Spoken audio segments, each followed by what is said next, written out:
Thank you, Mr. Kai.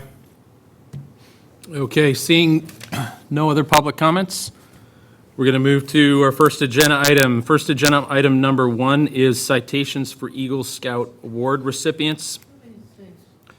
So before we address this agenda item, I just wanted to let it be known that upon the recommendation of Town Council and in accordance with his opinion, I did file a written disclosure under Mass General Law, Chapter 286 Alpha, Section 23 Bravo 3, prior to voting on this citation. The request in this item is for citations from the Select Board of the Town of Marshfield to acknowledge the achievement of the Eagle Scout rank by 2 youth in Marshfield's local scouting program. The 2 youth include Augustus Jones and Michael Zides. Both youth achieved the rank of Eagle Scout in the last 6 months, and both are holding an Eagle Scout Court of Honor this weekend, where they'll be presented the rank in a ceremony. It has been tradition in the town of Marshfield, as it is at all levels of government, including the federal government, to publicly acknowledge through citations or otherwise the achievement of the Eagle Scout rank. So I'd like to make a motion to move this forward unless you have any discussion or No? questions. Okay. Do you have, I guess, citations made up already, or? Chelsea, you'll make these up after? Yep. Okay, great. And then we'll just have to sign I them. didn't have the names for the citations, so I wasn't going to supply you with blank ones, right? So you don't plan on having the scout members here to give them the citations? We can invite them, but typically the citations are given to them at their At Court the of Honor. Court of Honor. We could certainly invite. Oh, I see what you're saying. Yeah. Okay, I got what you're saying. Okay, all right. All right, I'll move that the board vote to issue citations to Augustus Jones and Michael Zides for attaining Eagle Scout badges with Troop 101 of Marshfield. Do I have a second? Second? Is there any other further discussion? None? Seeing no discussion, vote, I'll call for a vote. All those in favor say aye. Aye. Aye. The motion carries 2-0. Moving on to agenda item number 2. This is a discussion and vote on a request to declare items of surplus. So this appears to be a vaccination fridge that we presently own. We're selling to the town of Eastham for $2,500. I see that you have a picture that you've included here. Question: How did we sell it? So, I mean, we didn't go to I believe eBay. procurement handled that. Okay.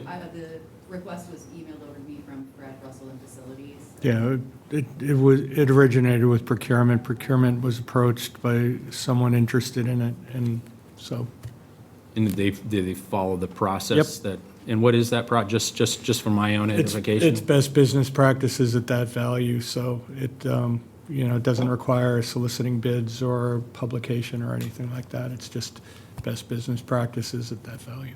Okay, and we feel that $2,500 is a. Given the condition and the age of the refrigerator, yes. How old is it? 5 years? This is from COVID era? Yeah. Okay. Okay, I didn't have any questions. Any questions? Do we know how much the fridge originally costed? Believe it was purchased purchased with grant money. I don't know what the original cost was. It's serving no use right now for us at all. It's, we plug it in so that it doesn't deteriorate, but it's just there. No, I think it's, put this disgraceful period behind us with the COVID, and if this is one thing to eliminate out of it, then I'm all for it. Okay. I move that the board vote to declare, I was about to say it. It's going to sound so smooth, too. I move that the board vote to declare that the Thermo Scientific vaccination fridge Be declared surplus. that's it, there's no other detail, other than, I don't want to read out a serial number. You don't You have, don't have to read the serial number. Okay. yeah. I move that the board vote to declare that the thermoscientific vaccination fridge be disposed of, or, I'm sorry, be declared as surplus, and allow these items to be disposed of in accordance with surplus property laws, regulations, and policies. Do I have a second? Second. Any discussion from the board? None. Seeing none, call for a vote. All those in favor say aye. Aye. Aye. Motion carries 2-0.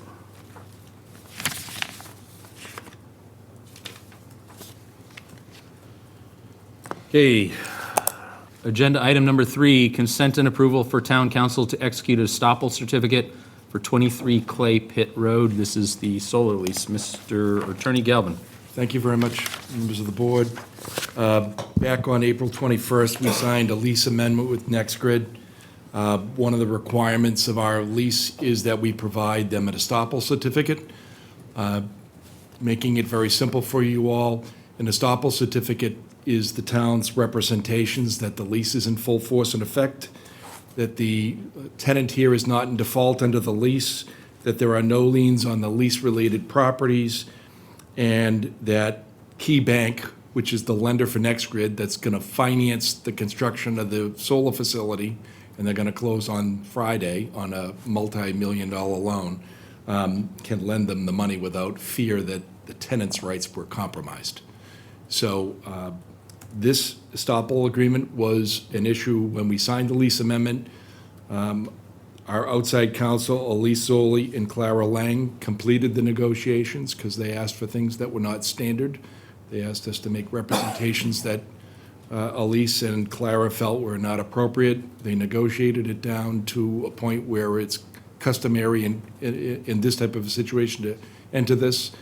And they believe that either I could sign it on behalf of the town with a vote of your approval, or you can sign it. But either way, we are obligated to provide this so that they can close on the loan. And this is a really good sign for us, because when they close on this loan on Friday, we'll know that this project is, a virtual certainty.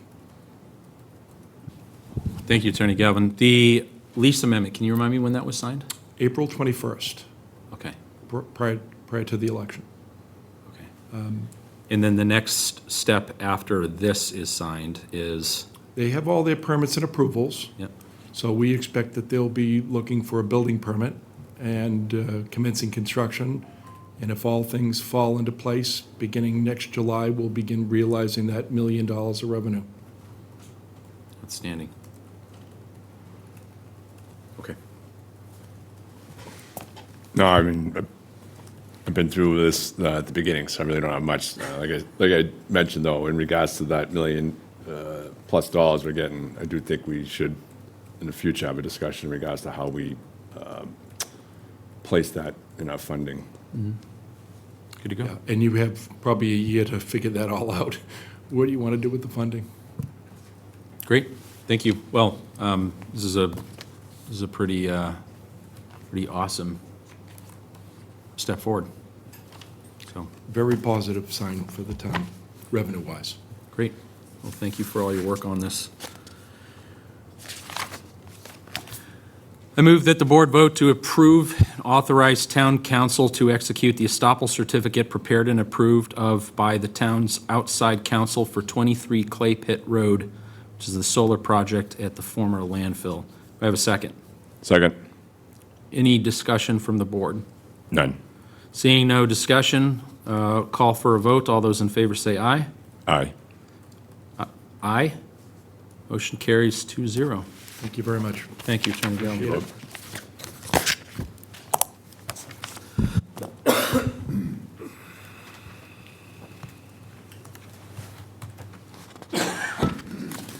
Okay, so next up is we're going to move into interviews of, we have 4 candidates for the permanent town administrator position that we will see tonight. The first one being Daniel Riviello, the second one Peter Caruso, third James Creedler Jr., and fourth is Edward Langill. Before we get started, Mr. Kelly, just a quick discussion between you and I.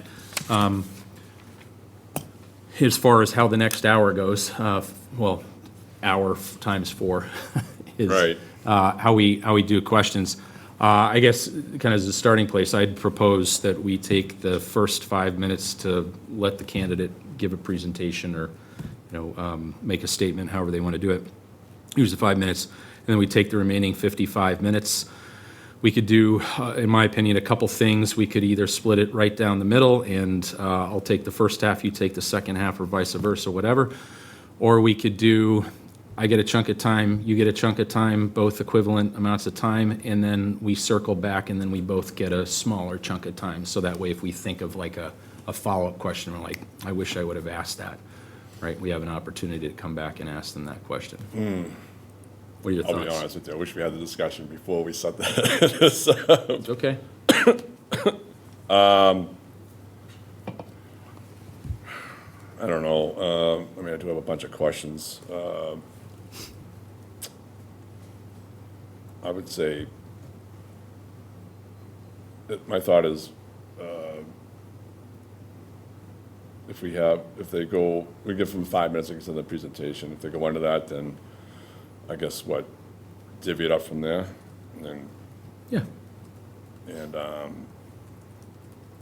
in that time, I mean, I think I can clearly understand you in regards to, if there was a follow-up that you wanted to do in regards to, you heard a question and all that, it's just, So what I mean, so like, take for example, let's say the candidate candidate has 5 minutes, so that leaves 55 minutes left. We could say that we. I mean, Go ahead. are we beholden to the hour, or would we just, I think we need to be somewhat close, just out of respect to the candidates. No, I can understand that. Yeah. I would say just split it down the middle, I think. Okay. I mean, like I said, I wish I thought of this. I think we should have had a discussion well beforehand, in my opinion. So, in regards to iron, this whole, how we're gonna do this. So I would just say, if you wanna put a time limit on it, then I would say just split it down the middle, and I think we should be good. Okay, I'll keep track of the time. What's that, Peter? I'll keep track of the time. Yeah, all right. I'll let you know like 5 minutes before time runs. Is that a fair way of Yeah, doing it? Okay. yeah, sure, it's fine. All right. Mr. Riviello, come on up. Hey, good evening. Hey, good to meet you, Dan. Thanks for coming in. Mr. Riviello, first of all, I want to appreciate, or wanted to thank you for coming. Where are you coming from tonight? I drove in from Provincetown today. Provincetown, Yeah, excellent. traffic wasn't too bad on the bridge. It's good. It's better than coming from Boston. That's true. That's true. First of all, I just wanted to thank you for applying. Our town is looking, obviously, has been looking for some time for good candidates. You're in a really, really wonderful town here. I mean, a really wonderful town. But like every other town, we have our challenges, right? But we also have our opportunities. And I think that's the most exciting part about being here. And so I congratulate you to getting to this step, and again, thank you for your interest in our town, because it's a truly wonderful one, and you get to work with a lot of really wonderful people, and get to take on some interesting challenges. So as you probably heard, we were just talking about. Love to start off with giving you 5 minutes to use however you want, in terms of, if you, I don't know if you wanted to make a short presentation or give us a synopsis of your background, or what led you to be interested in this position, the town of Marshfield, anything you'd like, but, kind of an opening statement, if you will. Sure. Well, thank you again for having me. Thank you to the search committee for the work that they did. When I applied on March 6th for this position, it's been sort of a long road to get here, but I'm excited to be here in front of you both tonight. Also want to thank the members of the public who are in the room and are joining online, because this is a very important decision for the select board and for the town. And I'm excited about the conversation we're about to have. So as I mentioned, I currently live and serve as the assistant town manager in Provincetown. I've been there for about 4 years. My portfolio is basically chief of staff. I touch every part of town government, When I got there, it was sort of a re-envisioning of the role of assistant town manager. I really am in charge of communications and managing the staff. Before I got there, everybody reported to the town manager, didn't really feel like they had time with him and didn't have the support that they needed to do their jobs as effectively as they could. So I proposed a reorganization where I have about half of the department heads report directly to me so that they have that face time. I moved my office so that I was right outside the town manager's office so that I'm sort of the first line of defense for members of the public and for staff to always know that my door is open and be able to come and speak with me and get guidance on different issues. And then, like I said, sort of my portfolio is really communications. It's about timely, transparent communications on every topic you can imagine, especially as we lead into town meeting and the budget discussions. We're always putting out lots of information in different forms. I actually brought some examples to show you here tonight that I'll hand out if given the chance. But we do a mailing because we know it's important that people get information at home so that they're not required to take time out of their busy lives, whether it be work or school or kids or after-school programs or sports, to make it here to hear the information from us when we have our meetings. So we make sure that we mail a pamphlet to them. We also do pre-town meeting sessions where we run through the whole warrant as if we would at town meeting. It's sort of like a dress rehearsal, and the public is invited to that, and then they can ask questions. That really helps the public better understand what's coming up at town meeting, but it also helps us better prepare and know what the questions are so that we can address them on town meeting floor. We also put together a very detailed warrant booklet, so it's not just the warrant with the little explanations, it's a whole booklet with additional photos and charts and graphs and longer explanations of every article so that people are really prepared leading into town meeting and the night of town meeting. So that's just a little bit of Provincetown. Before that, I started my municipal government career with the city of Cambridge. I was there for about 12 years. I was the first civilian public information officer at the Cambridge Police Department, later promoted to Director of Communications there. I worked in community relations for Public Works, and then I finished my career in the city manager's office. So I feel I have a real breadth of experience from a big city government to a small town government, and that's why I think Marshfield is a really natural next step for me in my career, because it's sort of somewhere in the middle, right? There's those small town issues, real personal feeling for your town government from residents, but also really expect a high level of service and professionalism and communication from your town government. So that's why I've been interested in this role, and like I said, really excited to finally have the opportunity to be in front of you tonight. Awesome, thank you very much, appreciate it. So I guess the first question, just as a follow-up to your statement, Mr. Riviello. You said that you have half the department heads Yep. working for you right now, so they report directly to you. Yep. Which departments? Yeah, so I took more of the human services department. So I have the COA, I have the recreation department, I have the library, I have the tourism department, I have the MIS department, and I had the DEI department until that position was eliminated as part of our budget cuts so we could balance the budget this year. Okay. How big is Provincetown? How big? Yeah, like population. So we have about 3,400 year-round residents, and then we grow to about 60,000 in the summer. 60,000, okay, got it. What's the annual budget look like in Provincetown? So we've got about a $40-some million annual budget, and that's really just the town. The schools in Provincetown are a very small part of our budget because we only have pre-K through 8th grade in town. Okay. The first area that I wanted to dig into is something that's obviously near and dear to everybody in Marshfield's heart right now, which is, of course, the financial challenges that, obviously are not just impacting us, but impacting 351 other towns across the Commonwealth right now. In regards to your financial experience, you started off your career, well, I don't know if you started off, I couldn't remember that, but before you went to Provincetown, you were in the city of Cambridge. Yep. Then you were working in communications primarily, police department, DPW, et cetera, as you just covered. And then you went to the Provincetown. And you just went through the departments that you've been overseeing. The financial piece is obviously very, very, very important to us.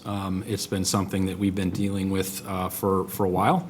And one of the things that I don't want to speak on Mr. Kelly's behalf, but one of the things I think I can say with a lot of confidence is that we're looking for somebody that has some financial chops, because the ability to be able to understand the challenges that we have, to be able to identify opportunities where we can improve, and not only that, but to be able to fix what's broken, right, is particularly important. And that includes building upon the team that we already have, right, making sure that we know where strengths and weaknesses are, and making, doing the things that are necessary in order to make sure that we're set up for the future. So I wanted to ask you if you could tell us a little bit about your financial background, your understanding, and if you could point to some specific examples of that. Sure. So even though I'm directly responsible for overseeing those departments, I am involved in every budget meeting with the town manager and the town accountant from start to finish until we get to town meeting. So I'm there meeting with department heads. In every request that they have, we go line by line, compare it to the previous years, and decide whether or not we can afford what their request is. I actually took the lead on part of the budget process this year and went to the town accountant and I said, I want you to do a review of the last 5 years of what they were budgeted and what they actually spent. And let's give them a budget to start from. Don't have them come with their additional requests beyond last year's budget, but start with what they were averaging over the 5 years of actually spending. And then the directive to the department heads was, here is your budget.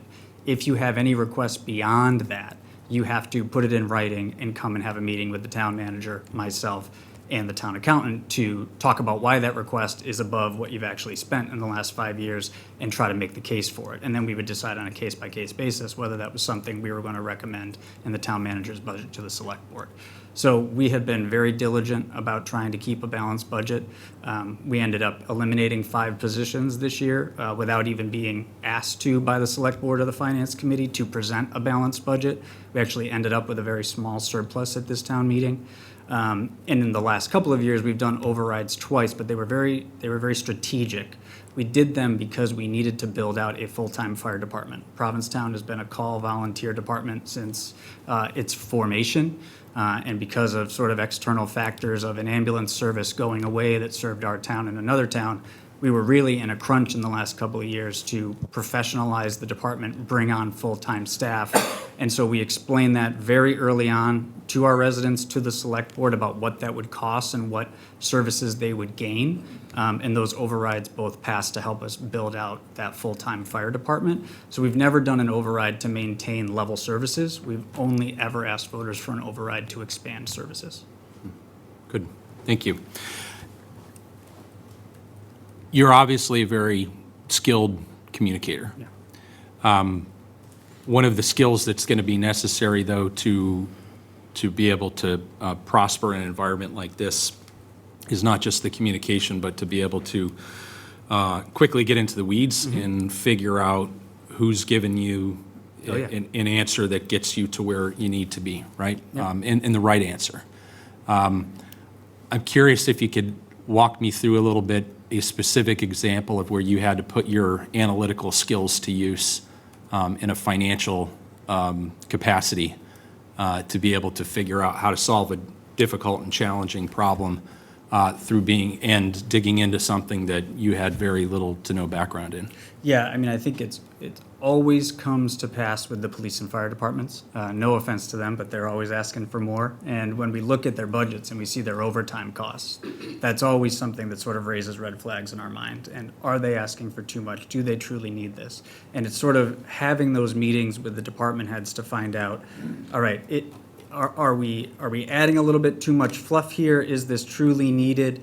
With the positions, you're now they have hired and they are full in every position in the department. They're fully staffed, so why is the overtime still going up, right? And so it's having those discussions to figure out where, somebody might be blowing a little bit of smoke to be able to weed through that and get to an agreement on what a level is. So I will tell you, the request this year for both of those departments for their overtime funds were hundreds of thousands of dollars more in their original request than ended up in the final budget.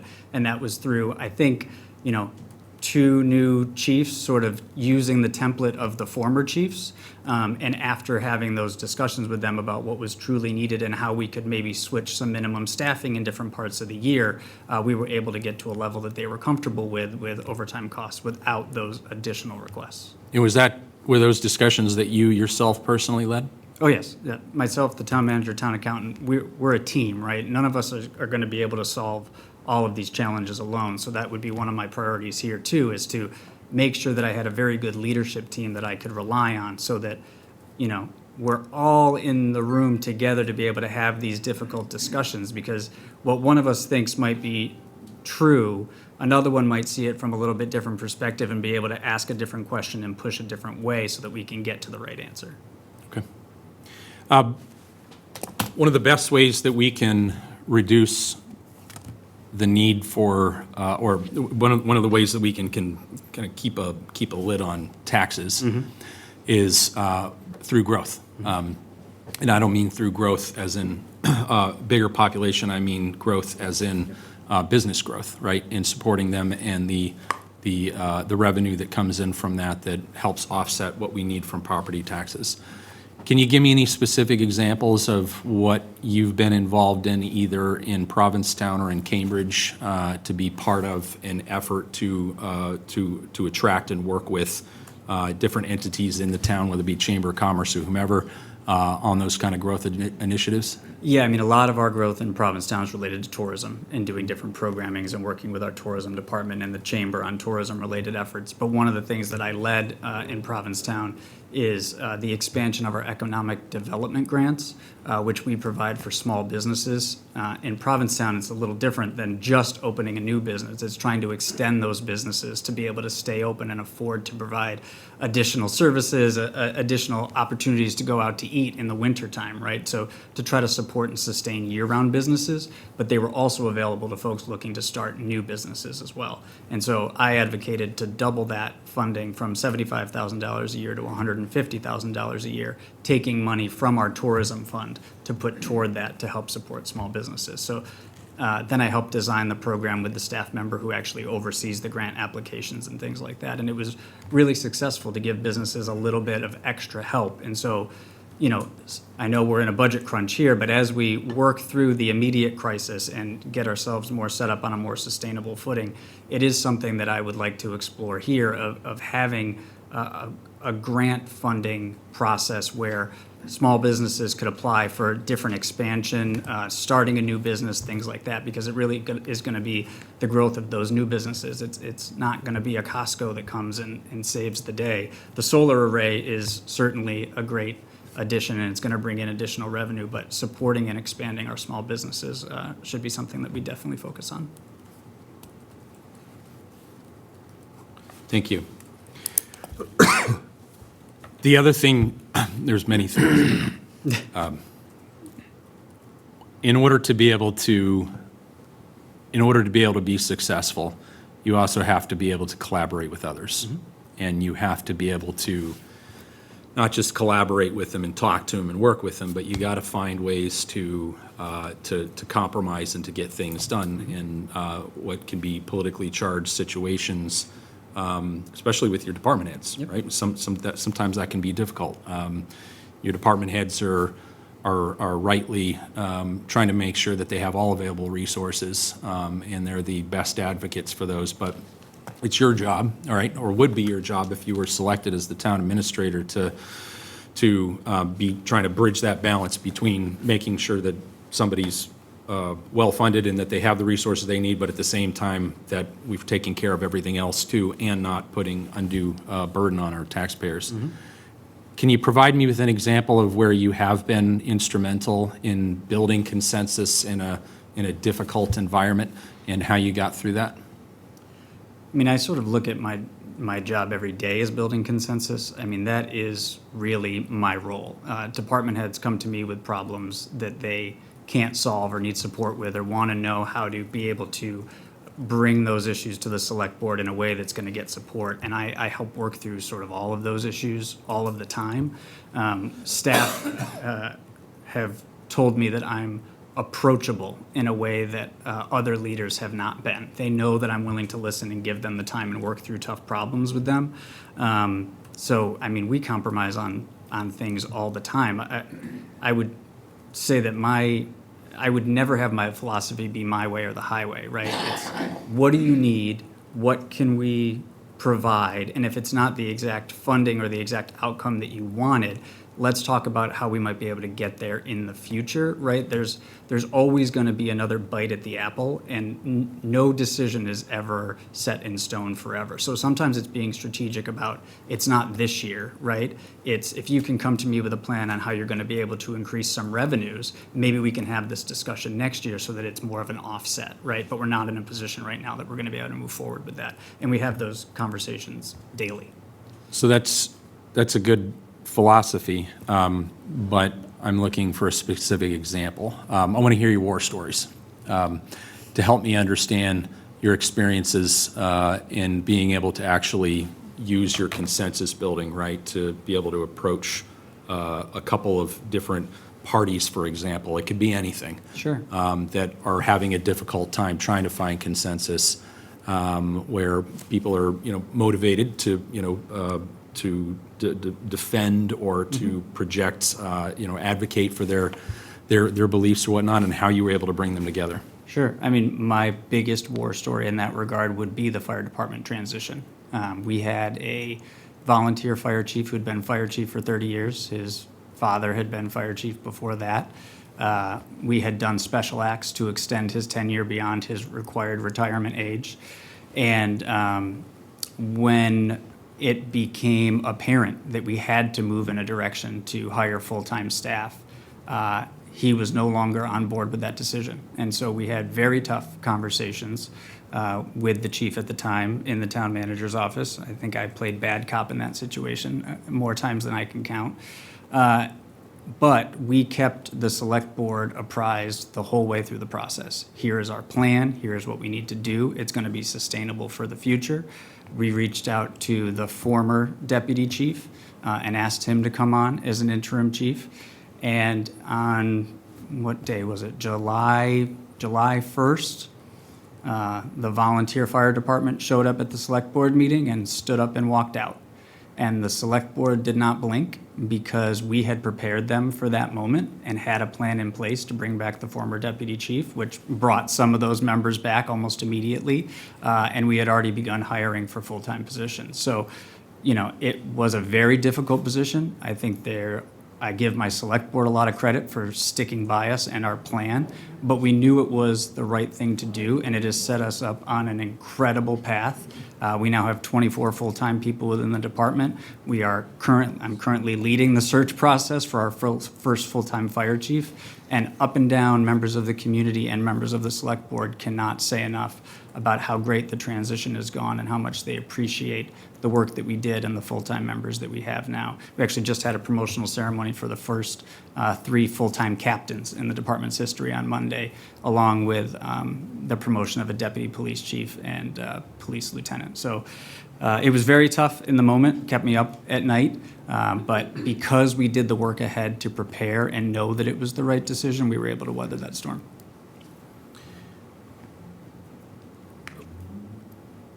Wanted to ask you what accountability means to you. So most importantly, I think, is how you hold yourself accountable. It's easy, especially when you're in a leadership position, to hold other people accountable and to look at them and say, why didn't you do this? Why didn't you do that? And to provide actions that follow that. But holding yourself accountable is I think, one of the most important virtues of a good leader. I'd like to understand, and I'm asking you to be a little bit open here, in where you've held yourself accountable for your decisions, for your actions, for your leadership through something, and how you persevered beyond that. Yeah, I mean, I think for me, I would never ask staff to do anything that I wasn't willing to do myself. And I think a perfect example of that is this past winter, we had an incredible storm in February. I know you experienced it here as well, but we were particularly hard hit out at the end of the world. We lost power for 5 days. The town manager was out of town, and I was in charge. And so the first morning that the storm hit us, it was still raging.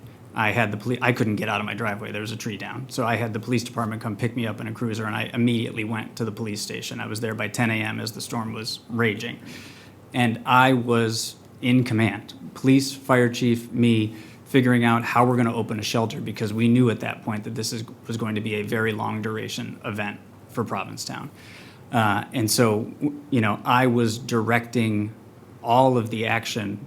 Here's what time we're going to open. DPW, you got to get there to clear it out. We got to set up cots. We had actually pre-staged some cots before, but I was working with a brand new police chief who had never run a shelter before. My town manager was out of town. And so we finally got the shelter open around 6 o'clock that night, and people started pouring in. And we were not prepared for the volume of people, let alone the needs of those folks. It wasn't just you walking in off the street because you didn't have power. It was truly the neediest folks in our community, very elderly people with oxygen tanks who could not be home because their batteries would run out, right? And so I was there embedded in the shelter all night that night. And when people stopped coming around 11 p.m., I tried to lay down and get some sleep on a couch in one of the rec rooms. And I was like, you know what, this setup that we have got us through tonight, but it is not going to sustain us for the next 5 days. I was left without a police officer there. I had to beg, borrow, and steal to get an EMT stationed with me there that night. So I fired off an email to the command staff of both departments, and I said, I want you here at 9 a.m. tomorrow. We're going to have a meeting, and I've got a plan. And so we sort of worked through how we were going to rework that entire shelter operation so that it could be sustainable. And I would say some choice words were shared by myself in that room, probably not my finest moment, but it really set us up for an incredible shelter operation where we really centered people's needs. It wasn't just, here's a cot, here's an MRE, good luck, right? We brewed coffee every morning when it was lights on. If there were people that couldn't get to the coffee station, I rolled a coffee cart down to the shelter so that they could have it on their cots. We really sustained people in a really caring way, and it's one of the things I'm most proud of in my entire time in public service. But it really took a toll on me personally. I mean, I had to leave my own family members without power and without heat and without hot water for days because I was caring for other people's family members, right? And so, I think I needed to take a couple of days off after that, and unfortunately I didn't. But I did write like a long blog post about it that actually really helped me get the experience out. And then we held really good after-action meetings with all of our department heads. And I'll say, I'm sure she's not watching tonight, but if my COA director is watching, I couldn't have done it without her. We were an incredible team, all the way down to my harbor master who decided to come in and drive the van to bring people home once their power had come back on. We really did things in a really incredible way, and I think it was because I was there on the ground every day at lights on until lights out, right? And I took that upon myself because, like I said, the buck stops with me. And especially with the town manager not being there. It was so important for me to show that leadership was in the room, that the police and fire could come to me. We could have discussions about what was needed and how we needed to change things throughout the process.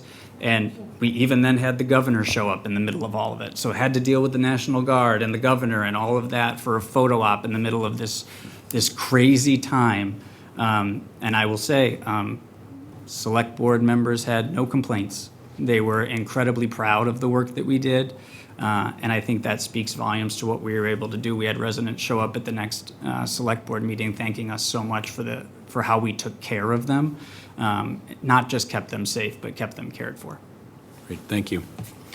I think I got time for one more question, and then I'm going to flip it over to Mr. Kelly here. What would your first 100 days in the job look like? And I don't mean, Yeah. I'm going to move the furniture around, Yeah. fill out my payroll Yeah. form and that kind of thing, but how do you approach the first 100 days to make sure that you're actually going about taking on the town's business and trying to chart a path forward? How do you do? I mean, it's a very Yeah. important time. It is, and I think specifically here and now, what I would want those first 100 days to be is meeting with town staff and meeting with residents. I want to be out there. I want to have listening sessions where I can hear directly from folks. What are your pain points, both with staff and with community members? Where do you need to see town government improve? How can we better communicate with you and better serve you? Because at the end of the day, our job really is customer service. We have to be a customer service organization first. So I want to learn and hear and meet as many people as possible because I don't know all of the ins and outs of this organization, right? I need to hear where people's pain points are, where people's hopes are, and then work backwards from there. And one of the other things I would want to do is have a very deliberate goal-setting process with the select board. We do this in Provincetown. It's something that I've sort of engineered since I've been there. It's not just some sort of high-level, town-wide aspirational goals, right? It's setting some high-level goals, but then agreeing on what the deliverables are under each goal. And that's what I want you to measure my performance off of, right? So if the goal is to get a hold of town finances, right? One of the deliverables will be to come to town meeting next year with a surplus, right? Those types of things, and then grade me on the performance that way. And I think that goal setting and deliverable setting process with the select board and town staff will be really illuminating and will set us up on a really good path to work together collaboratively, but also let the residents know what we have decided the priorities are for the community so that they can grade us on that as well. You got 5 minutes. Having myself. Okay. All right. He says I have 5 more minutes left. Well, all Oh, right. it's 4 now. Neither the other. 4 now. I just lost 30 seconds. I tell you what. I'll ask one more question, then I'll flip it over to Mr. Kelly. Trust in town. Well, let me ask you, how much research and homework have you done on Marshfield? Well, I've been watching select board meetings since February, so I've seen it all. Okay. And I'm still here. You're still here. That's right. Trust in town government it's at a low. Yeah. I feel safe in saying that there's a lot of concerns from a lot of different parts of the community Yep. about the town government's ability to be able to do various things. Trust begins with this board, but then the person that's obviously fulfilling the policies of this board and actually taking action according to this board's wishes is the person sitting in the town administrator's seat. You would be, if you were the one selected for this role, you would be in this position of interacting with and being kind of the face of the town in many ways quite often in kind of day-to-day business. How would you restore trust in town government as a newly appointed town administrator? Yeah, I mean, it is the biggest challenge facing us outside of the budget, right? And I think the thing that you're going to get with me is not just a chief administrative officer, right? You're going to get a chief communications officer. You're going to get a chief customer service officer. Those are the roles that I am, where I think I excel from my experience and from what I've heard from others when they talk to me. We need to communicate often. We need to be as transparent as possible, but the communication is only as good as the information that we're sharing. So we have to be very deliberate about what we say, how we say it, and how we share it. I will say that it's great to see that the information is up there now as you head into town meeting about the budget options, but there's a lot more work that could be done about how we clearly communicate that information to the public, how we chunk it out in pieces that are really digestible for people, and how we add context around that. That would be my biggest goal. And if we're able to do that, people will still not always 100% agree with us, but they will at least know that we are not hiding things. And so I think it's important to share the information you have, even when that information is uncomfortable, because as soon as you stop doing that, as soon as you start hiding the ball, that's where the trust breaks down. So I want to be accessible. I want to be visible. I want to be as communicative as possible. We can talk about new ways to do that. One of the things that I think is really important is having a really detailed select board packet that we post online ahead of the meetings, the Friday before, so that people can see all of the material that's going to be discussed at the meeting. And one of the things that I've implemented in my role is that I provide very detailed memos for different request items when the select board has them on the agenda. So it provides context and town administration's view on the choice at hand, why we're recommending this. If we don't do this, here's what could happen. And that's in the public packet that is available for residents to read ahead of the meeting. So if they do decide to come to public comment or be a part of the meeting, they are better informed as they go into the discussion as well, so that we have a sort of at least shared set of understanding, even if sometimes we disagree on the facts. We'll have a shared set of understanding of at least what town administration's perspective is going into every conversation. Thank you, Mr. Ribbiel. Mr. Kelly? Thank you, Mr. Chair. Thank you for coming before us, Mr. Viviel. Thank you for having I me. just want to ask you some questions in regards to some questions off your resume. Sure. And then I'll roll into some general questions I'll ask everybody else. Yep. Tell me about the housing initiatives you have been involved with. Yeah, so housing is a big challenge in Provincetown. We've been in a housing crisis for several years, and we're focused right now mainly on providing housing for our workforce, both trying to use the new seasonal community designation that applies to Provincetown to be able to build housing for municipal workers so that people who work for the town can afford to live in the town, but also for workers in general in the town. We need people to be able to staff our restaurants. We need people to be able to keep our businesses open year-round. So we have two different housing boards, the Community Housing Council that deals with our affordable housing trust and lower AMI 80 up to 100% AMI housing, and then we have our year-round market rate rental housing trust that deals with housing for up to 200% AMI. And so our main goal that we've agreed on with the select board over the last couple of years is to build more year-round affordable and attainable housing for members of our community. We're actually cutting the ribbon on a 65-unit affordable housing development next Tuesday, where there's a 70% local preference, meaning 70% of the people who will occupy those affordable year-round rentals are currently Provincetown residents or have children in Provincetown schools. And we think we'll actually get upwards of 90-some% of local folks housed in that housing development because the town used over $3 million of local funds to make that project a reality. So we do a lot of work in housing. We talk about it nearly every day. We also instituted and I oversee what's called a Lease to Locals program, where people who might have second homes and aren't able to use them for the year can rent out that vacant second home to a local. We worked with the select board to define what the criteria of a local was, and we provide incentives to help close the gap. So instead of Airbnb-ing your house, you can rent it at $2,000 a month to a local person, and we will provide some funds to close that gap on what you could have made if you rented it as an Airbnb. So we do lots of different work. We're always trying different things, but it's really important that we make sure that we continue to focus on housing that's attainable for people who already call Marshfield home and for the next generation of families that want to be able to move here and make Marshfield home. What kind of infrastructure planning have you been involved with? One of the first things I was involved in was a special town meeting a couple of months after I started, where we passed a townwide sewer expansion project, $75 million project to be the first municipality on Cape Cod to provide sewer to 100% of homes.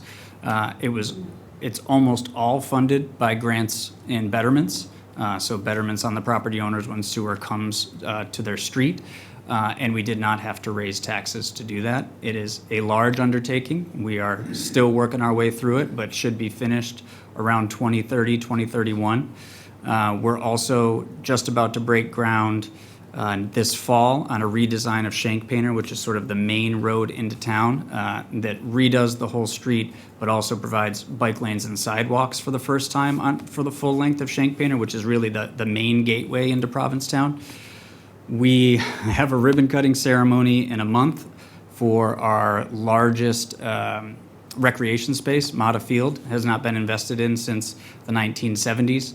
There was a robust community engagement process, and a $12 million debt exclusion was passed to build what I think is going to be one of the finest recreation facilities in all of Cape Cod, and that opens next month. What else? Right before I got there, they voted on and then completed a police station, a new police station while I was there. And we're, sort of working on little infrastructure projects here and there all the time. But we've been doing a lot of big work, which requires a lot of community engagement, a lot of communication, and a lot of town meeting votes to get things done. What is climate resilience?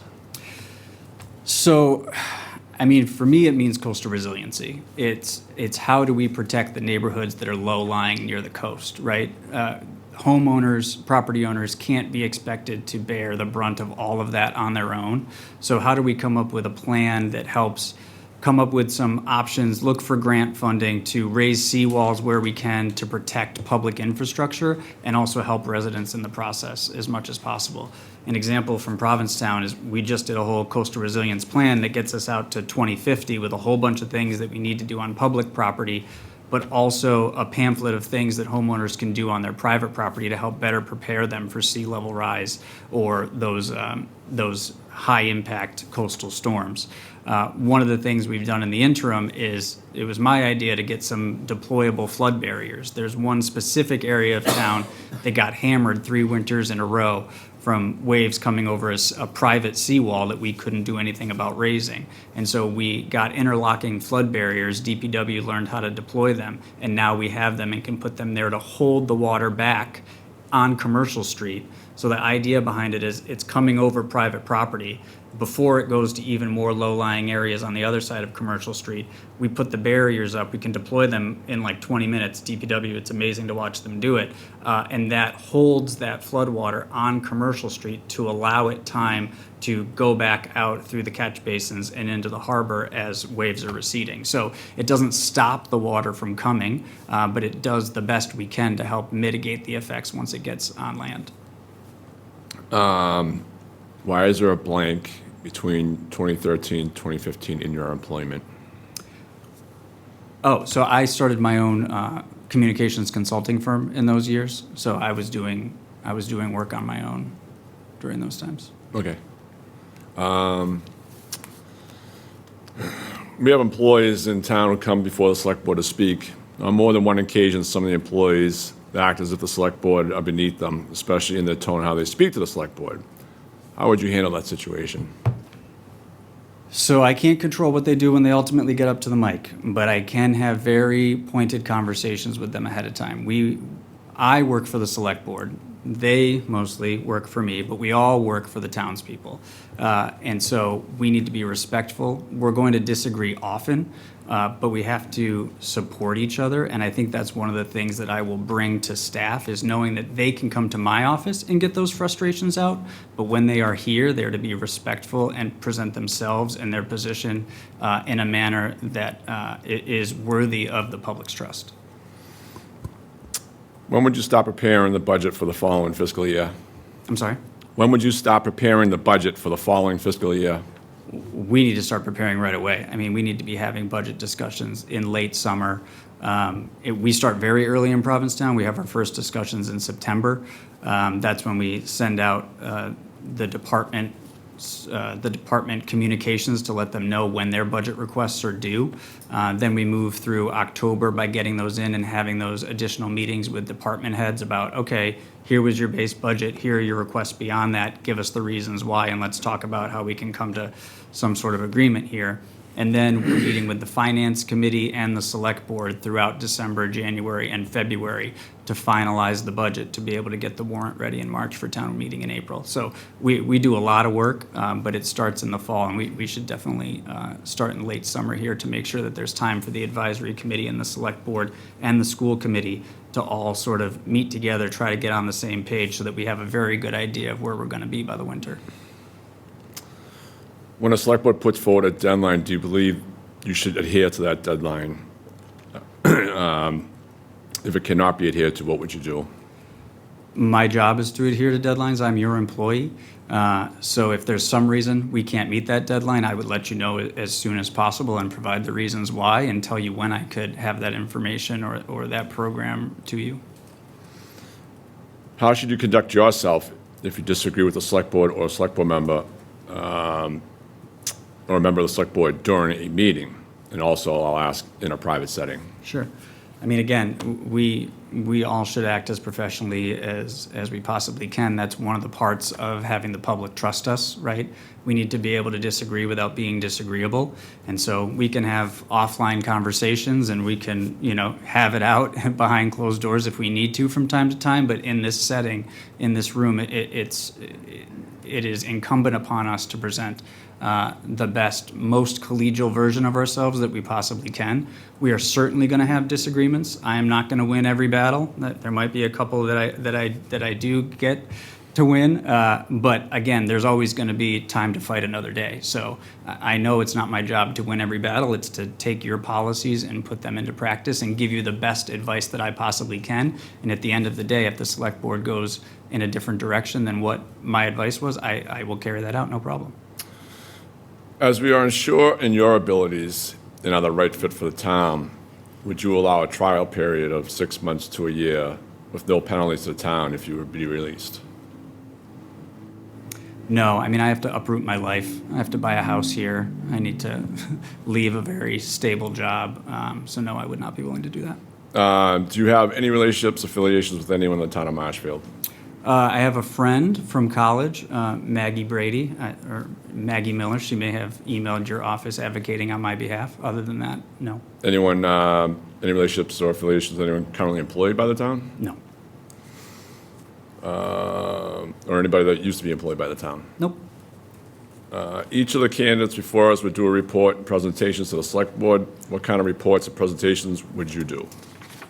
Whatever was asked of me, but again, with my communications background, I'm very comfortable drafting memos, drafting slides, and sharing as much information as possible. I think it's incumbent upon me to always be doing that even without your requests, but if there was specific information, I would present whatever was asked of me. I think right now we all know it's probably the budget, right? Yes, certainly.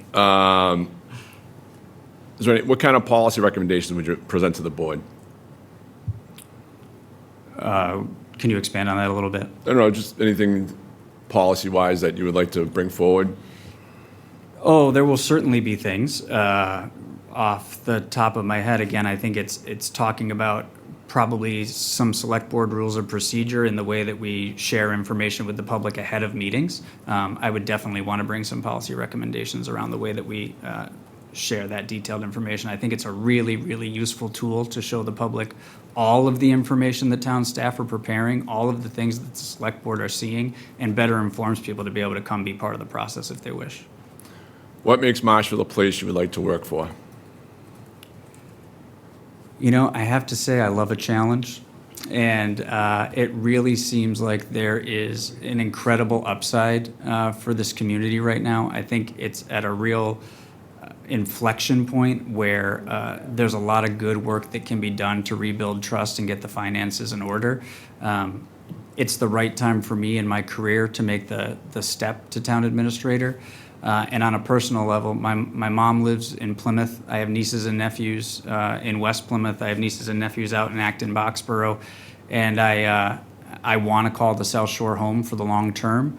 And it's becoming increasingly difficult to be part of my family's life, living all the way at the end of the Cape. My niece had a dance recital last weekend, and it was a 3.5-hour drive to get there, and she danced for 3 minutes. She did a great job, but it was a long haul for Uncle Dan to get there. I'm glad I did, but I want to be able to go to my nephew's baseball games, just sort of any night of the week when I'm not in here with you all.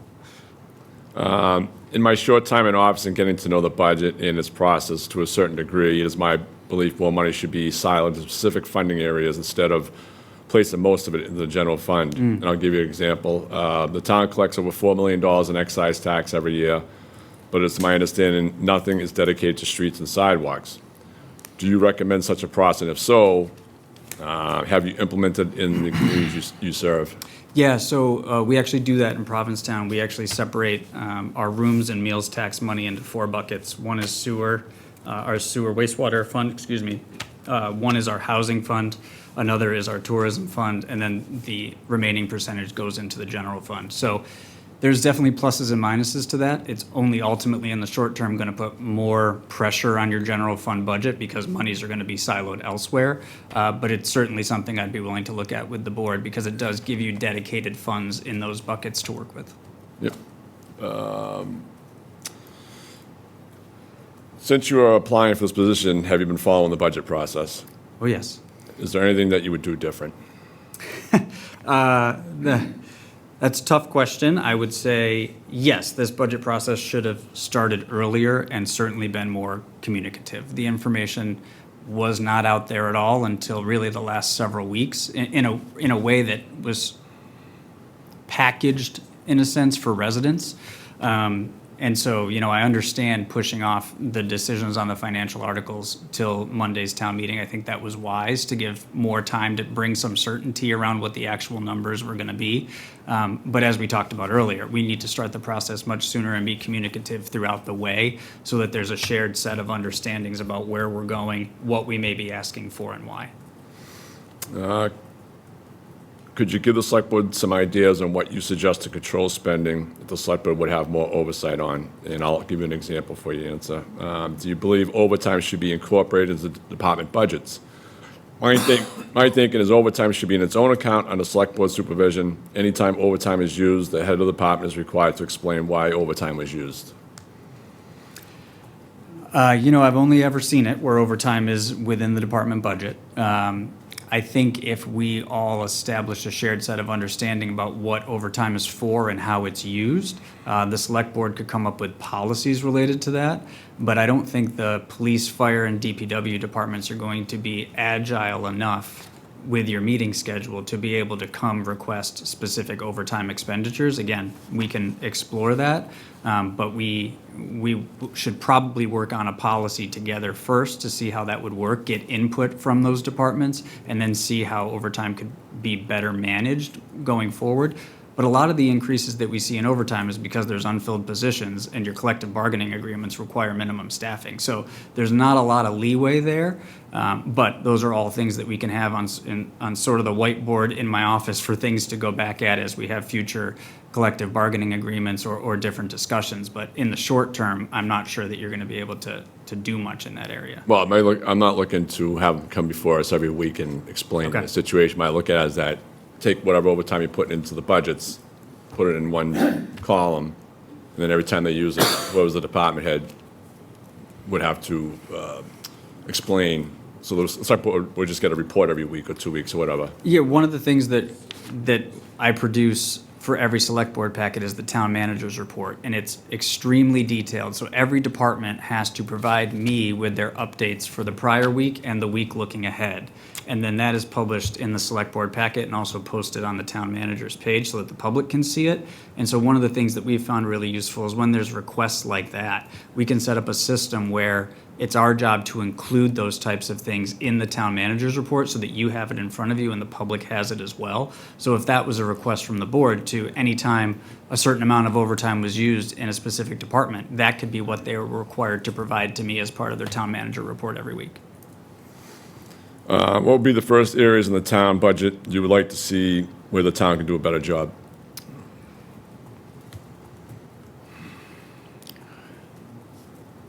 All areas have to be looked at. I think we have to have some real serious discussions with our schools about how we can better align the town budget and the school budget, maybe look at where there's some shared costs and how those are accounted for.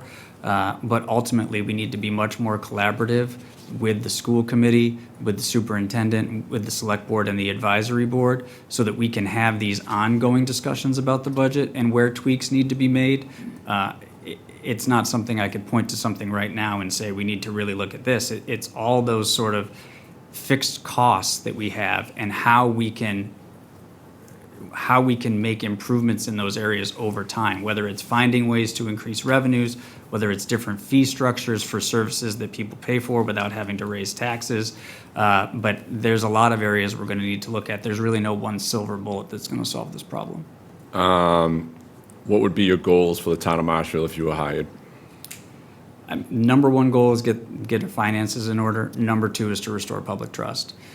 Beyond that, I need to have conversations with town staff and with you all about what our next priorities should be. But without doing those two things, everything else, as I've seen throughout the last couple of months of meetings, there's really not many other things that get discussed or done right now because we're sort of in that intractable place where there's no trust, there's no full-time leadership, there's no real leadership collaboration right now, and there's no shared understanding about why we are where we are and where we go from here. So those are my main goals, and beyond that, the rest we can work on together. What are your thoughts on the MBTA zoning act? Well, you're required to do it by the state. I know it was passed. I know it's been a difficult conversation. I think we could always go back and look at where we've decided to put that zoning and what housing we need to build there. But ultimately, I don't think it's worth a protracted legal fight because in the end, we will likely lose and it will likely cost us very, very large sums of money to continue to fight it. But what are your thoughts on it, though? What are my thoughts on it? My thoughts are that housing is necessary. We need to build housing for people that work here, people that need to be able to stay in this community, people that work in our bars and restaurants and small businesses. So whatever you feel about the state's requirement for the MBTA zoning act, we need to work together collaboratively on housing so that people can afford to live in Marshfield and call it home. Do you have procurement experience? I do.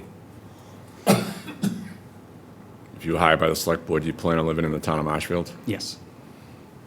I actually got an email from a realtor last night wishing me luck today because I looked at a house a couple weeks ago. So the longer this process drags out, the more houses I'm losing out on. At least you know there's somebody out there rooting for you. What'd you say? So at least you know there's somebody out there rooting for you. Exactly. Marshfield has a shrinking student population and a growing school budget that the school committee and the superintendent appear not willing to get a grasp of, in my opinion. How would you tackle the issue as the schools are more than half the town's budget? Yeah, I mean, again, I don't owe anybody anything. I don't have any predisposed notions of who's right and who's wrong here. So it's a fact-finding mission. It's meeting people. It's understanding where the pain points are for the schools, what they're able to give up, what they aren't able to give up. And then it's discussions with the select board on how we move forward on the town side of the house. And then I think it's also a strategic discussion as we go forward, and there may be financial tensions in the future about how we present overrides. If we can get the town's house in order and it really is a deficit on the school side, is it presented as an override for schools versus an override for everything? Those are discussions that would be, policy decisions with the select board, but I think we need to take a look at how we frame the override discussion if and when it comes in the future.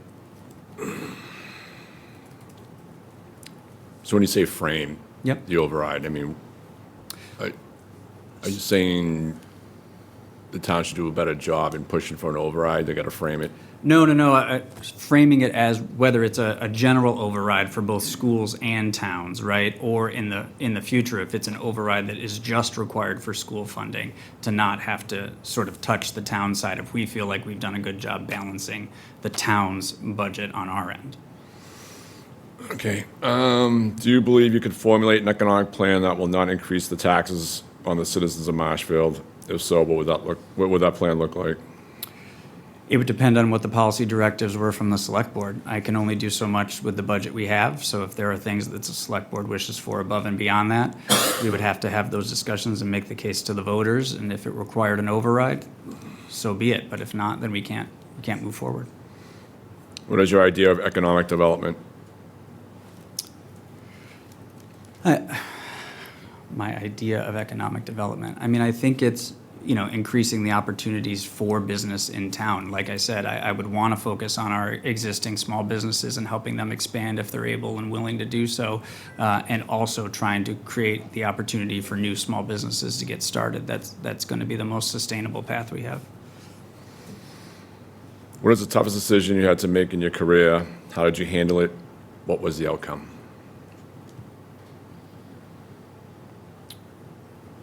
I think, well, the toughest decision I had to make in my career has always been when I have decided to pursue a new opportunity. I, again, had an incredible, working for the city of Cambridge was incredible. I had a very solid job there. It was a very difficult decision to decide to leave and uproot my life and move to a completely different community. This would be an equally difficult decision.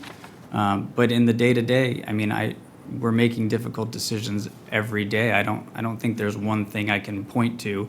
That the one that impacted me the most is what we talked about earlier with the fire department, because it was a very emotional issue for a lot of people. But I try to have a good lay of the land, and again, good communication with the residents and the select board, the policymakers, so that we don't really ever get to a point where it's a no-win situation. You have 4 minutes left. Thanks, Peter. Do you believe the Massachusetts legislative branch and the executive branch are to blame for the city's, town's dire financial situation? Please explain. I think the situation with local aid is something that we really need to look at. The legislature really needs to take action on that. Cities and towns have sort of been left holding the bag. And so, yeah, I would agree decisions that have been made on Beacon Hill have really harmed cities and towns' ability to provide the services that their residents expect. So, one of the things we would want to do is advocate with our state reps, our state senator, to try to get that local aid changed. I know there's some discussion about no longer requiring people to pay to get their license renewed, and the impact that would have on to pay their tickets to get their license renewed, and the impact that would have on Marshfield and cities and towns across the state. We have to advocate against that. Any unfunded mandates that are coming our way, we have to take a serious look at and push back on, because we are already being asked to do more with less, and it can't keep getting piled on us. I just want to roll back. I did miss that one question in regards to your resume. Well, actually, referencing your resume, but what would you do differently than the town manager you work under? So I have to say, the town manager and I are very close. We are a duo. I think people see us as a pair. I would say he is too freely willing to take large price tag items to the voters. The Mata Field example I gave, $12 million field. We had a great community engagement process. Everybody got everything that they wanted. Ultimately, the voters passed it. There was a $9 million option that would have been really great as well, and I advocated for that. But ultimately, at the end of the day, he's the decider. So I think what I would do differently is I would focus much more on needs to have rather than nice to have, and I would advocate with the select board and the advisory committee for that as well. So I think I'd be a little bit more thrifty in the things that we bring before voters. Mr. Reveal, I appreciate you coming before us. That's all I have for you. I thank you for your time. Thank you so much. Okay. Thank you very much. Really appreciate it. You mentioned, Yes. brought some, Sure. So just a couple of things. So I know I had mentioned the town meeting booklet that has all of the additional details outside the warrant. This is a mailer that we did. I just launched a resident survey. These are the pamphlets we mail out with town meeting information. Pamphlet as well. Well, thank you, sir. Yep. And then this one is the town manager goal tracking. So you can see along the top, it has the actual goals, so goal number 1, and then all of the deliverables on it, and how we report updates to the select board and percent accomplished. Thank you both. Thank you, sir. Mr. Riviello, thank you very much. Really appreciate your time. Thank you, sir. Thank you all. Nice to meet you. Thank you very much. Thank you. You want to take a break or anything, or go into the next one? So let's roll into do the next one, and maybe we'll take a break? discuss the break afterwards if you want. Yeah, that works. Okay. Okay, next up, Mr. Peter Caruso. Okay, thank you.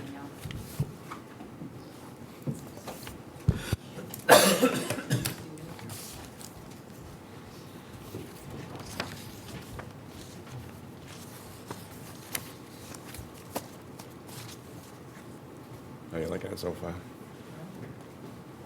The cough? No. Cough is killing me over here. The opportunity to interview and It's good. having the ability to make a big decision Friday. It's a big decision.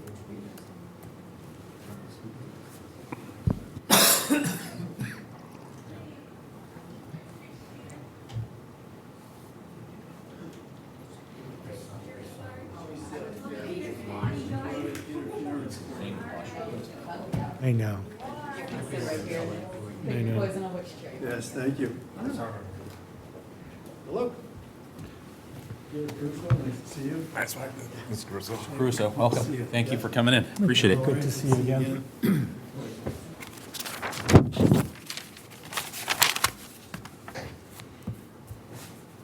Right.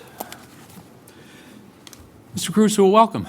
Thank you. Thank you for coming in tonight. First wanted to say thank you for applying. We obviously, we love our town. Eric, myself, everybody sitting here in this room. And it's a pretty special, it's a pretty incredible town. And the ability to interview candidates that are interested in coming and working for and serving our town is a highlight of I know my very short tenure here so far on the board, but I appreciate it. I appreciate you being here tonight. I appreciate where'd you drive in from? Situate, so it's a nice commute. Very nice. Long drive. Whew. Yeah. You must be excited. But I appreciate you meeting with me. I appreciate the search committee and their questions and the process, so glad to be here. Excellent, thank you. So the way that we're going to do this tonight is we'll give you, take 3 to 5 minutes, any opening statements, if you want to give us a synopsis of yourself, your background. Mr. Kelly and I have seen your resume. Not everybody watching or that Right. will watch on Marshfield Community Media has. It's also an opportunity to say anything in terms of your candidacy that you think would be important to helping us get to know you. Okay. So we'll give you that first, and then we'll roll into questions. Sure. The way that Mr. Kelly and I have organized it is that I'll take the first half of our hour, if you will, and then he'll take the second half. So, Perfect. all right. Sure. Very Well, good. Well, I'm I'll kick it Peter over to you. Caruso. I live nearby. I have a background that was mostly in the private sector. I used to be a CPA when I started out. I got an MBA in finance and accounting. I did want to be a doctor, but too many frat parties and a C in chemistry, I didn't get into medical school. So business school it was. I worked for the largest CPA firm in Boston, and then went to my favorite client, Puma, as their chief financial officer. That was after I had written down their inventory by $35 million, and they said they couldn't beat me, so they asked me to join them. I worked there we did a turnaround, we did a management buyout, and then we sold it, and I went on into another sporting goods business, a high-end soccer brand that was languishing as a brand, and turned that around. Worked with Jerry Ellis for a while and a couple of his ventures, Building 19 Ventures. Helped him extricate from from his partner in one of the businesses. Anyway, while I was in my private sector life, I lived in Sherburne, and I went to a public hearing from the advisory committee, asked a question about pension funding, and next thing you know, the moderator was calling me up for lunch and asked me to join the advisory committee. And so that started my interest in municipal government, so I served in advisory. Also became a member of the Board of Selectmen, was a chair for a while. It was a 3-member board. The other 2 members were municipal lawyers. I was the financial guy effectively. They did listen to me, which was good. We got along fine. During that period, I was involved in a couple of startup businesses. 2 were in education, and then 2 were into clean energy products, including my own business. I made very large ceiling fans. I competed with big-ass fans, and mine were big smart fans. So it allowed me to delve in. While I was doing that, it allowed me to really get into what was going on, understanding how government worked in the municipal sector. And after I got to the end of my private sector business life with my business, I thought, hey, I could do this sort of thing in my later life. I learned a lot, I knew a lot, and Millville gave me the opportunity to be their town administrator. I've been there for 7 years. It's a much smaller community than what you have here. But in a smaller town, you have to wear many hats, do many things, learn many things. You're fortunate to have legal counsel present at your meetings. I'm the legal counsel effectively at our selectmen's meetings.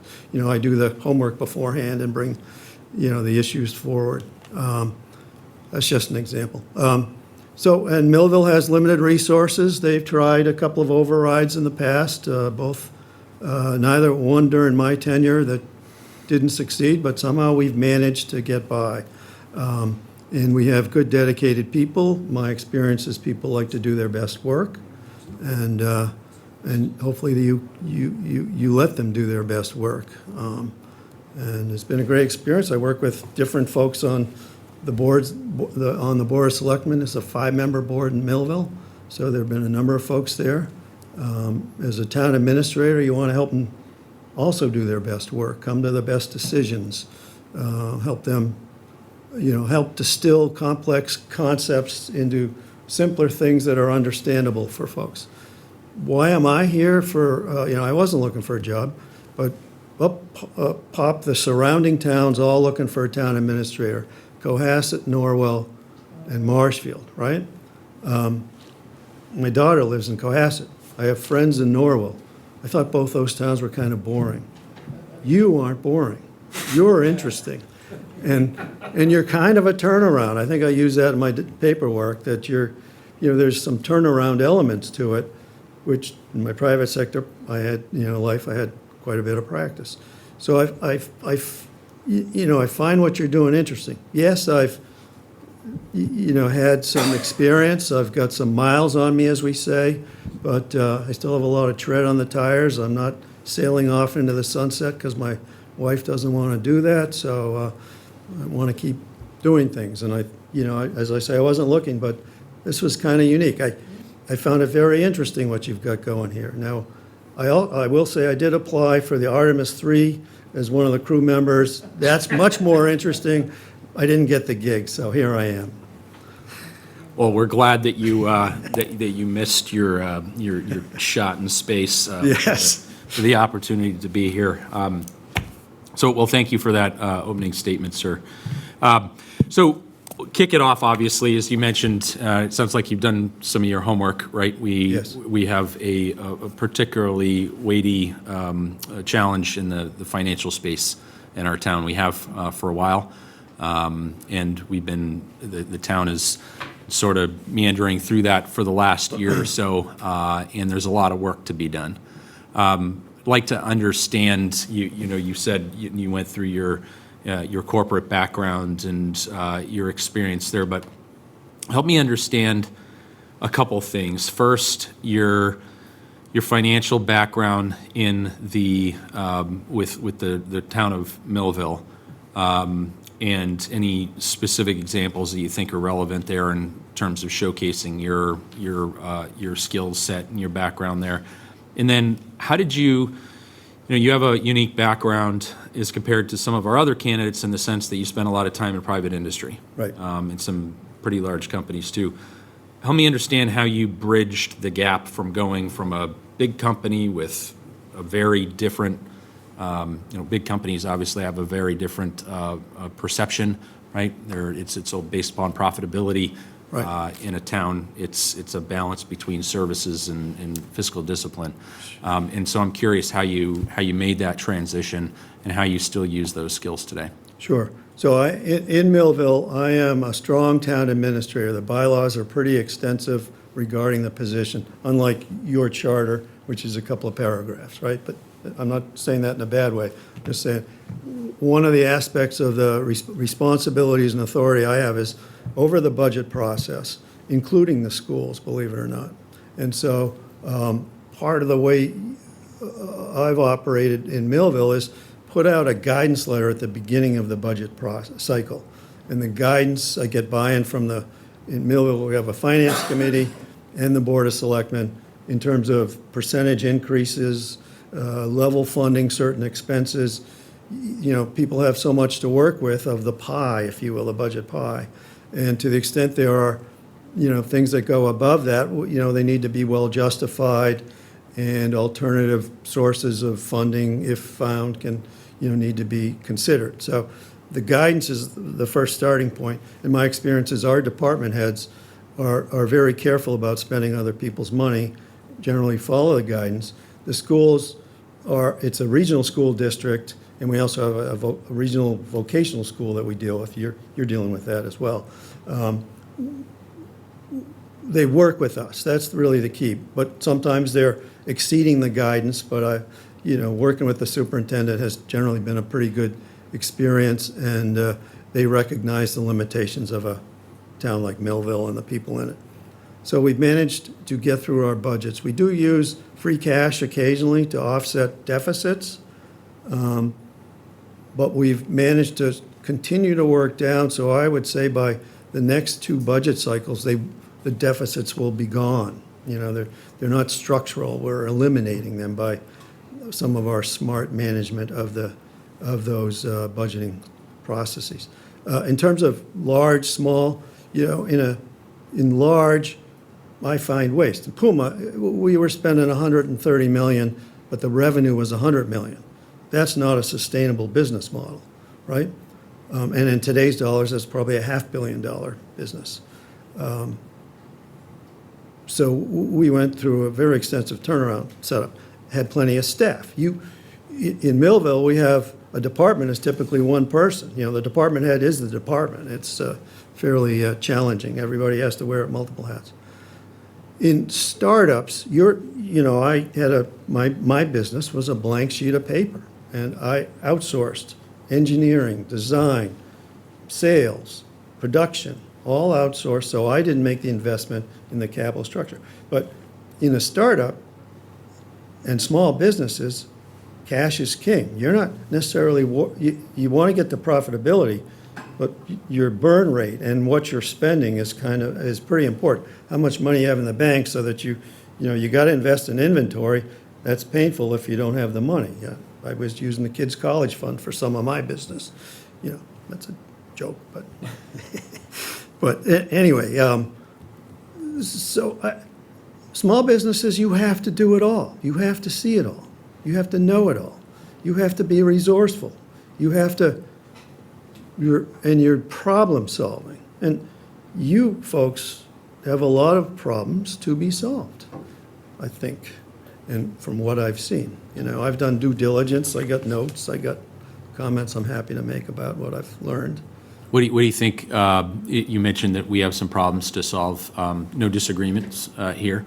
Can you name maybe two or three of them from on the financial side? Sure. That you think deserve focus in the immediate term if you were to be selected as a? Yeah, in the immediate term, I would want to understand how you're accounting for your contractual obligations, your collective bargaining agreements. From what I've seen, it looks like those kind of sneak up on you. You don't provide for it, and then you're paying for it in a subsequent year. I'm not saying that's good or bad. I'd want to learn about that. I'd want to learn about, I've seen folks talk about zero-based budgeting. As a former, accountant, auditor type person, I've never really seen a zero-based budget to the truest sense, but every effort is a pretty good one, right? So you might do zero-based budget of your fire department as an example, right? And I would pick them versus the police department because the police carry guns. So I go for the fire department, right? Your fire department, you know, zero-based budget, you'd say, okay, how many stations do we actually need? Do we really need? Versus mutual aid, versus other solutions. Okay, now, what's our staffing of those stations? And then, okay, what's the staff? I think you have 10-hour and 14-hour shifts or something, if I remember. You know, how many paramedics do you truly need? I think 95% of your staffing are paramedics. Is that if you're in a desperate situation, I'm not saying either way, I'm just saying you would have to evaluate that, whether you need 95% of your fire department to be all certified as paramedics, because they come at a premium, right? Stuff like that. I don't know if that helps answer your question. Other problems. The first thing I looked at when I look at your town, I go to your audit report, and the last one I saw was June 24. And I go to the footnotes, and I look and see what you have for OPEBs. And you guys are pay-as-you-go all the way, which is, what's pay-as-you-go? Well, as an accrual accountant, that makes me cringe, okay? Totally makes me cringe.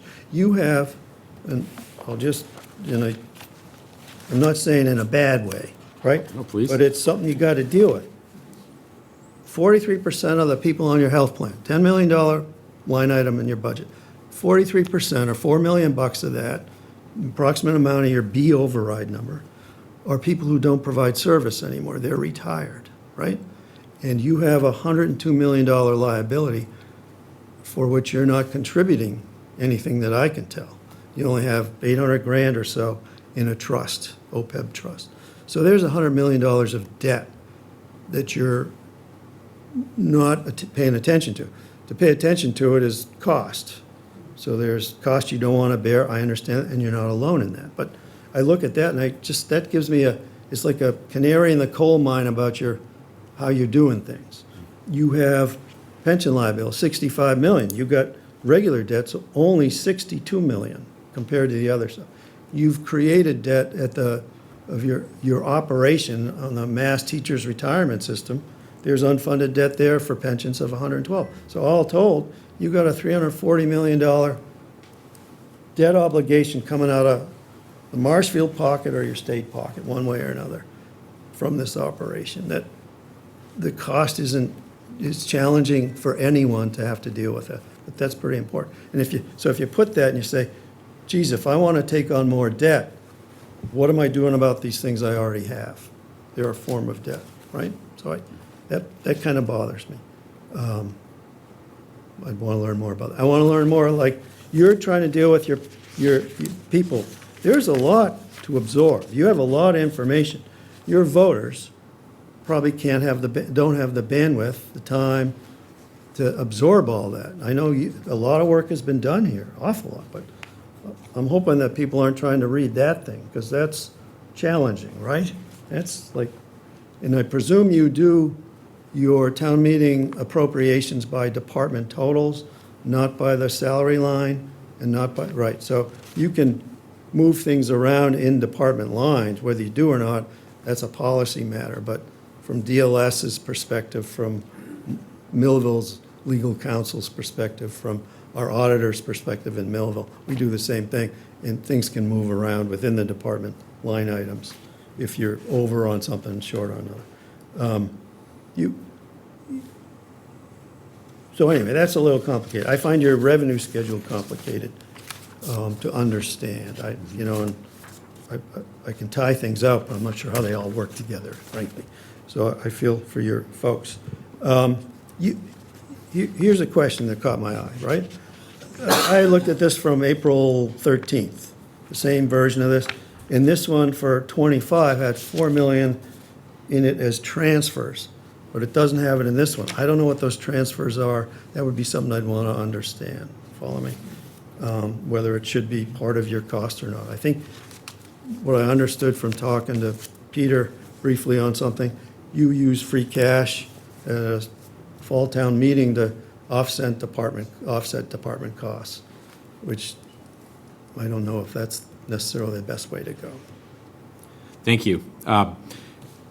Part of the financial situation is addressing the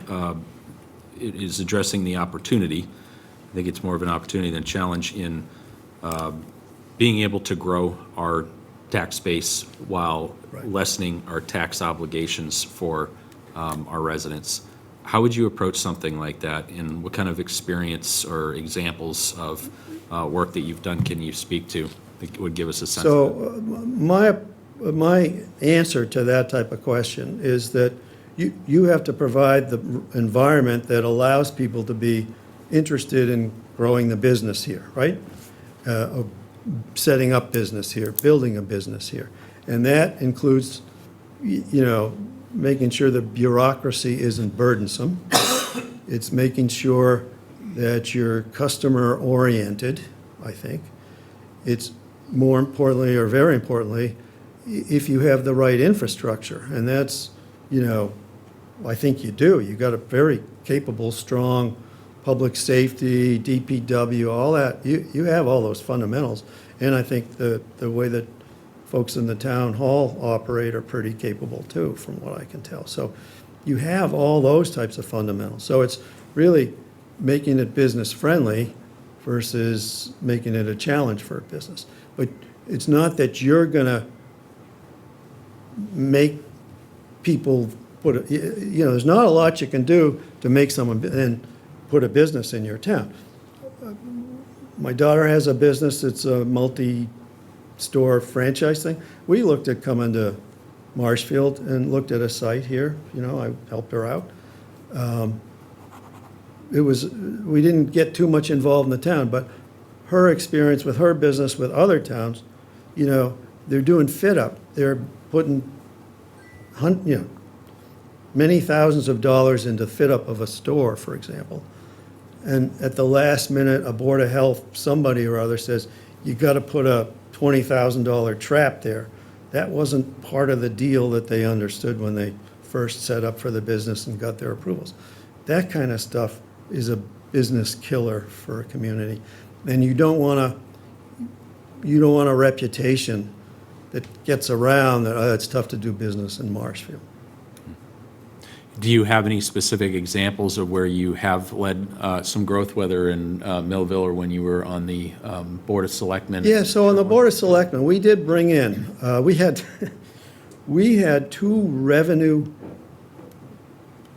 three revenue enhancing committees. And they tried very hard to generate revenue ideas and bring in revenue generating businesses, okay? And they pretty much didn't get anywhere. So just from a practical perspective, they didn't get anywhere. The only thing they did get was one large, like one of the two largest home manufacturers and developers did come into town, was going to buy a 90-acre parcel that a family was wanting to sell and put an over 55 community in there. And the board was all for it, I was all for it, but the neighbors effectively shut the thing down. And so as a result, that tax base that could have been there, which would have been low impact, no kids in the schools, right? So you don't have that incremental cost. Limited impact on, it was all well water, the self-contained well water and septic in that site. So it limited really in terms of traffic and public safety needs and so forth. Would have been great. So as a result, poor Sherburne is now dealing with so many 40Bs, it's crazy. And they did fight one 40B very hard, spent a lot of money, never won.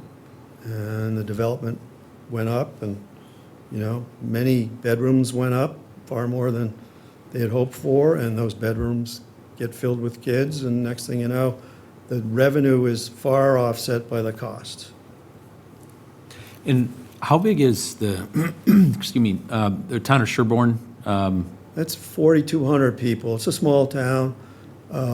It's the most expensive town in Massachusetts, I would say, in terms of the average tax bill's closing in on 20 grand. and, versus the assessed value of the homes. Weston's higher tax bill, but Sherburne's most expensive. My daughter still lives there. I don't know And why. what's the size of Millville? Millville's 3,200, so a very small town. Everybody's on well water and septic. Not a lot of opportunity for development. The town has parcels of land. One of the parcels right now we're evaluating, for brownfields. It used to be a former site of former rubber manufacturing back in the pre-war days. How do you build consensus? How do you collaborate with others? Every good leader has a certain approach that they take, right? Yeah. Everybody says that they collaborate and work together, but actually doing and saying can be two different things. Yeah, it's my way or the highway. No, you really, I think you got to get people to respect that that you've done your homework, you know what you're talking about, and that you're going to listen, and you might change your mind about, so I listen and learn generally to people to help them and point out things that they might not have thought of to help them get to a better spot. So have I had situations where people have been unhappy? Yes. Have some that have been unhappy gone away respecting me? Absolutely. Have some gone away and hired a lawyer? Occasionally.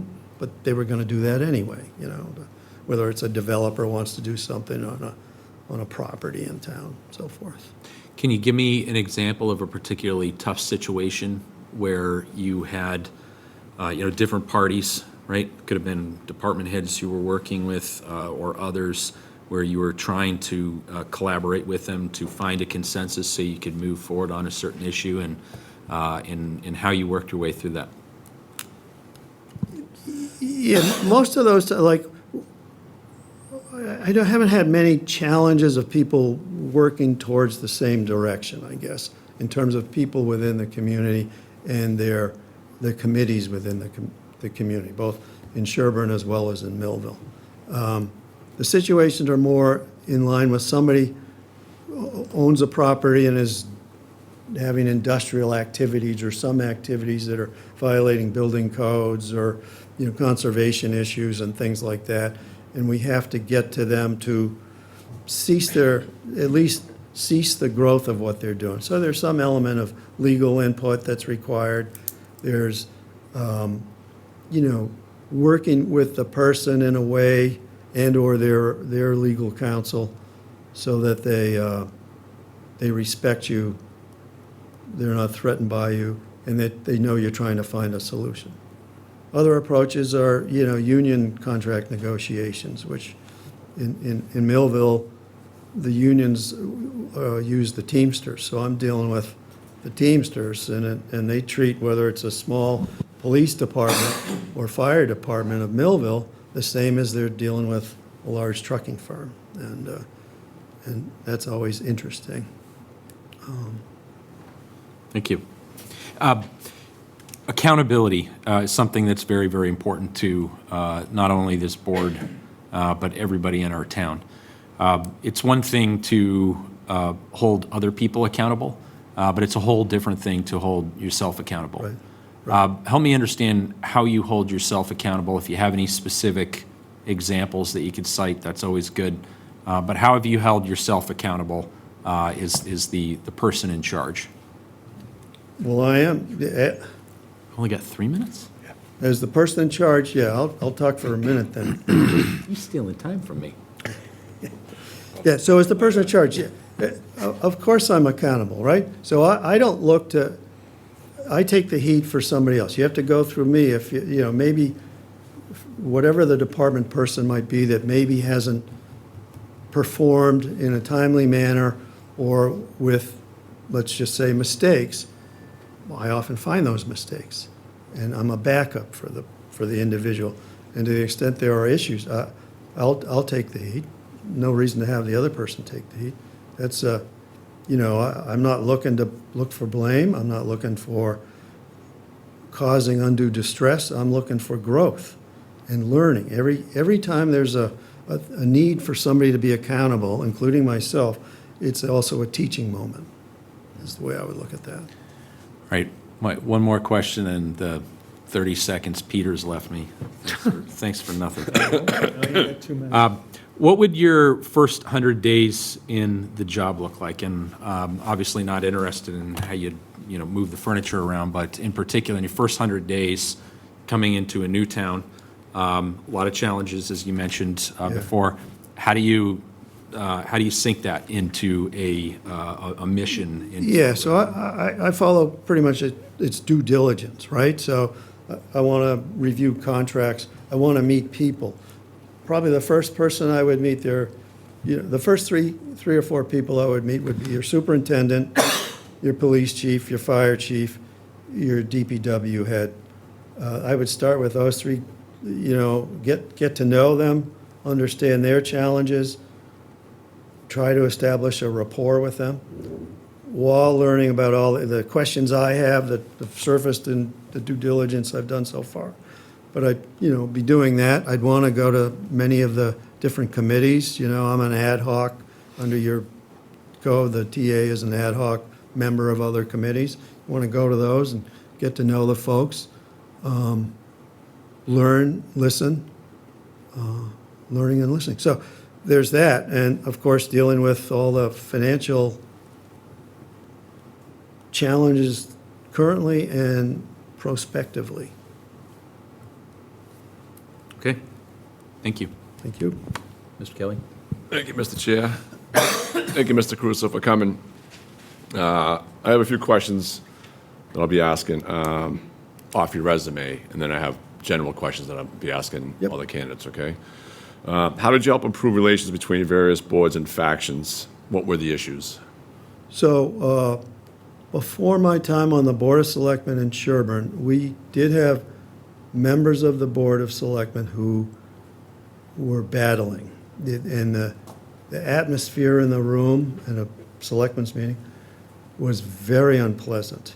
And I'm a nice guy, so I'm able to be a friend of that person over there and that person over there. They may not like each other. In fact, in those days, this guy would call the cops on this guy, and this guy would call the cops on that guy. It was unbelievable. We're talking about select board staff. Yes, the members of Members, the yeah. Board of Select. Yep. And so when I got on, I'm like,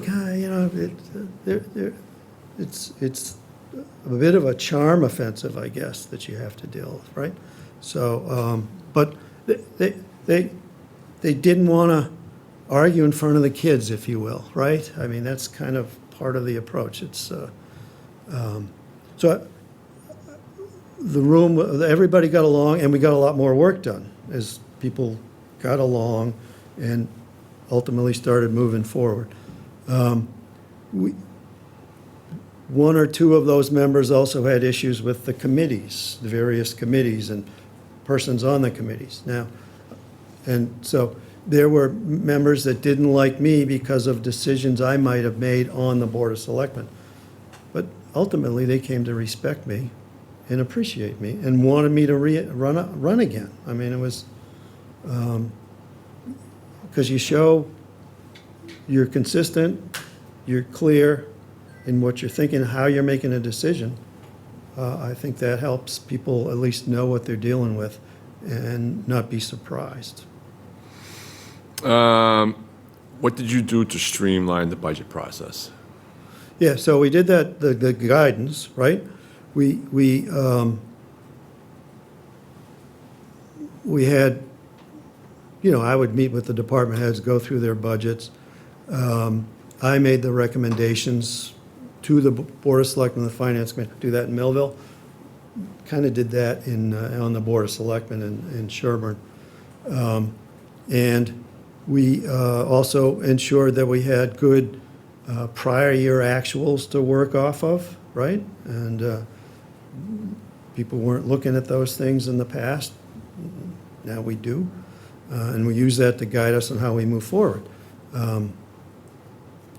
Not everybody gets what they want in the budget process, but I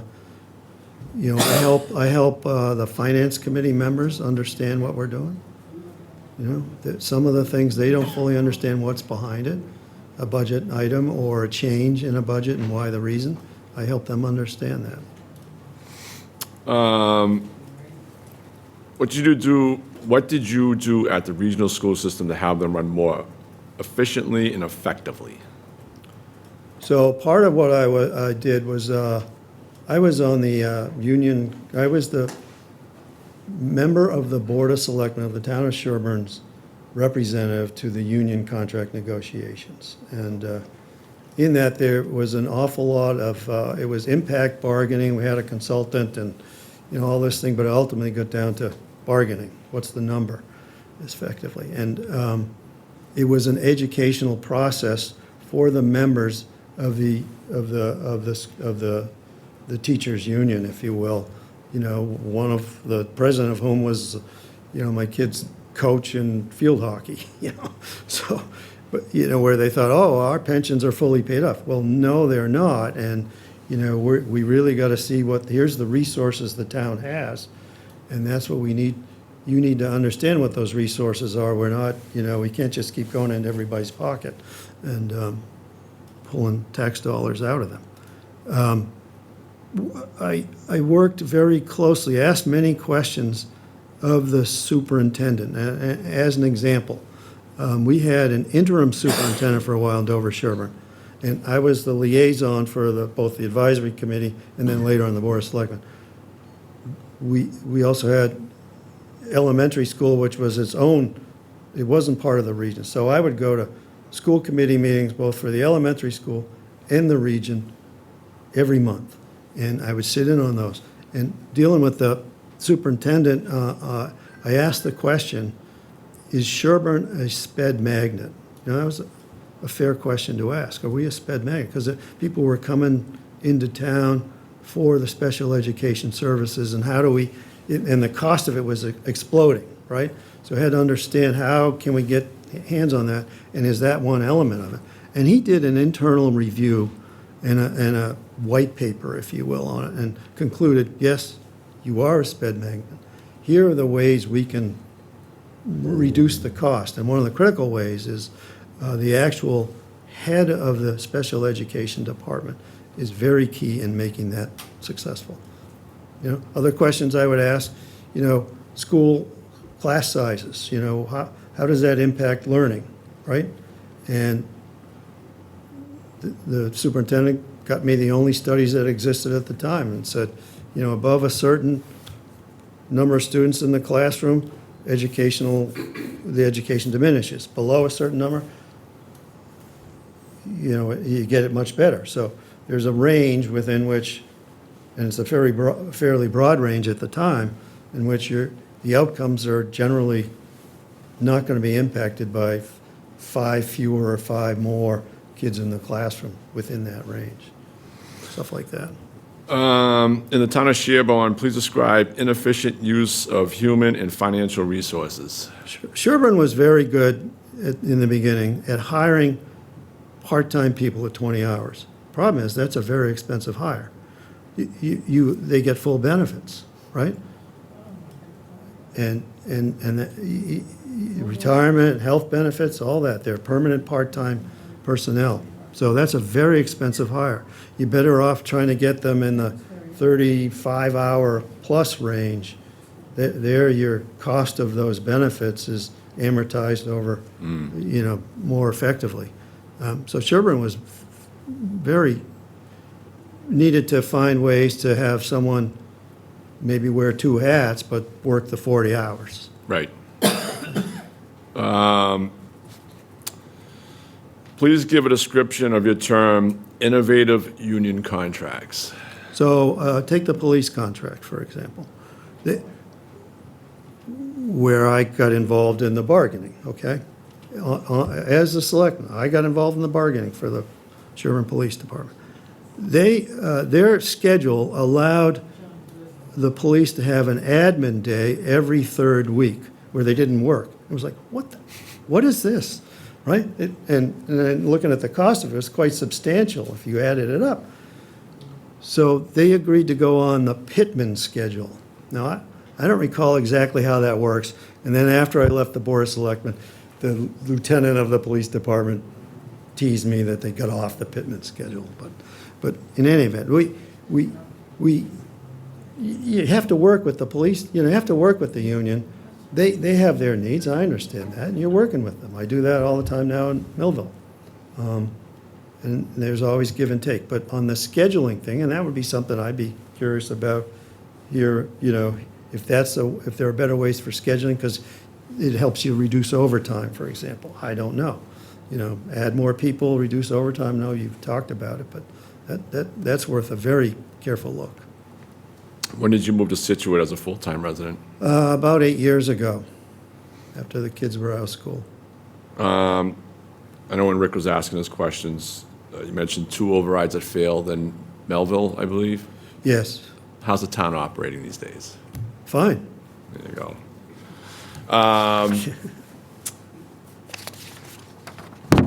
Excuse me.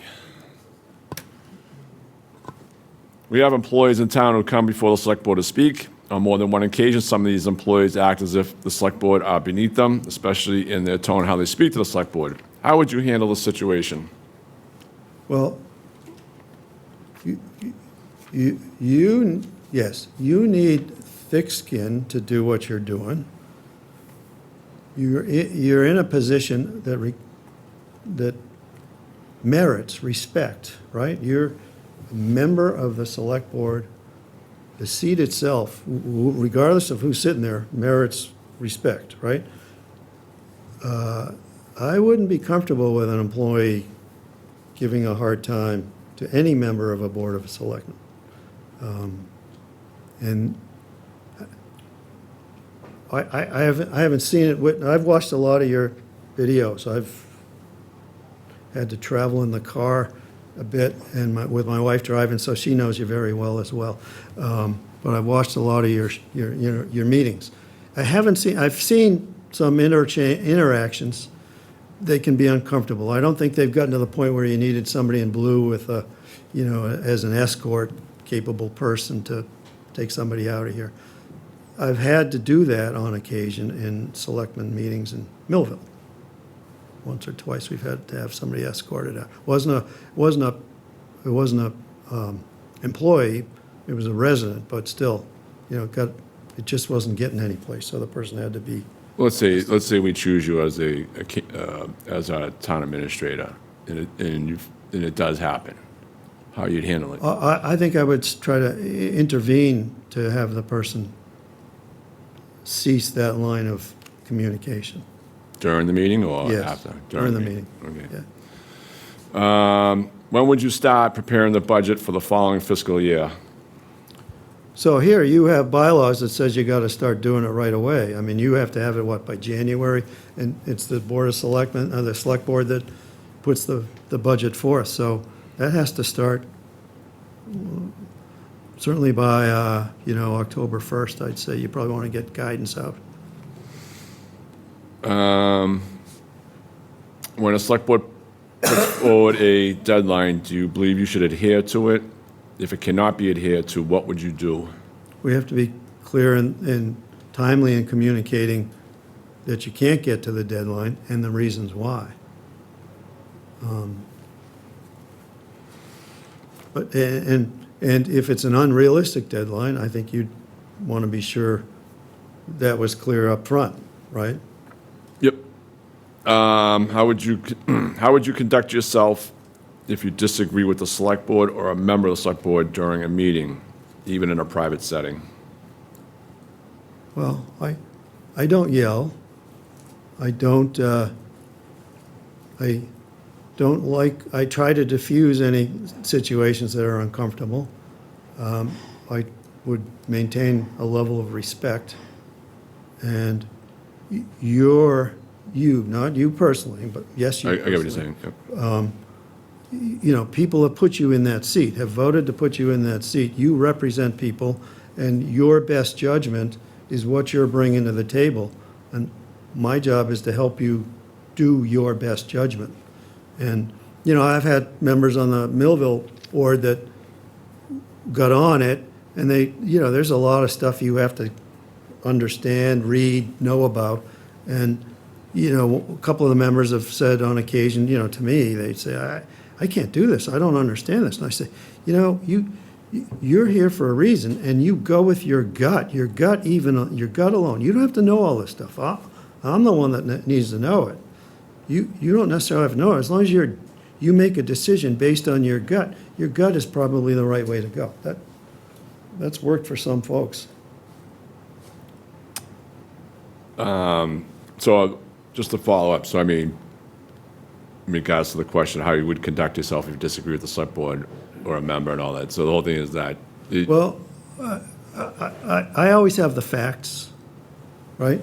And I would explain the facts, but I'd also want to make sure I understood where the select board member is coming from. And I think that's important. I think I saw one of your meetings where it wasn't clear that what you, for example, was a question you were asking and what somebody else was understanding you were at. There was a disconnect in what I saw, and I think that caused some problems here, that could have been avoided. As we are unsure of your abilities and are a right fit for the town, would you allow a trial period of 6 months to a year with no penalties to town if you were to be released? Yeah, You would allow a trial period? yeah. Okay. Do you have any relationships, affiliations with anyone in the town of Marshfield? No,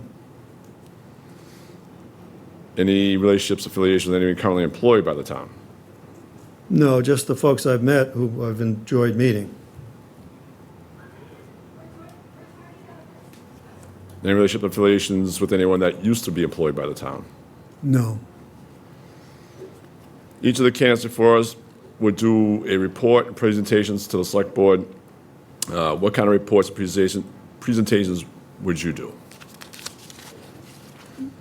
A presentation, Yeah, because all the candidates says we like to do a report and presentation for the select board. So I'm just trying to get an idea of if you were to be hired by us, what kind of reports and presentations would you be doing for us? I think I'd go over some of your financial challenges. I think I'd want to know, help present to you legal challenges that are going on, although you have that covered, I guess. So, I'm thinking in terms of Millville, I would have to do that, right? And some of that's executive session types of things. Yeah, I mean, you have a town administrator report, you want to know what activities have gone on, you've got road work going, even though that's not under your authority, that's still important to know what's going on. You got projects, where are you at on projects? You may have correspondence that comes in that needs to be, would be helpful to discuss in public session here, to help educate the folks. Okay. What kind of policy recommendations would you present to the board? So right now, Millville is going through an update of the new board they have an existing Board of Selectmen policies and procedures. Those include, how they go about appointments. They include how they deal with the town administrator. They include how they, how the use of the town debit card, credit card is used. It ranges from that. There's media policy, there's social media policies on there. These are in addition to the existing personnel policies, right? There's on there are meetings, how they hold the meetings. And the way Millville does is different than the way you're doing. They allow, for example, a matter comes, on the agenda, is discussed by the board. Town administrator can add his 2 cents. We're a little more free-flowing in Millville on that regard. They do allow for the public to weigh in, pertinent on that, to the extent, but it's also up to the chair, so, Correct. that's controlled by the chair. So anyway, it's probably 20-something policies on different subjects. I'd probably lift that and bring it here and see what you have. I don't know what you have. Okay. Yeah. What makes Marshfield a place you would like to work for? So you've got the ocean, you've got the challenges of coexisting with the ocean, as I said. You've got the fundamentals, right? You got them all. I have a motorcycle, I like to ride through Marshfield, and I haven't been pulled over yet, so that's because I follow the speed limit. It's a really neat town, and everybody I've met, I've found pretty enjoyable. You know, the folks on the search committee, you know, you can get into a meeting like that, and maybe you're not comfortable. I felt comfortable with all those people, right? I felt comfortable with my interactions with Danielle, who tried to give me chocolates there before the meeting, just to give me a sugar high. So anyway, I think watching you all, I think maybe there's some low-hanging fruit that can be dealt with, and I could help with that and help you all do your best work. In my short time in office and getting to know the budget and its process to a certain degree, it is my belief more money should be siloed into specific funding areas instead of placing most of it in the general fund. For example, the town collects over $4 million in excise tax every year, but it's to my understanding nothing is dedicated to streets and sidewalks. Do you recommend such a process, and if so, have you implemented it in the communities you serve? Yeah, no, I don't know that I could say I would recommend it, but I understand what you're saying, so it merits exploration, if you will, and whether that's a better alternative to something else. Yes, you get Chapter 90 funds, right? And that's how you do your road work and all of that. The excise taxes go into your general fund. I think maybe the better approach is to think about when you have surplus funds available. I'm saying when, because some point, I bet you will, right? You might create additional stabilization funds. Like you have what, 6 million in a general stabilization Roughly. fund. Millville has $1.5 million, a much smaller town, and it has a stabilization fund for capital. I'm the chair of the capital committee. We try to keep that at a certain level, right? And we use it for purchases, and we've had to use it more recently, where in the last few years, we were using ARPA funds and CARES Act funds for those types of some capital purchases. We have a highway stabilization fund. We have a public safety stabilization fund where the ambulance revenues, 50% of the ambulance revenues go into that automatically, right? We had a town meeting vote many years ago. That's an automatic feed for that, which is the funding for police vehicles and equipment that the fire department might need. So those are things that I think might be achieve what you're looking to do, and worth exploring or considering. Since you are applying for the position, have you been following the budget process? Yes. Is there anything you would do different? I'd have less information, more concise to start. I'd have percentages on these things, percentage changes and bigger font. Now, I think you did get to where you did this thing, and I think it was very helpful, and it does concise, and I'm sure Peter got some gray hairs in the process to do it, but that is very helpful. And I look at the laid off thing and the no override. Those are some big numbers there. Those are almost hard to comprehend, and that surprised me. What else would I do? I think I don't know whether you've actually complied with your code for the public hearing you're supposed to have. Maybe you did that before your first special town meeting, right? You're supposed to do an official public hearing with advisory 14 days before the town meeting. Correct. Yeah, we're doing it tomorrow. Okay, so Yeah, we're a little we're a little late, but Yeah. but that's okay. Yeah, I mean, I understand that, and you've been challenged with. I understand your challenges, why you're here, where you're here. You're here where you're here. You got to work with that. Could you give the select board some ideas on what you would suggest to control spending that the select board would have more oversight on? I will offer you an example. Do you believe overtime should be incorporated into department budgets? My thinking is overtime should be in its own account under select board supervision. Any overtime used, the head of the department is required to explain why overtime was used. Yeah, I understand why you might think that way. I don't know whether, would necessarily agree, right? I do think the overtime should be in the department budget and managed, but then the department needs to be managed. It needs to be managed by the department head, and you know which departments are generating most of your overtime. And that then gets into staffing possibilities that might help with that or mitigate it. In terms of whether the Board of Selectmen should be, the approval authority on something like that, I'm not, No. just to correct you, I'm not looking for to approve overtime. I'm That's just select saying, board, take sorry. the overtime, put it in its own budget, yeah. and every time it's used, the department head would have to just explain why, so the select board would get a report. So that's kind of, management reporting geography is what I would describe that as, which would be a useful tool, so you don't have surprises on the select board. But the question, I guess, or where I was going, okay, is whether or not you all as a select board are too hands-on here. And I'm not saying you are, right?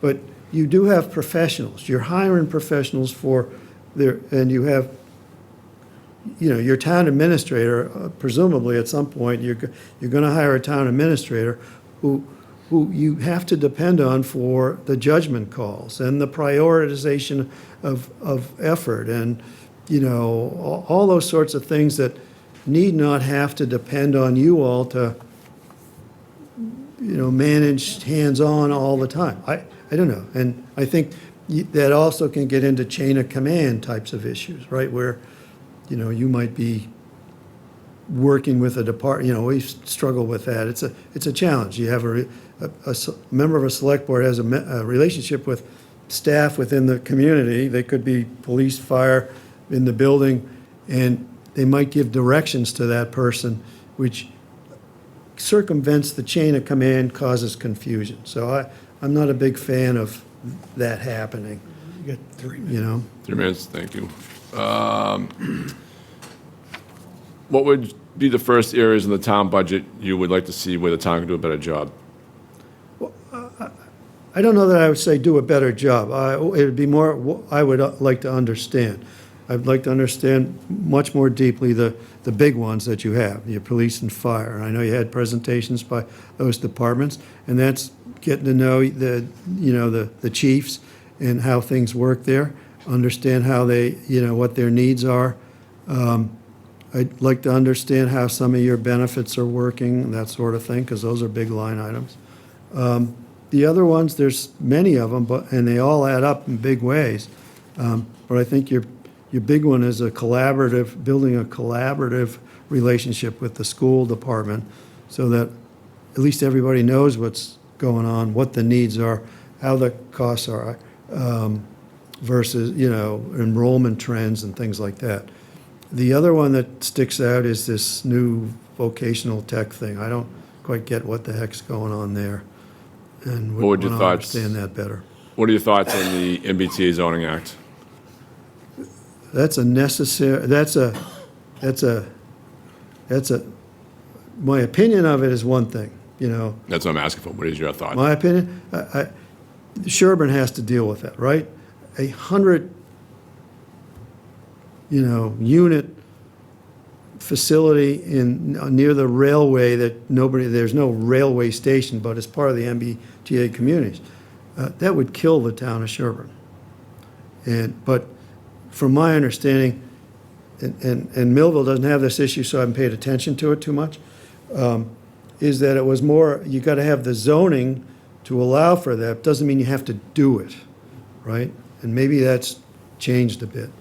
I also understand you all fought it, and it didn't get you to where you wanted to go. Now we're looking, Peter. Is that it? You got 1. 1 minute? Yeah. Do you have procurement experience? Do I have? Procurement experience? Yes. MC, PPO, yep. I knew that, so I just wanted to ask for the record. Yeah. And I guess if you can't answer quickly, what is actually, no, let's ask this one. Do you believe the Massachusetts legislative branch and the executive branch are to blame for the city's, town's dire financial situation? So I know there's a lot of that about the unrestricted, the government aid. not keeping up with inflation and all that sort of thing. That is part of the problem, but the problem still rests locally, in my view. But you do think the Well, for legislative and example, executive branch are an issue? Yeah, so MMA, came out with their, I forget what they called it, they had a couple of studies that came out in the springtime, and they had this Initiative 351, which was to increase the unrestricted government aid by $350 million. Problem was, they didn't say where it was coming from. Right. Somebody's got to pay. Mr. Caruso, I'd like to thank you for coming in. Thank you. And giving us your time. It's been a pleasure. Mine too. Thank you very much, Mr. Cruz. I really appreciate it, to echo Mr. Kelly's sentiments. Appreciate you coming in and spending the last hour with us, so. I enjoyed it. Thank Yeah, you very much. very much. Good luck. Appreciate it, sir. to you all. Thank you. I'd like to move that we take a 10-minute recess. Any I was wondering, opposition with I that? should have threw a wager down how much, I was like, he's going to say 5 minutes or 10 minutes. 10 minutes. I'll do 10 minutes, All absolutely. right, very good. I'll second that. Time that we go into recess is 7:50 PM. All in favor, say aye. Aye. Aye. We're going into recess.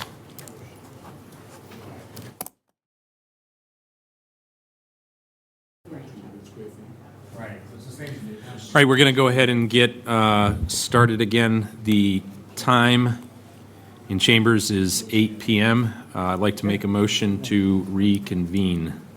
Do I have a second? Second. All in favor, aye? Aye. Rick Smith, aye. Okay. I think we're interviewing Mr. Kreidler next. Oh, you brought, Pressure, a lot of people like different types of chips. brought snake. We're on, just so you know. But thank you. A lot of pressure. Is there cough drops in here? No, I'm just, There is a I'm regular just, fireball. I'm just kidding. There's a fireball? Not Well, very. That would be, how that might work for you. about some sour? Danielle's office, she spends her own money on them just for what it's worth. Some. Dinner served. I would know, Mr. Creedler. Likewise. Mr. Kreidler, it's good to meet you.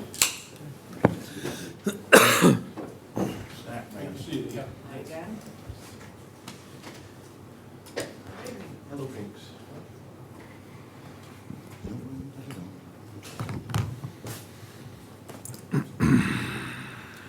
Mr. Kreidler, welcome. Thank you. Where are you coming in from tonight?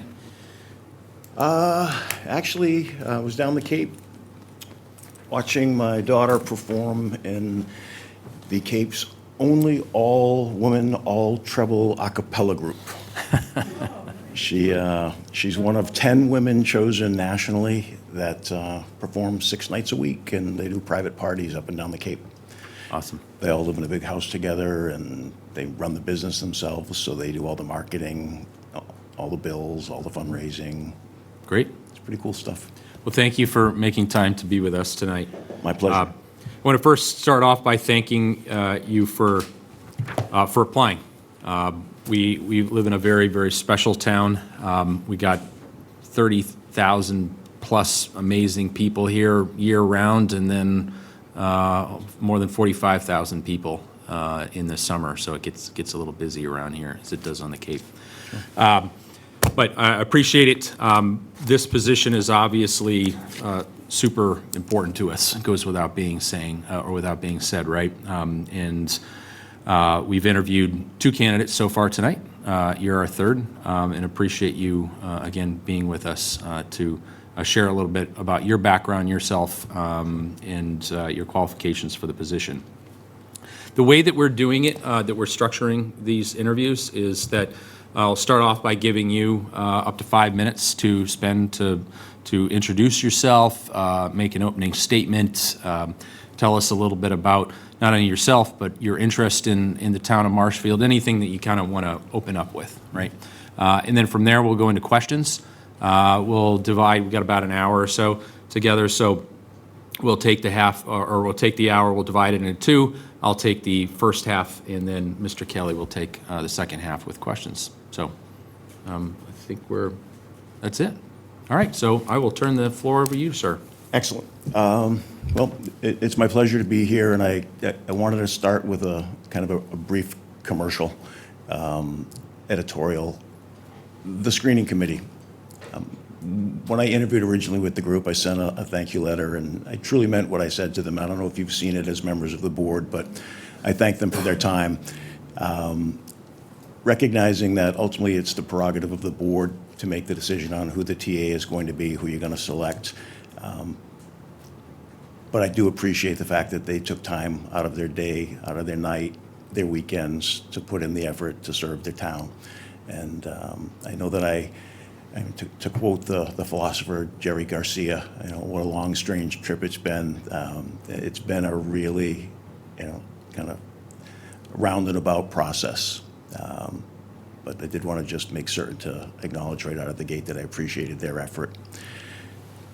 So having said that, about me a little bit, 10,000-foot view, Massachusetts born and raised. My career has been 33 years in public service, all executive service to either a mayor for my initial position right out of undergrad for 5 years as chief of staff, and then 27 years working for multi-member executive bodies like yourself.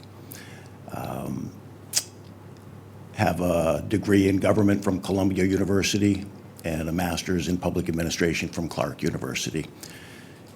Married, 5 kids. The baby of the group is the one I just was talking about, who is a rising senior at Emmanuel this fall. And my wife doesn't use the term empty nest. She uses open nest.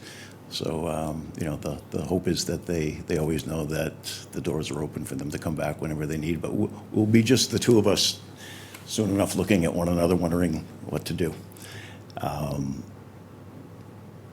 So I have, over the 33 years, I've worked in only 4 communities. So my average length of tenure in a community is a little over 8 years. There were 2 in particular that I'd like to address because I know that in my earlier ill-fated visit, there were some public comments offered about 2 of the communities that I've previously worked in, and I wanted to just kind of put those right out on the table with the lights on, right out of the gate. So just briefly, I wanted to talk about the town of Winchendon and my service there. I served for 15 years in Winchendon. The position had existed by charter for 20 years, and there had been 11 incumbents before me, if that gives you any sense for what the shelf life of a town manager in Winchendon was. Nobody had made a 3-year contract. Pretty rough and tumble place. When I got to Winchendon, the bond rating was hanging precipitously above junk bond status at a B minus, so barely tradable. I'm very happy to say that by 2014, we had 3 successive upgrades, and the bond rating at that point in time was sitting at, I want to get it exactly right, so give me just a moment.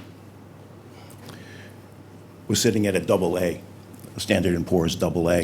So we had done some significant work in getting policies and procedures in place, adopted and supported by the select board, the finance committee, the school committee, and making certain that we were doing all of the things that were best practices for municipal budgeting.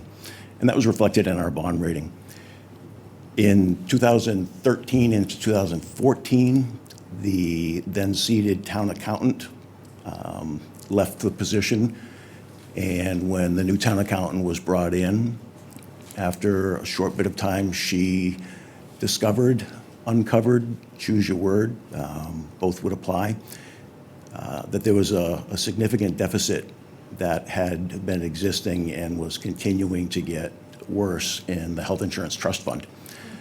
It's a lot of technical information that I'd be happy to go into any level of detail you'd like, but suffice it to say, she brought it to my attention. I went to the select board. The first public meeting took responsibility for the issue, and the community was understandably very, very upset. What started as roughly a $500,000 expected deficit, after correcting what DOR termed some unconventional accounting methods, became in the health trust fund alone about a $1.3 million deficit. And that was exacerbated by a $2 million over expenditure in the school department. So went to the select board, informed them, stood up, took the spear, took responsibility, and engaged with DOR directly away. And with DOR, was given the task to put a deficit reduction plan together. I was given 30 days to craft the plan and get it adopted by all of the three boards, so the advisory, finance board, the select board, and the school board. Succeeded in doing that and got DOR's buy-in of that deficit reduction plan. And it served as the foundation for what became deficit legislation that DOR legal drafted, that we contributed on the local level to. Ultimately, that was passed through the House, through the Senate, and signed by the governor on his last day, literally his last day on the job. That bill was signed. And I then sat with the new town accountant to work on the 16 budget, got the warrant and the budget finalized. The deficit reduction plan was rolled out and had been accepted, and the political noise had not died down. In fact, it was only growing. So I approached the board and said that I thought it was important for me to take my leave, because until there was a change, nothing was going to change. Okay, I don't want to cut you off, but you're 2 minutes over the 5 minutes that you had for the opening, so, I'll let him. okay. I'll let him continue. Thank you, Peter. Go ahead. I'd be happy to come back to this during Nope. one of your questions if you'd like. Please, go ahead. Okay, It kind of leads into the finance questions. Sure. So, sure. go ahead. I'll try to expedite from here. And So I- Peter's going to only leave me with 30 seconds anyway, so go ahead. So I went to the board and said I should take my leave. The board had just renewed my contract, but things weren't going to change. I wasn't going to be doing the town any good by staying. The board offered a severance package. I know it was presented a little differently when I was here last. And sometimes, the headlines in the papers and the Facebook posts will give their own particular twist on things, but the facts and the record exist, and they are what they are. The board offered a package. Council suggested that it be paid to me as a severance in settlement. I said I'd rather go to town meeting. The board agreed, rolled it into the warrant for the coming town meeting. I stayed that extra couple of months to get through town meeting. And in fact, the last bit of, ironically, the last bit of unity that I experienced in Winchendon was the vote to fund the severance agreement was supported by those that wished me gone, as well as those that wish me well. So that's the backstory in Winchendon. And then just very briefly in Townsend, it's a lot easier. There was a personnel matter where the select board, as the appointing authority, terminated a police chief. The community split in two. Fast forward a year, and there is a full changeover on the board. And that new board is pro-police chief and painted me with the brush of the policy and actions of the prior board, which I understand. And I was going to be of no use to them with their decision to go in a different direction regarding the police chief. So we negotiated a separation, and I think indicative of the value they saw in my continuing to serve, they kept me on as a consultant for a couple of years on the payroll, and recognizing that none of the three of them had ever served before and didn't know local government, and there'd be a new TA coming in. They saw the value in keeping me on, so that's the deal we crafted for my separation in Townsend. So 4 communities, 33 years. Those are the two that get the big splash in the news. I just wanted to make certain to get those addressed right out of the gate. Thank you, sir. How many minutes do I have left, Peter? No, I'm just kidding. Okay. So in your background, the finance piece is obviously very important for a number of reasons. And the biggest one is that the finance challenge is the biggest one that we have in our town. It's the biggest one we've had for some time now. We have had challenges with a revolving door of people in and out on the finance and accounting side, and that's been an issue. Obviously, when that happens, you get a lot of you get information, experience and knowledge that leaves, and then you have to kind of restart it, and it becomes a pretty tricky situation pretty quick. And then in addition to that, had some, I'd say, a lack of experience from certain folks that had to ensure that things were moving in the right direction, and that creates a challenge, because when you don't know what you're looking at and you don't have that experience, especially financially speaking, it can, again, end up inadvertently putting a lot of power in the hands of people that aren't there to possess the power, but are there to deliver on certain objectives. I want to ask you about your financial background and experience, because you obviously have a bit in Winchendon and Townsend. You've had to take on various challenges there in those places, and I'm sure that you had to rely upon a lot of town accountants or whoever it was, staff that was working for you. How did you reconcile, especially in a position where, like in Winchendon, right? You walked in, you said there was a deficit found right away, and then you had to work through that issue. But your background in finance wasn't as strong as, for example, the town accountant. How do you make sure? When you approach a job, when you approach a role like this, from a financial perspective, how do you make sure that you're not allowing, or that you're asking the right questions, right? That you're asking the right questions, so that way, because ultimately it'd be your responsibility, right? The budget becomes your responsibility to carry out and get done. It's the select board's job, but we pass a lot of that responsibility off to the town administrator. There's a lot to unpack in that question. So, first and foremost, the budget is the town's, right? But the genesis of it is the select board. It's your chief policy objective numerically, right?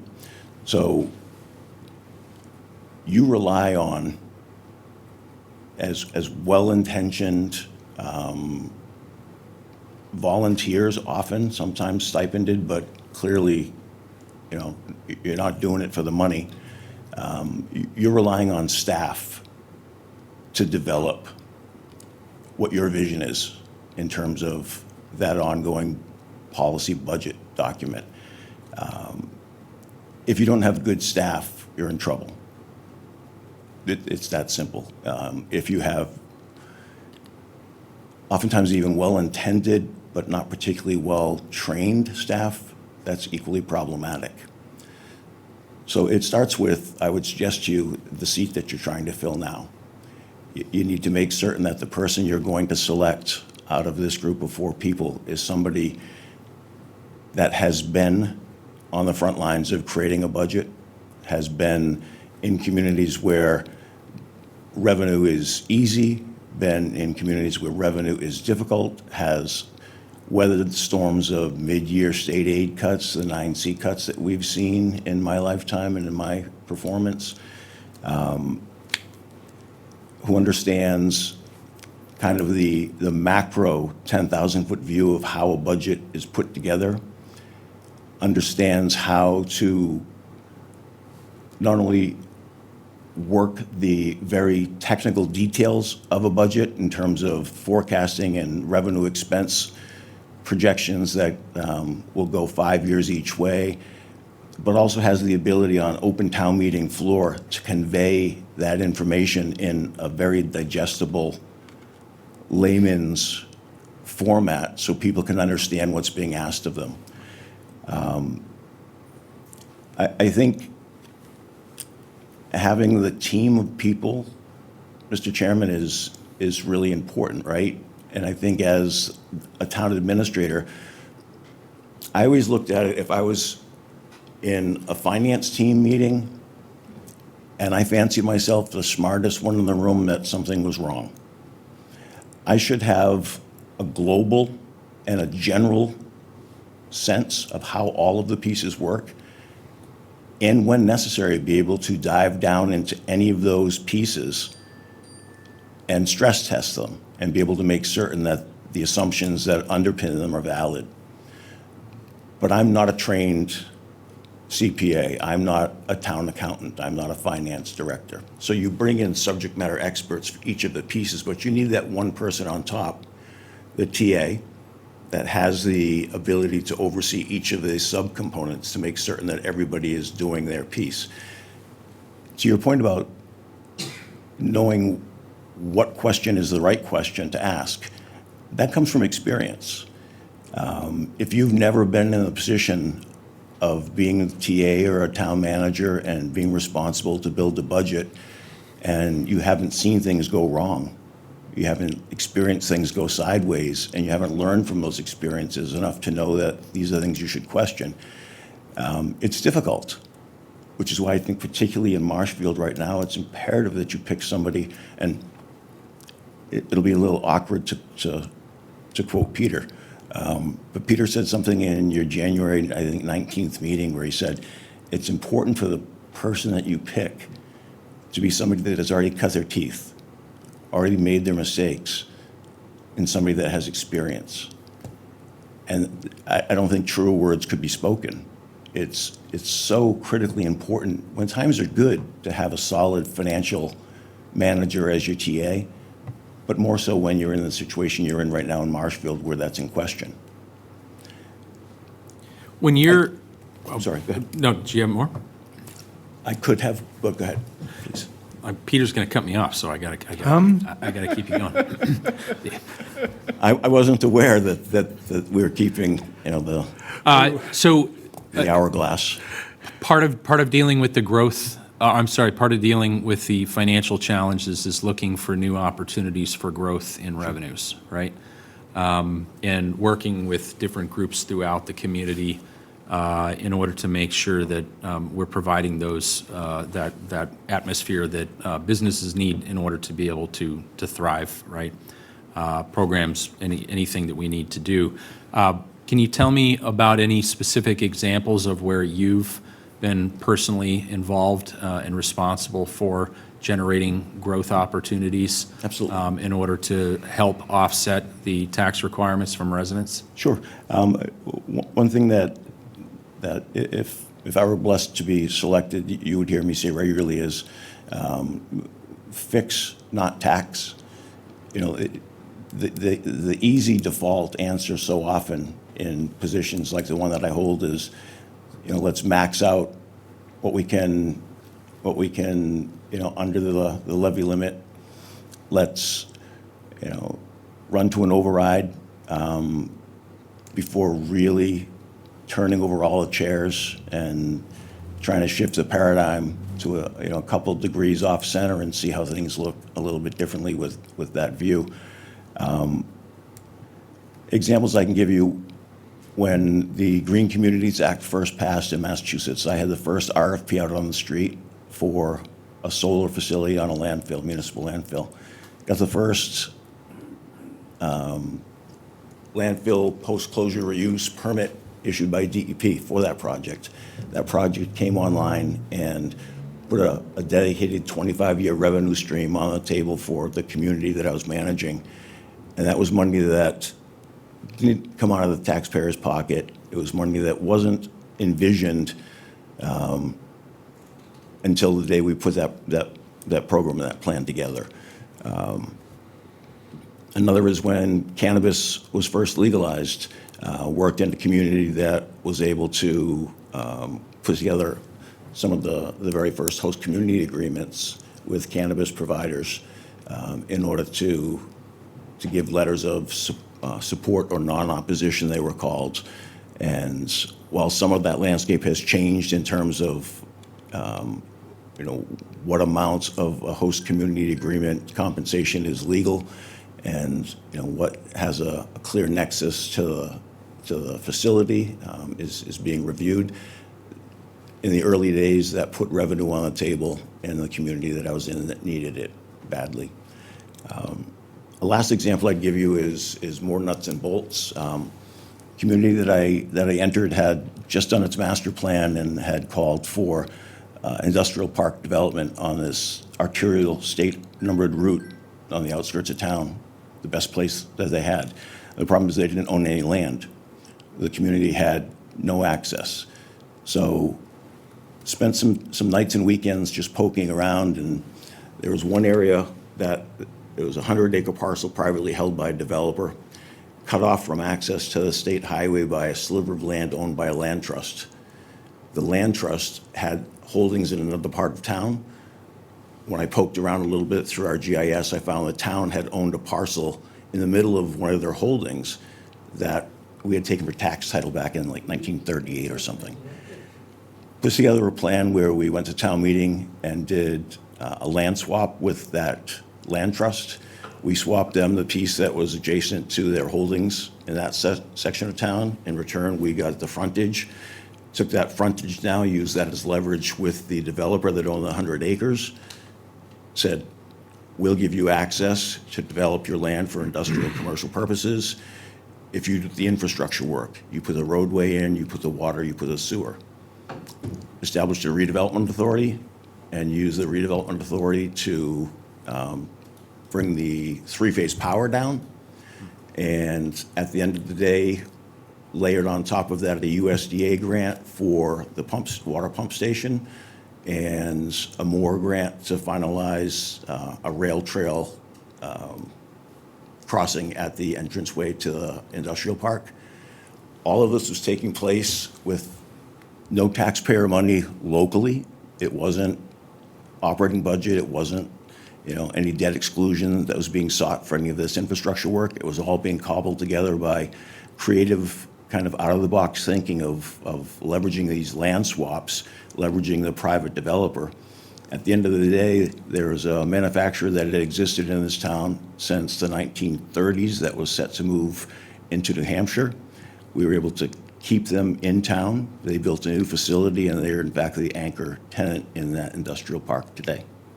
So it's new taxation, it's job creation, and the ability to have done so without going to the taxpayers directly and hitting them up. So those would be three examples I'd give you. Thank you. How do you... You're joking, right? No. Can you check him?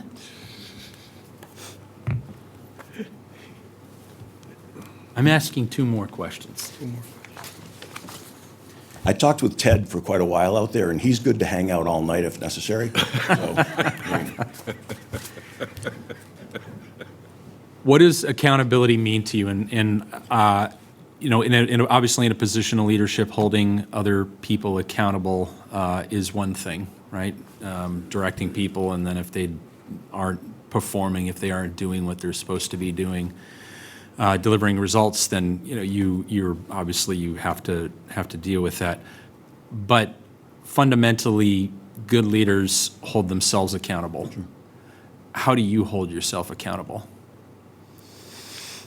that's an excellent question. I think, the whole, you have to look at yourself in the mirror every day, or you have to have a clean conscience when you put your head on your pillow. I mean, those are all, kind of just fluffy little cliches, but I look at the fact that the only legacy I expect I will leave in this world is going to be my children. And accountability to me is knowing that I can face my kids and do so knowing that every day I've gotten up and I've worked hard and I've played by the rules. And when I have fallen short, I've not let that beat me. I dust myself off and I get back up again and I continue to try to be better the next day. And at the end of the day, if I can do that with my kids, that's the type of accountability that means the most to me. Now, obviously that applies to my public sector jobs. my private sector work that I've done, my business that I built myself, my consulting business, there is accountability in all of that. And it's, I think, setting a path, working hard to get from point A to point B to obtain the objective, and recognizing that you're human and you may fall short, but not giving up and doubling down and working harder the next day. Thank you. Trust in town government here in Marshfield is, it's a bit of a low. It's been an issue for some time, public perception about town government and our ability, town government's ability to deliver on what the people, our residents are asking for. Trust obviously begins with this board, with the select board, but is the day-to-day person who's carrying out the will of the select board. How, as a town administrator for our town, would you restore trust in town government? And again, it's a simple cliche, but say what you mean and mean what you say. You can't say one thing in this room on television and then say something else the next day that contradicts it. Particularly in today's days communication, where everything is instantaneous and electronic and available 24/7 from any number of platforms, information is going to fly, and it's going to, it's going to go far and wide, and you need to make certain that everything that you're saying is consistent. So if you set a policy, or if you set goals and objectives for the town for the year, you need to be consistent with that as a board. Obviously, unless something significant happens and there's a legitimate course correction that you vote. But once you've done that, we in the organization beneath you need to also be consistent and carry that out in everything that we do. We need to make certain that those goals and objectives are translated into deliverables that get spread out through all the departments. Again, in digestible, measurable actions. And at any given time, you should be able to query what's going on in the department, and it should tie back, that work plan should tie back to the policy and the goals and objectives that you set. And if it doesn't, there's inconsistency and there's a breakdown, and that causes distrust. But if you proclaim loudly and publicly that this is the path we're taking forward, and then we are enacting that at the staff level, consistently, openly, transparently, you've nipped a lot of that in the bud. Having said that, there are those that don't want to believe the worst regardless, and you need to engage. For far too long in local government, we had believed that the four corners of the building defined reality. And if people wanted to know what was going on, they had to come into the reality and learn. Come to town hall and ask if you have a question. That doesn't work any longer. And what I have found great success doing, Mr. Chairman, is bringing the information to the people where they are. So whether that's walking into the local coffee shop where you know that the piranha are supping and actually throwing yourself into the middle of it, or going to a neighborhood block party, but going out into the community and bringing the information and making certain that people not only are getting it given to them, but getting it given to them in back to an earlier point, in a way that is understandable and digestible for them. Oftentimes, we think people understand what we do in these buildings. I've referred to it as the voodoo we do, but people don't. They don't really understand, how, a tax rate is set, and if property values go up, how the tax rate is equalized and will go down. I mean, there's so much that we just do and we think that everybody gets, that we haven't done a good job of making certain that they do in fact understand it. So I think having things like a citizen academy, which I've done, where you invite people to sign up to come in and go through modules on local government. And you basically learn, each session is, one's on budget, one's on public safety, one's on, it's not, very granular, but it's good enough information and it's coming straight from the source that it engages people to have a better understanding and perhaps even want to get involved a little more deeply.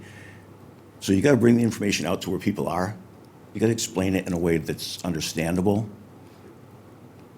Last thing I'd say, Mr. Chairman, is you have to listen to what people are actually saying for a number of purposes, not just to respond, because oftentimes we fall into that trap where we're listening just so we can prepare our next response. We need to listen to understand what's really going on behind their question or behind their statement, what the fear is, what the concern is, because generally people that are disgruntled with the government, it's tied to some fear or concern about something that might be happening to their family or something that they're going to come up short on. And we need to be able to tap into that and understand that and find ways of addressing it. And once you do that, and I think you do it long enough and repeatedly enough, some of that distrust, mistrust will break down. But it's a process. There's no panacea, one shot, vaccine fix it. It's a process and it's ongoing. Thank you, Mr. Creedler. Mr. Kelly, you have 2 minutes. All right, Mr. Creedler. The other two candidates, I had questions out of their resumes that I put together between your opening statement and what you spoke to Rick of. You covered all that, so I'm not going to ask any of those. We have employees in town who come before the select board to speak. On more than one occasion, some of these employees act as if they are beneath them. Act as if the select board are beneath them, especially in their tone, how they speak to the select board. How would you handle that situation? I'd like to think that I would have handled that situation before it occurred. So let me tell you what I mean by that, Mr. Vice Chairman. I have enjoyed probably most in my work developing teams, developing staff, creating succession plans, pathways for expansion of careers and knowledge. And a large part of that is developing relationships with people that are based on trust. I start with a base proposition, which might seem novel, but it shouldn't, is that people are in public service because they want to serve the public. They're here for the right reason. They want to do good. And from there, getting to understand who each of the department heads are, what motivates them. They're not just, automatons that, get up in the morning and do that public works function or that public safety function or that admin function. They're humans that have backstories. Getting to know what they're about, what motivates them, and finding ways to work holistically with them and on their career as that whole human. So if I know that there's a disgruntled employee, that's going to come to my attention well before it ever appears at this table and on camera live and demonstrates itself by showing disrespect to the board. If they're disgruntled, that's going to get addressed with me, at me, likely. Let it be vented, let them get it off their chest, and then break it down. What's really going on? What's the real issue here? If it's something that is legitimate, if you walked into, office XYZ and slapped somebody, that's different than if they just don't like a policy position you've taken. So I need to understand what they're disgruntled about and then set ways of addressing it. But always keeping in mind that there is a hierarchy. In life, there are hierarchies. It's a reality in local government. You are the chief elected executive board. You are the top of the pyramid. We are subordinate to you. Being subordinate means exactly what it means. It means that you are more powerful, you have more authority. Your view is the view that we all have to carry. We don't have to like it, but we have to carry it. And there are ways that we can seek to influence that view. You know, department heads, there's a great course that I've taught called Influence Without Authority. And it's about finding ways to get department heads to understand how to communicate their concerns, recognizing they don't have any authority to make it happen, but leaning into their ability to influence with data, with anecdotes, whatever they judge is going to best suit the situation. So making certain the departments understand that there's a way to address their concerns that isn't that negative behavior is what I've always had success with. And the flip side of that, if that were to happen, I would likely look for a recess of the meeting and, invite a discussion with that department head in the hallway about how that behavior is not acceptable to be displayed, and let them know that we can chat more about it tomorrow in the morning, but I'd wish them a good rest of their night, but you can't have that happen. Okay, I know we're cutting it on time here. If you can keep your responses a little bit shorter, that would be great. When would you start preparing the budget for the following fiscal year? I think I'll be short. I think there's an error in the way you frame that, because the budget never stops. The budget is a continuing process. It doesn't begin, and it's an ongoing process. So, we shouldn't be looking at town meeting as the completion of the budget cycle. It's just the next step in the continuum. So you're always working on it, Mr. Kelly. When a select board puts forward a deadline, do you believe you should adhere to it? If it cannot be adhered to, what would you do? Yes, you have to adhere to it, and if there's something that comes up that makes that deadline slip, you have to own it quick, own it with the board, and make certain that, your reasons for it slipping are justifiable, and if not, expect to be dealt with by the board for having missed mark. How should you conduct yourself if you disagree with a select board or a member of the select board during a meeting in a private setting? In a meeting or a private setting? Both. Both. Ideally, and it has been my experience, Mr. Kelly, that those disagreements happen, and they will happen, but they happen privately. And if it gets to the point that it breaks open in a public session, I have failed. We should be communicating regularly enough about what's on the radar screen that I should know what that issue is privately in the office or over a cup of coffee somewhere well before we ever get to the point of being at a public meeting and it breaks out. So, short answer is it can't happen. As we are unsure in your abilities and are a right fit for the town, would you allow a trial period of 6 months, maybe to a year, with no penalties to town if you were to be released?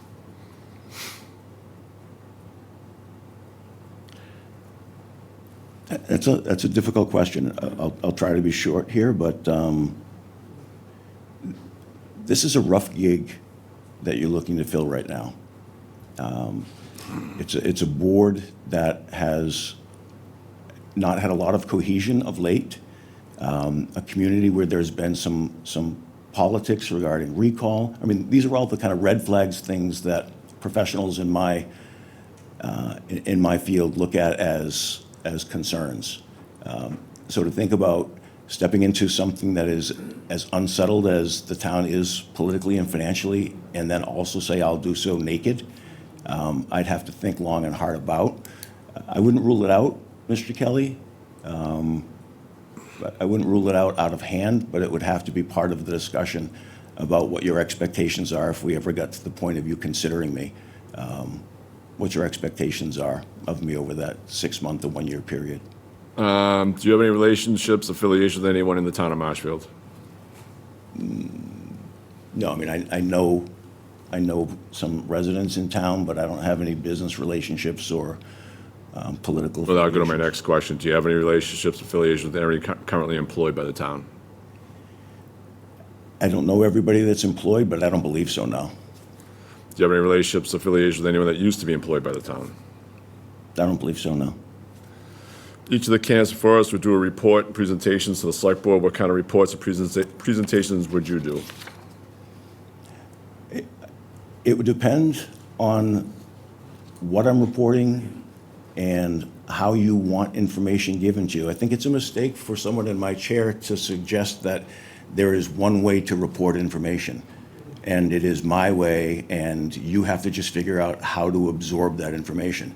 I would need to sit with each of you and learn how you learn, how you absorb data, how you know, for me, I'm a graphic guy. I like to see things graphically. Other people, Mr. Chairman, maybe you want to be able to drill down, 7, 8, 12 pages in a spreadsheet and get really granular. So it'd be foolhardy for me to say that I have one way of presenting information until I knew how it was that you best received the information. Okay. I can do it any number of different ways across that spectrum. What kind of policy recommendations would you present to the board? Wow. First and foremost, if it doesn't exist yet, I would suggest a policy on roles and responsibilities between the administrator and the board. Just clearly lining it up against the charter and saying, this is how we play well with one another moving forward. Making certain that that everybody's on the same page and understands how we're supposed to interact and work together. And I think that takes so much off the table later if conflict arises between the parties, which invariably it does. I mean, this is messy, personal, political, financial work. It can get messy. So I think one of the first policies would be rules and responsibilities, making certain that we all know who's supposed to do what, when, where, and with whom. What makes Marshfield a place you would like to work for? For the exact opposite reason of why red flags like those that exist here should make me want to run. The challenge of it. I look at the two of you, for instance, right now, and for at least the next month plus, it will be just the two of you. And, I read, I watch the videos online, I get whatever I can for information. And people would suggest that there's this difficult board. That's a red flag. But I look at the two of you and I think this is a really cool opportunity because, to take kind of a, maybe a medical analogy very briefly with the town and its financial situation. The town's budget is almost flatlining on the table in front of us. And I look at you, Mr. Kelly, as kind of the defibrillator. You're the guy that's going to come in and do things that are shocking. You're going to put the paddles on the organization, shake it up. You're going to do some aggressive chest compressions, all meaning well, because you know that this is going to be good to get the heart started and get the this budget back towards health and away from flatlining.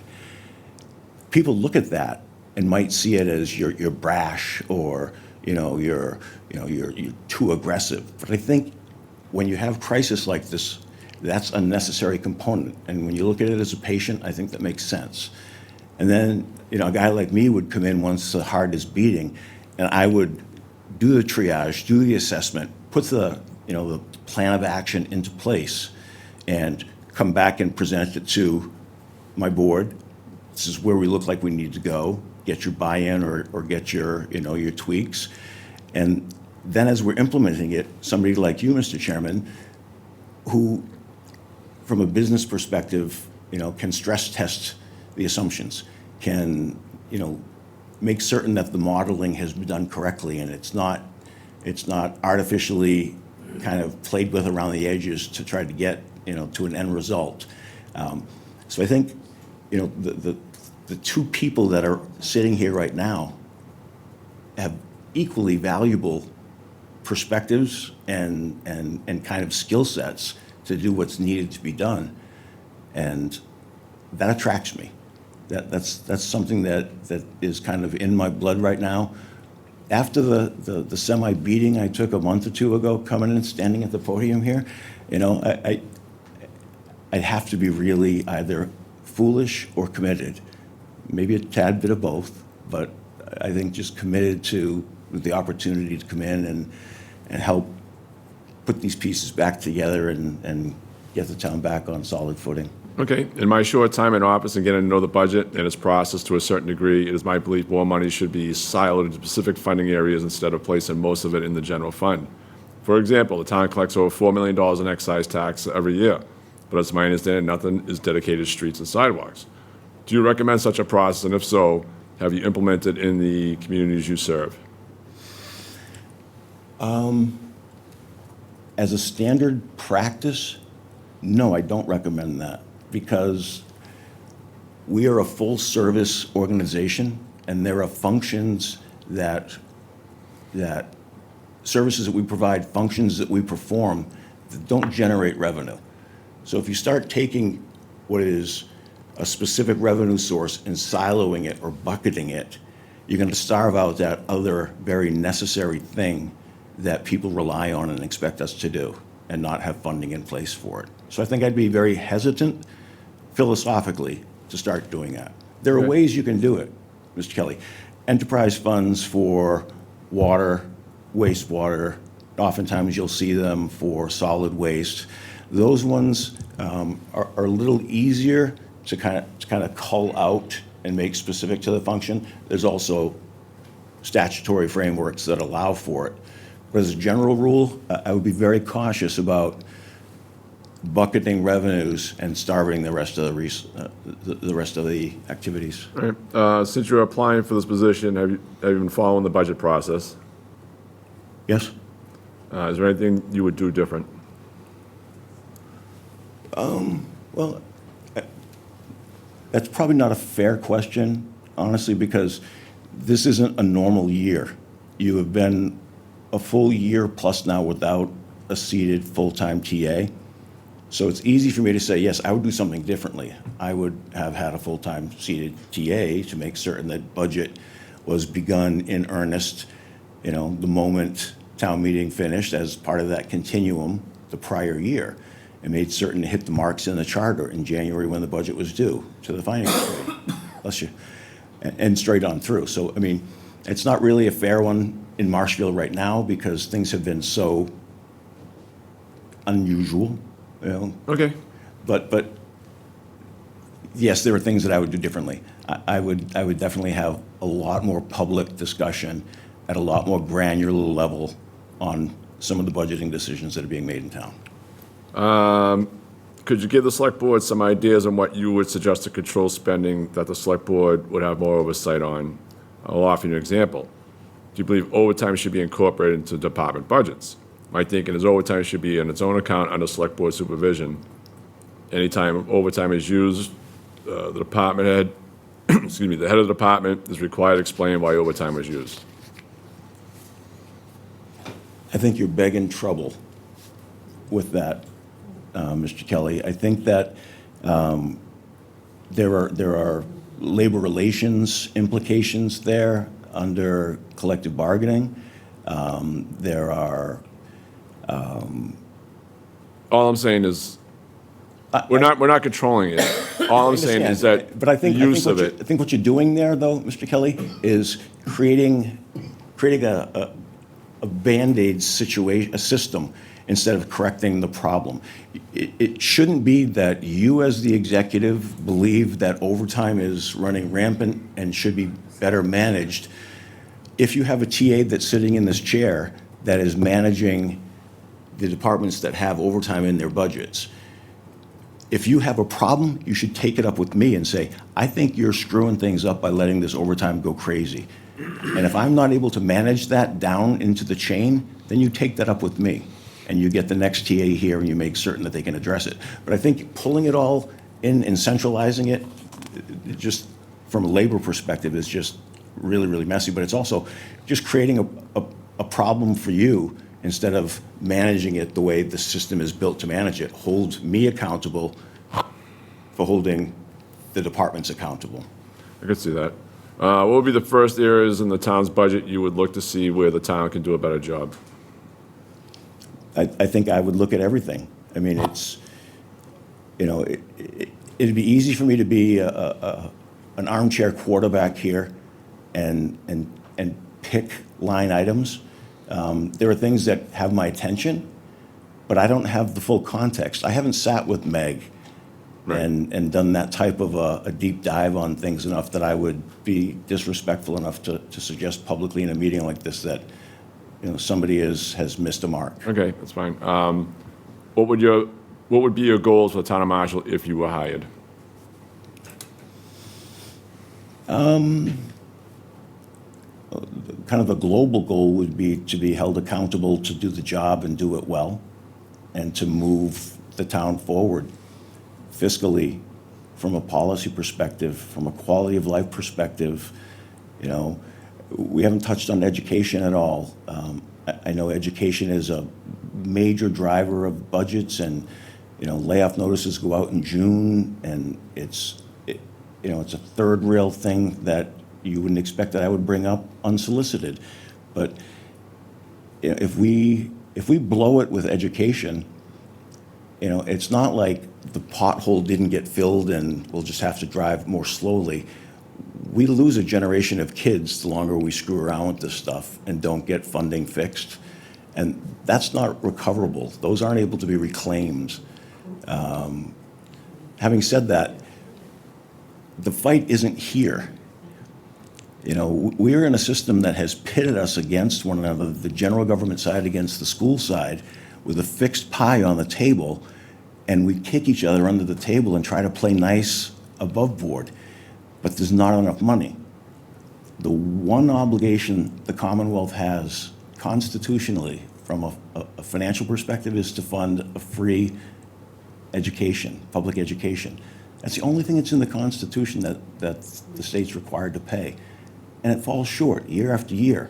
But we spend so much time fighting locally that we never get around to coalescing and taking the fight to Beacon Hill. And until that happens, we're going to continue to fight, and I fear we're going to continue to shortchange kids. And if we do it badly, we lose generations of kids. What are your thoughts on the MBTA zoning act? I didn't hear you, I'm sorry? What are your thoughts on the MBTA zoning act?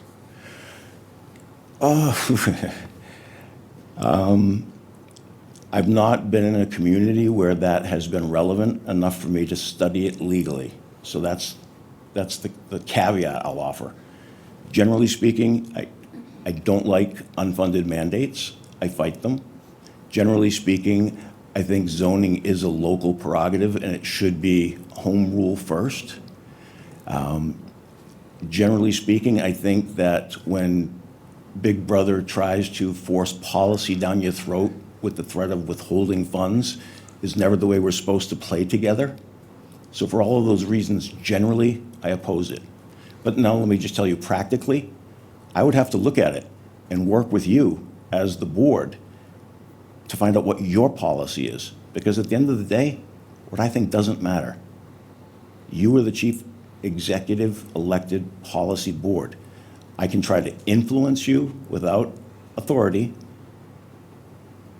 but at the end of the day, you set the marching orders and we march. Do you have procurement experience? Yes, I do. If you were hired by the select board, do you plan on living in the town of Marshfield? I'm sorry? If you were hired by the select board, do you plan on living in the town of Marshfield? No, I would not move my dear bride from our home of 30 years. I would likely look to No, it'd be be good. here myself. No, we'll be good. Marshfield has a shrinking student population and growing school budget that the school committee and the superintendent appear not willing to get a grasp of, in my opinion. How would you tackle the issue as the schools are more than half the town's budget? Kind of goes back to what you were explaining, but if you want to just quickly.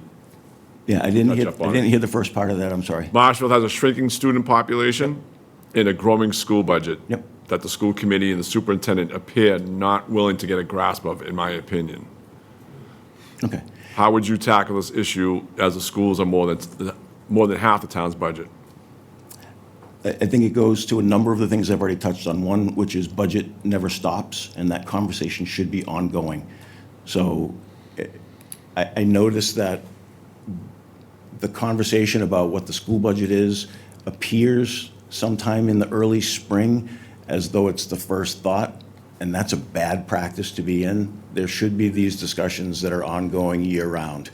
I think there needs, again, to be, as I stated in an earlier question, the way to make certain that both parties in that discussion understand the backstory with each other and understand what the real issue is that's driving the discussion.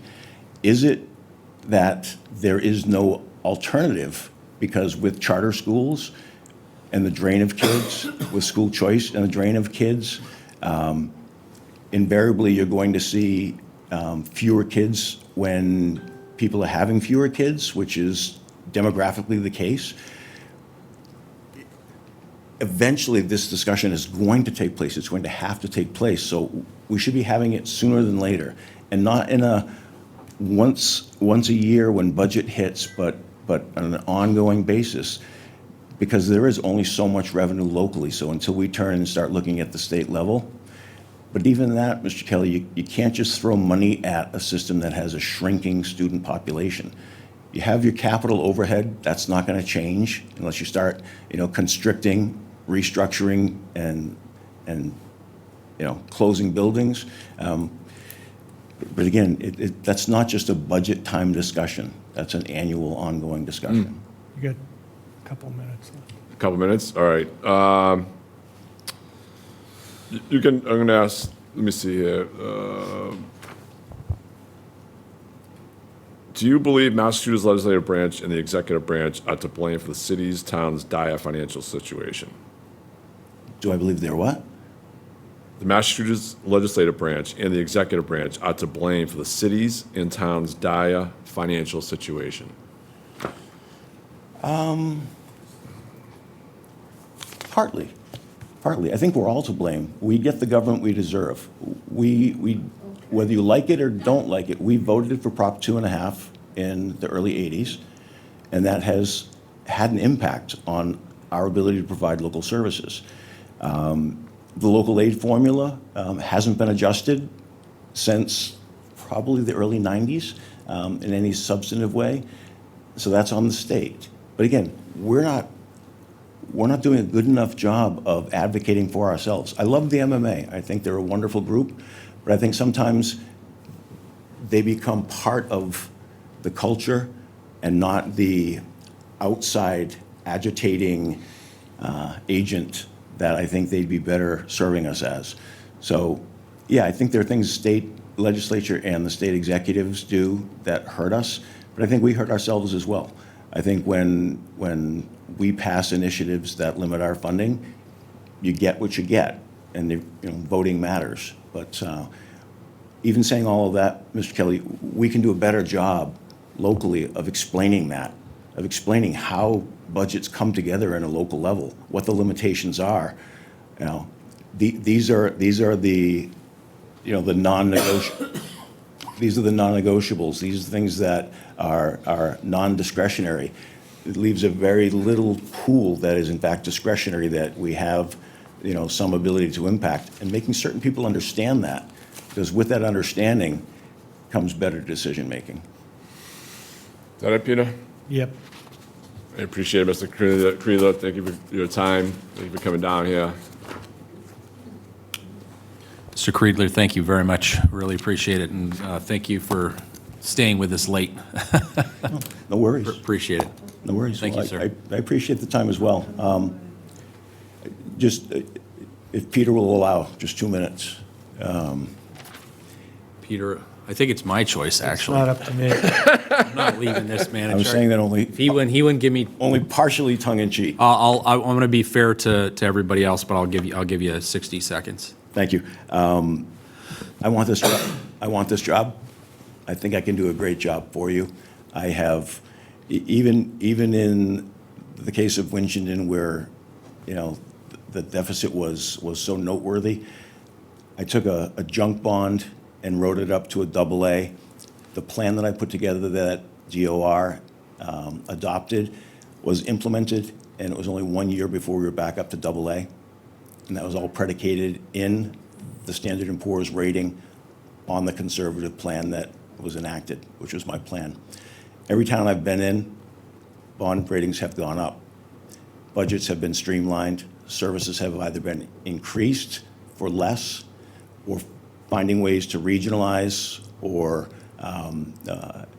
combine resources to get more done with less. I think that needs to happen here. There's an overhaul in your future, a financial overhaul, and I'd be honored to play a part in it. I've done it before to great success, and I think I could be really of good service to you here. Thank you very much, sir. Really appreciate your time and for you being here tonight. Thank you. Thank you.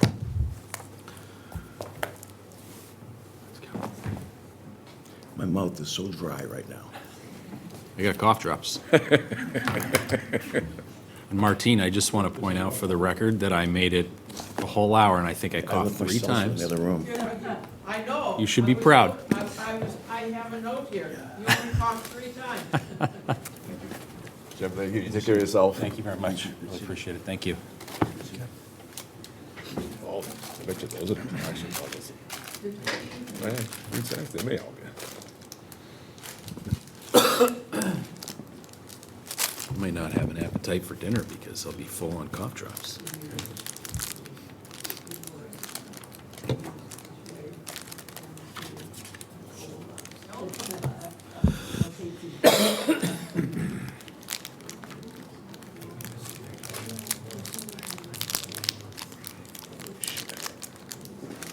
It's open. Somebody just texted me, said he went for an oath of maybe I said, you gotta be kidding me. Good program revenue. Nothing in the right mind beyond the 3rd grade, maybe beyond the 3rd grade, to be able to think of it. I'll send you the articles on it. He was convicted, almost in lynching and wanted to hang him. But never underestimate the power Sounds good. of Kelly. How we doing today? Kelly, nice meeting you. Hey, Ted. It's good to meet you.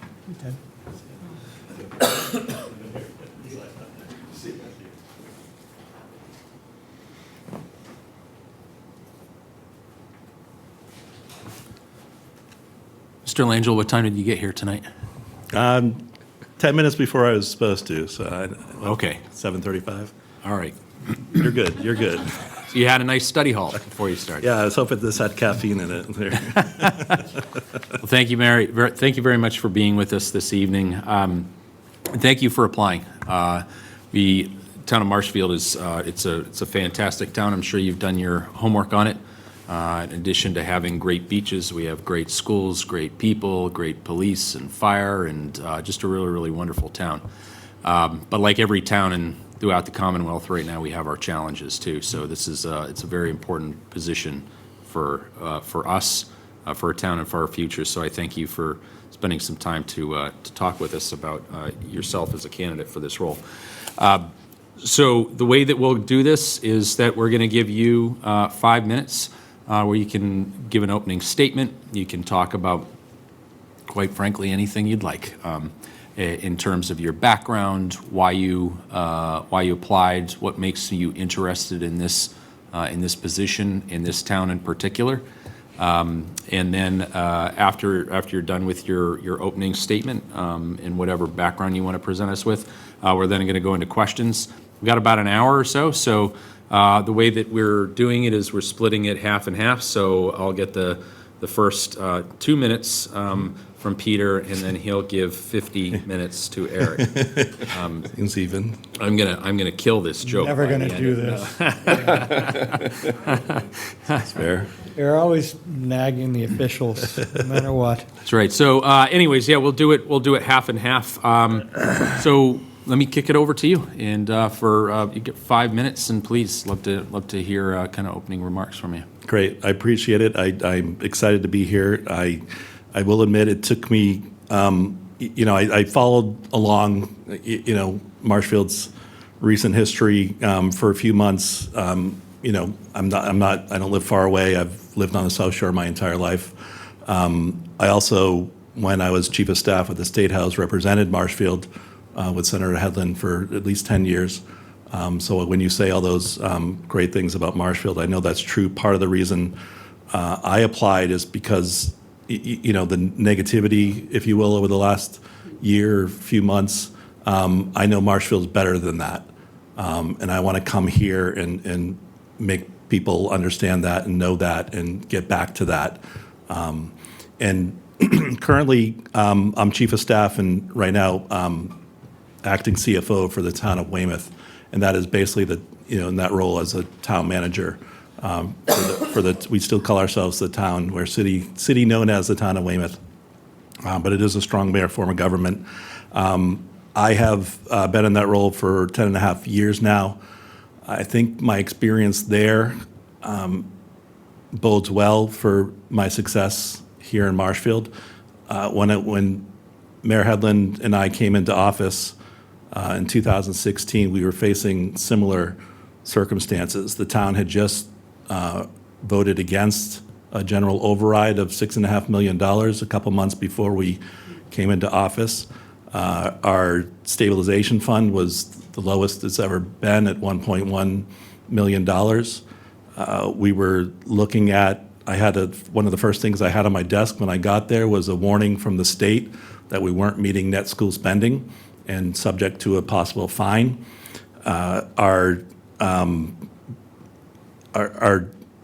We had projects on the table that they didn't think they had funding for. We had a library project, a new library project that they didn't think they could afford.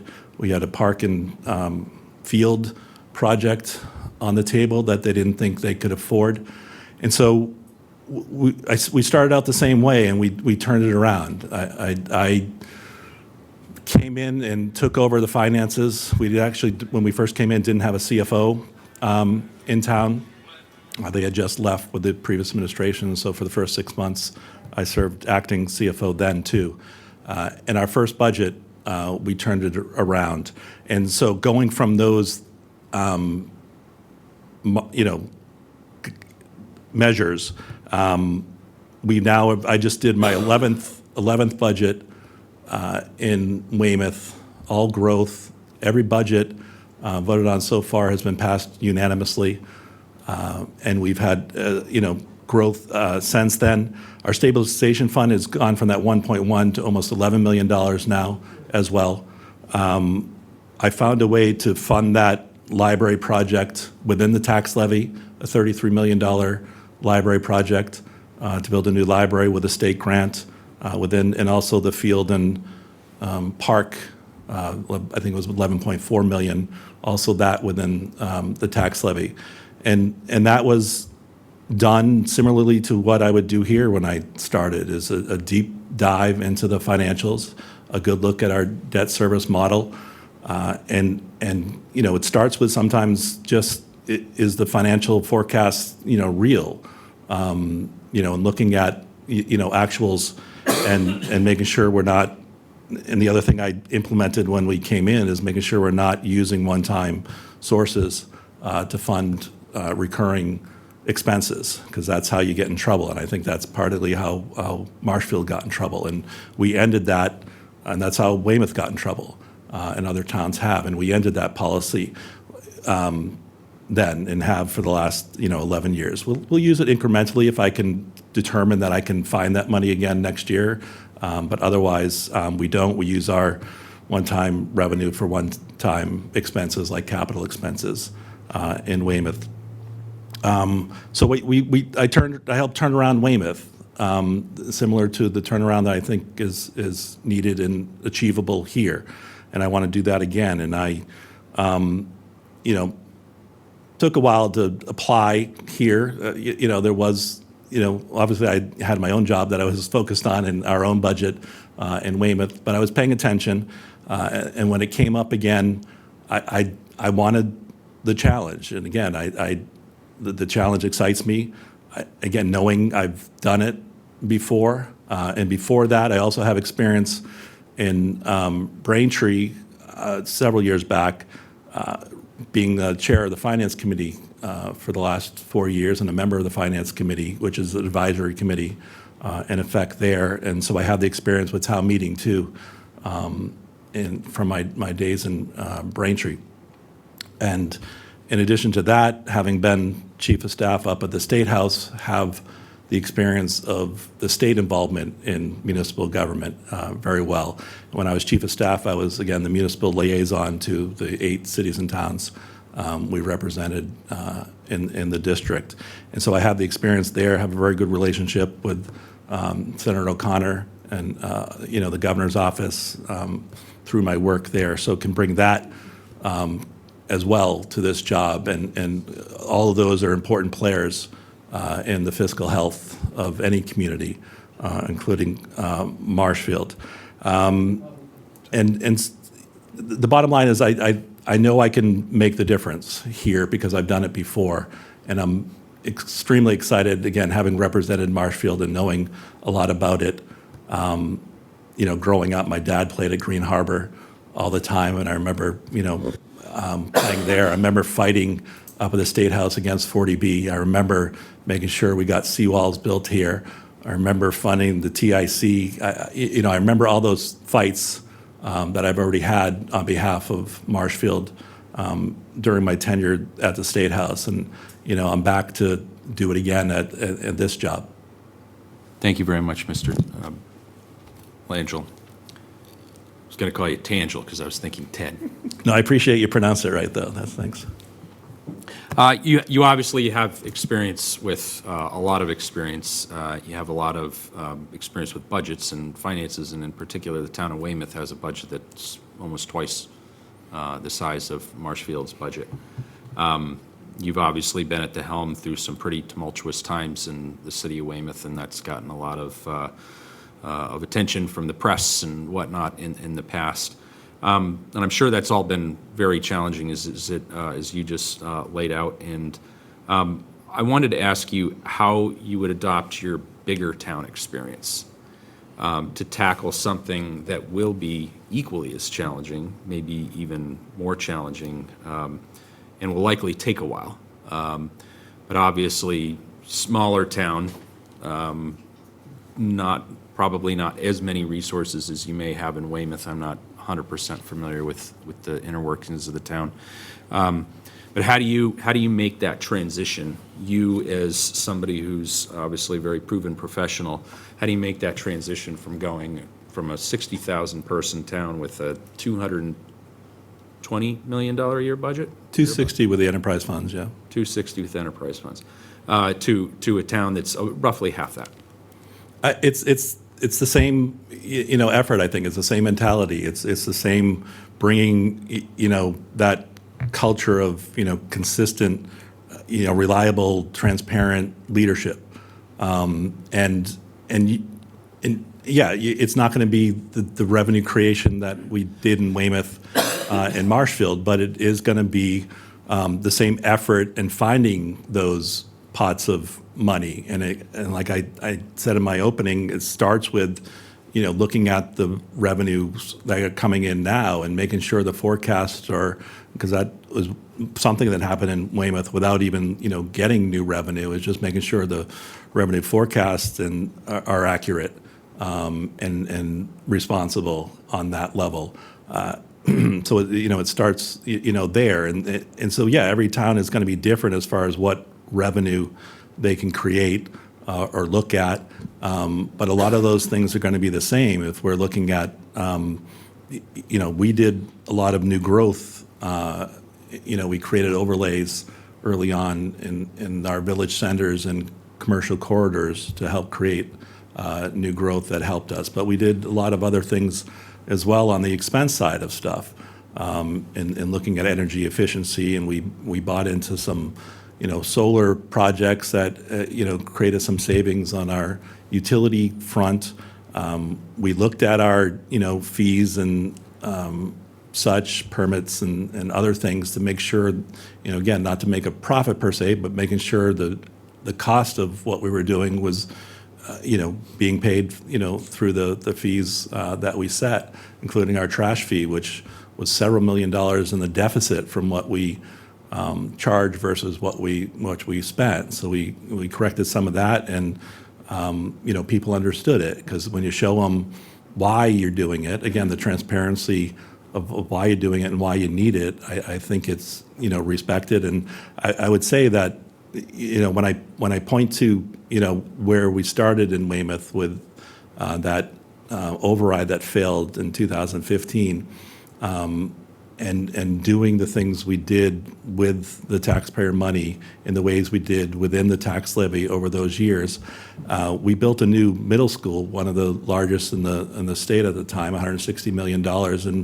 and of that we needed, a debt exclusion override, and in 4 years from that general override failing in 2015, the debt exclusion override passed with 75% support, and I strongly believe that's a direct reflection of the people trusting how we used their tax dollars. And it wasn't just a revenue thing, it was a expense thing. And one thing I can point to as well is during COVID, that awful COVID year, we were $1.2 million in deficit on our revenue side. We still finished the year with a $3 million free cash.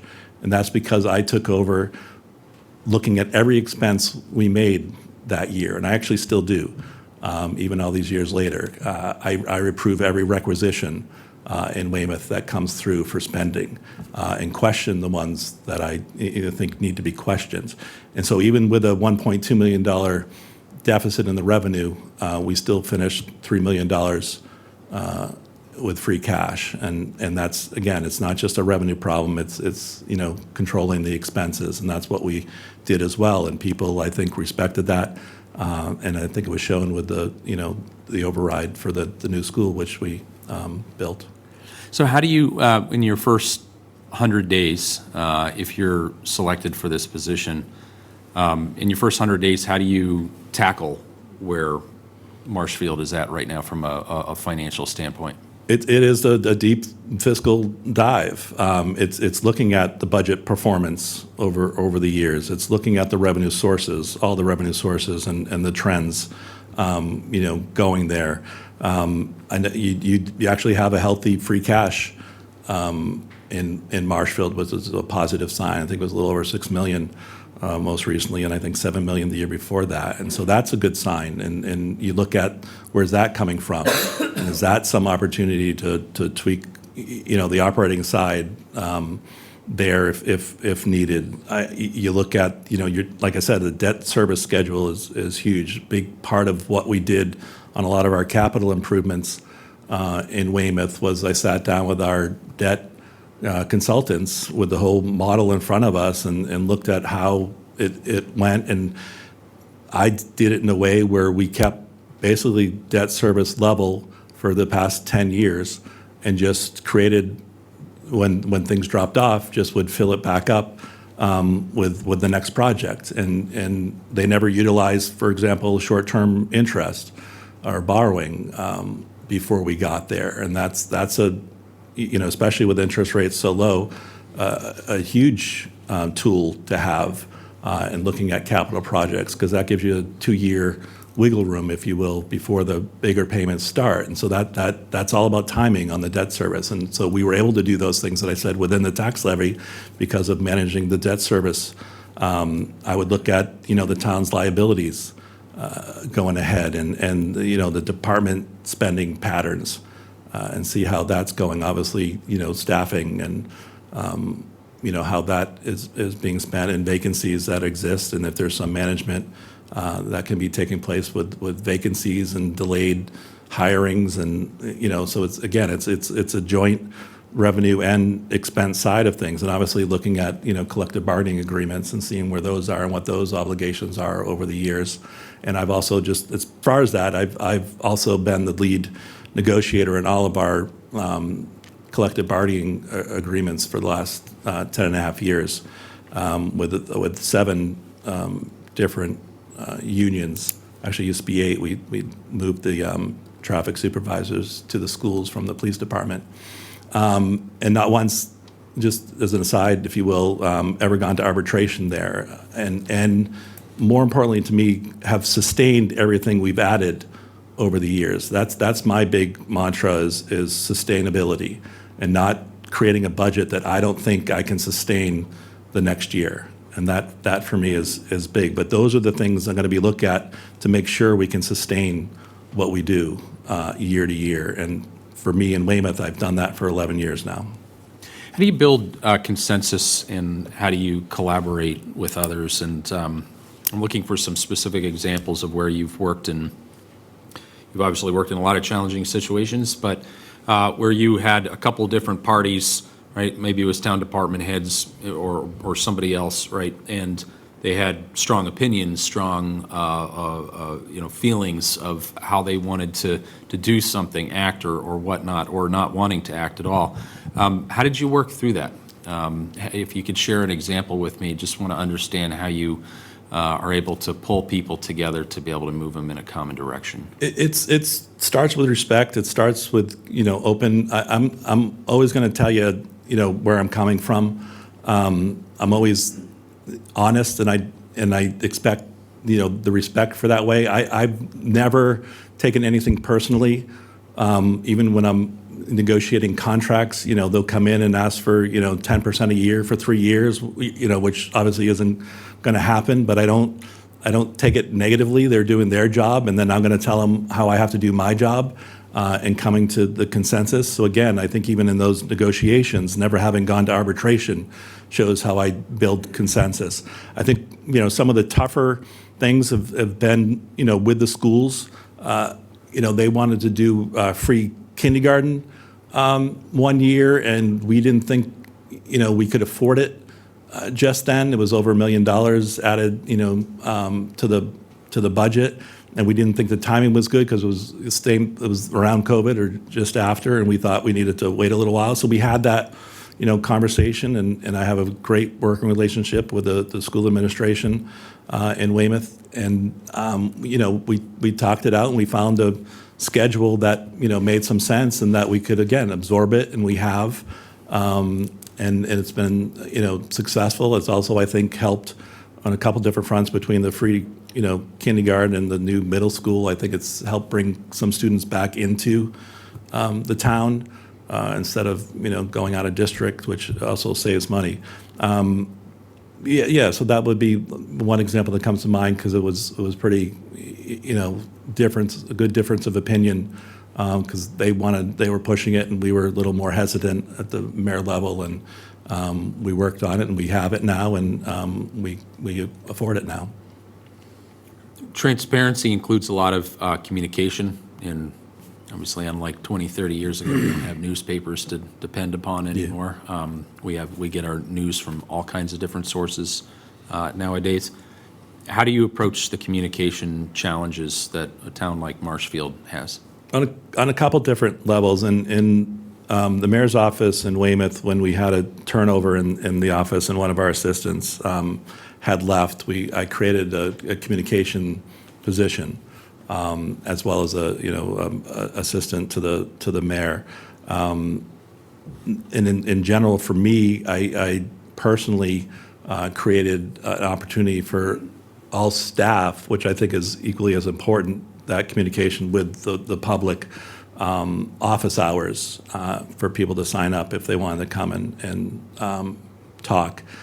We have upped our social media efforts over the years, and have a lot more communication that way, which people appreciate. In addition, I even started my own local cable show with updates, Town Talk with Ted, that I gave the updates. It was a lot drier than a lot of the other ones, because it was the sausage, if you will, sometimes about the municipal government. But I think, and I asked, what do you want to learn about? And it oftentimes would be how the budget, or different aspects of the budget, and had those conversations, if you will, or information given to the public. And I do. I think transparency is because I'm not making anything up as a town manager. I'm not. It is what it is, and I don't mind showing people what it is and defending it.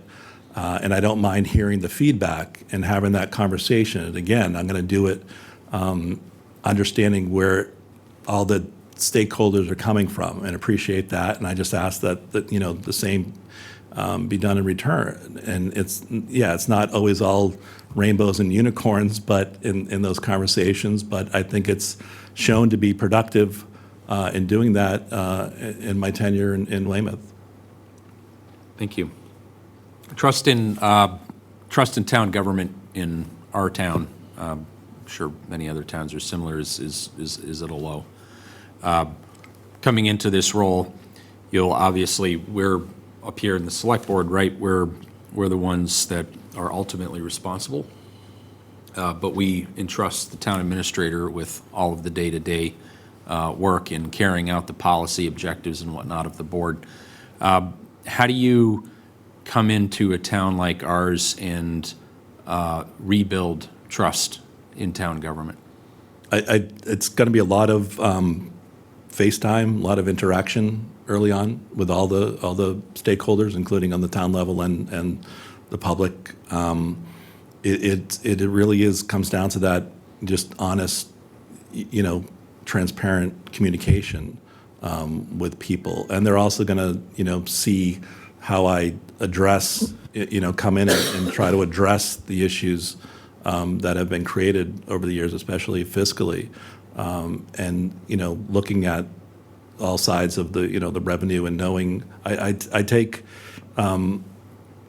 it's a huge responsibility being in charge of the taxpayer money, and I don't take that lightly, and I show them how I'm using it and why we're using it and where it comes from and where it's going, and it's just that open communication and availability and consistency that I think builds that trust. And like I said, I did that, in Weymouth, and you can look at the results, of that debt exclusion. You can also look at the results of the elections. Mayor Headland was, first elected. He's been elected with 70%, 80%, and 75% of the vote. And I think that reflects the trust that was built there. And it would be the same thing here. And it's that interaction and that FaceTime, and communication that builds that. But it's also the results that build the trust. And I think it's the results that, matter in the end. That's a key word. Growth opportunities. Obviously, one of the ways that we address the financial challenges in the town is that we seek more revenue growth from anybody else other than residents.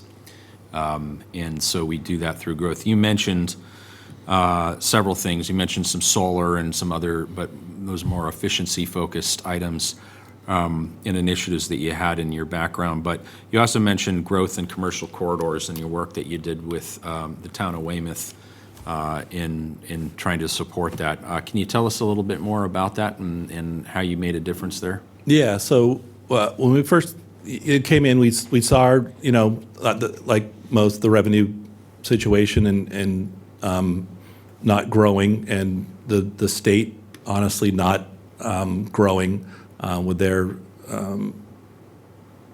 funding at the state level. Overall, it's a big number, but it doesn't grow by a lot. So that's what matters is growth.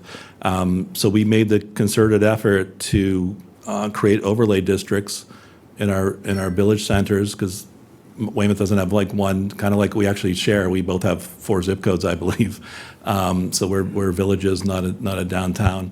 And our commercial corridors, and it was a lot of buildings that didn't look great, and we wanted to make it ripe for redevelopment and make the corridors and village centers look better, but also create that new growth. And that growth was created in both permit revenue, building permit revenue, which spiked. But also our new growth, because as you know, as everyone knows, we're capped at the Prop 2.5 plus new growth. So if you don't have that, and Weymouth was averaging anywhere from $600,000 to $800,000, on a normal new growth year. For the last 10 years, we've averaged almost $2 million, and we did it responsibly. It's not just for us, and for me especially, I didn't take that lightly. There's obviously you're going to have a lot of people that don't like, the growth and for us, the apartments and things like that. But I took that seriously and the impacts, and I watched it. One thing I did was I would keep a spreadsheet of all of our, projects. I would have my planning department tell me, what the projects were, where they were at, how many bedrooms, how many units, and then I would give that to my water department to show me when they came online how much water they were actually using, so we could track that. And so it's more than just growing it for revenue. It's important to make sure you're tracking it and tracking the impacts of it in that case, and we have. And the water use was minimal, if you will, and it was a more positive than negative thing. It didn't create a lot more students because we kept it, and we only averaged about 1.3 bedrooms, which was on purpose. And so it's not just about the revenue. It's about the tracking and making sure any impacts are managed as well.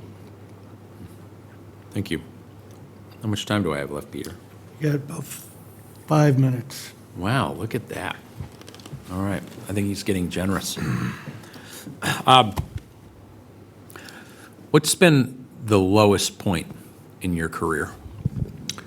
In this job, July 15th, 2018. It was a Sunday morning. Me and my son were doing one of our traditional little things we did every now and again, go into the South Shore Plaza to sit there and have Dunkin' Donuts and just hanging out and chatting.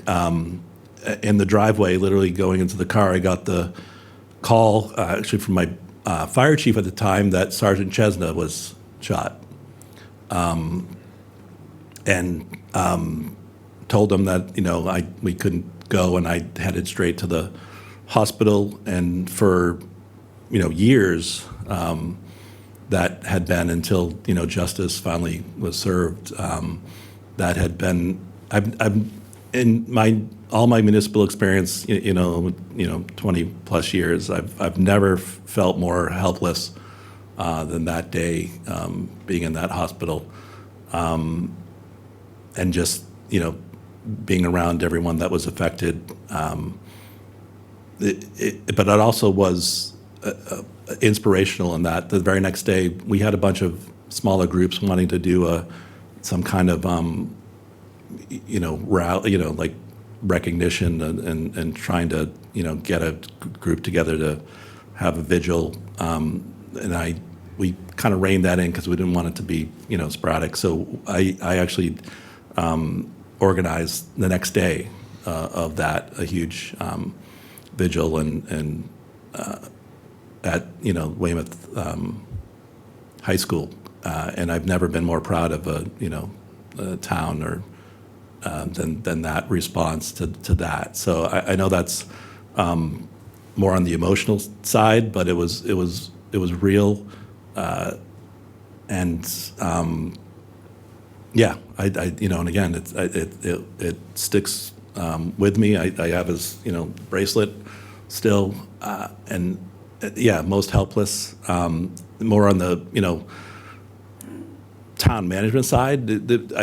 One of the more difficult times was COVID, and managing the town through that, and I think we did it successfully. We didn't lose one permanent position over that time. I made the difficult decision to do furloughs, 10-week furloughs to save money. I negotiated those with 3 different unions to do those furloughs during COVID. Made the difficult decision of cutting expenses in different places. But like I said previously, we came through that. Again, not losing one permanent position. I also even took the time to make sure that everyone we furloughed, because if you recall, maybe the feds were throwing in some extra money for unemployment, and people furloughed. I made sure that nobody that was furloughed made less than what they made working for the town, which was important to me. And again, in the end, we didn't lose one permanent position, and we came through it in a positive manner. Thank you for sharing that. I have one more question. And you talked about your lowest point, and again, I appreciate you sharing so honestly your experience there. Share with me, or share with us, I'm sorry, the highest point in your career. There's a few. It's been a good run, but I call my baby our new middle school. I was chair of that school building committee. I was also on the school building committee for the library, and it's something the town desperately needed. That middle school had a really poor reputation over time, and as chairman, and both of these projects, by the way, were during some aspect of COVID, and both of those projects finished on time and with contingency left over, I would add, including the $160 million new middle school, which houses over 1,400, or can house over 1,400 students, grades 6, 7, and 8. But that was a challenge. We started that during COVID, just as and the library part was it opened when people couldn't go into it. So we built the library and it opened in 2020, and then we had a limit. But the school building project, going to MSBA, getting fighting for a $60 million grant, doing the financing in a way that got support from the town, even after knowing that town had never supported an override before that, any kind of override before that. That was the first override of any kind that the town of Weymouth had supported. And it was state-of-the-art, still is, state-of-the-art middle school with all kind of makerspace and just a great, it has a state-of-the-art theater too in it, where we can host and create revenue from renting it out. In addition to the other parts of the school, but we create revenue from renting out the theater, but we can also host, because our Weymouth Theater Company has won some state awards, and we can host those, but we rent it out and make quite a bit of revenue from that as well. But it would be, the new middle school. I will say in general, one of my, what I like to talk about is everything we've done: a new middle school, a new library, new fields. We created two new turf fields, both lighted, a grass field that's lighted, a softball field, a baseball field that colleges use, come down and rent from us, our soccer and lacrosse field that's rented. We have a road improvement program that we created through borrowing and free cash that we called Pave the Way, that we've spent probably over $40 million now over the last 10 years and then some. And with all of that, we're still the lowest single-family tax bill on the South Shore after doing all of that. And I take great pride in doing that. Very good. Thank you very much. Appreciate it, Mr. Kelly. Thank you, Mr. Chair. So, Mr. Lango, I'm going to ask you questions in regards to what you sent in your resume, and then I have general questions that I've been asking everybody else, just to let you know. Can you explain budgets that produced sustainable growth? Like I said, previously, my budget style is ensuring that if I'm creating a budget, that I can sustain it, and that is with recurring revenue. And so I don't, and again, we've been lucky with the new growth and over time and the tax levy and that way, but it's all the other revenue as well. And so I don't create budgets I don't think I can sustain over time, and that's with sustainable revenue. And when needed, if that's not there, then it's, looking on the expense side to, make the difference up. But, and I've done that now for 11 years in a row in Weymouth, is that we've sustained everything we've created over that time. There's some, transfers, if you will, based on needs that happen, and especially in the schools, because as enrollment, changes, or, our enrollment's gone from, the high school down to the primary school, so obviously the money follows that, and so there's things that happen at, high school, but other than that, we've sustained, so there's positions, if you will, at the high school that have been lost, so we can then fund positions down at the elementary school. But otherwise, we've been able to sustain everything we've created over the last 11 years. Can you explain budgets that produce surpluses? Yeah, every year, again, even when revenue has been short, we've had a good amount of free cash at the end of the year, and that has mostly come from the expense side of things, actually, and expenses coming in under budget, and then that's been supplemented with our revenues a little more tight on the revenue side, but most of our free cash over the time has lately especially has come from the expense side. But all of those budgets have produced, positive free cash numbers at the end of the year. What is your meaning of a low tax bill? Comparatively, is what I look at. I don't know if there's a number to it, but when I'm looking at the entire South Shore and I see that we're the lowest, that's what I would consider a low tax bill. And especially, I think, in Weymouth, for the level of services and amenities we provide for that amount. I think that is due to good management, good expense management, because it's the revenues anywhere from 3 to 4.5%. So it's not like huge revenue growth. It's healthy. But it needs to be on the expense side too. So I see it as that lowest tax bill, but you have to look at what people are getting for that money is, that tax bill as well. And I don't think you could look at another community that gives more for that level of tax bill or provides more.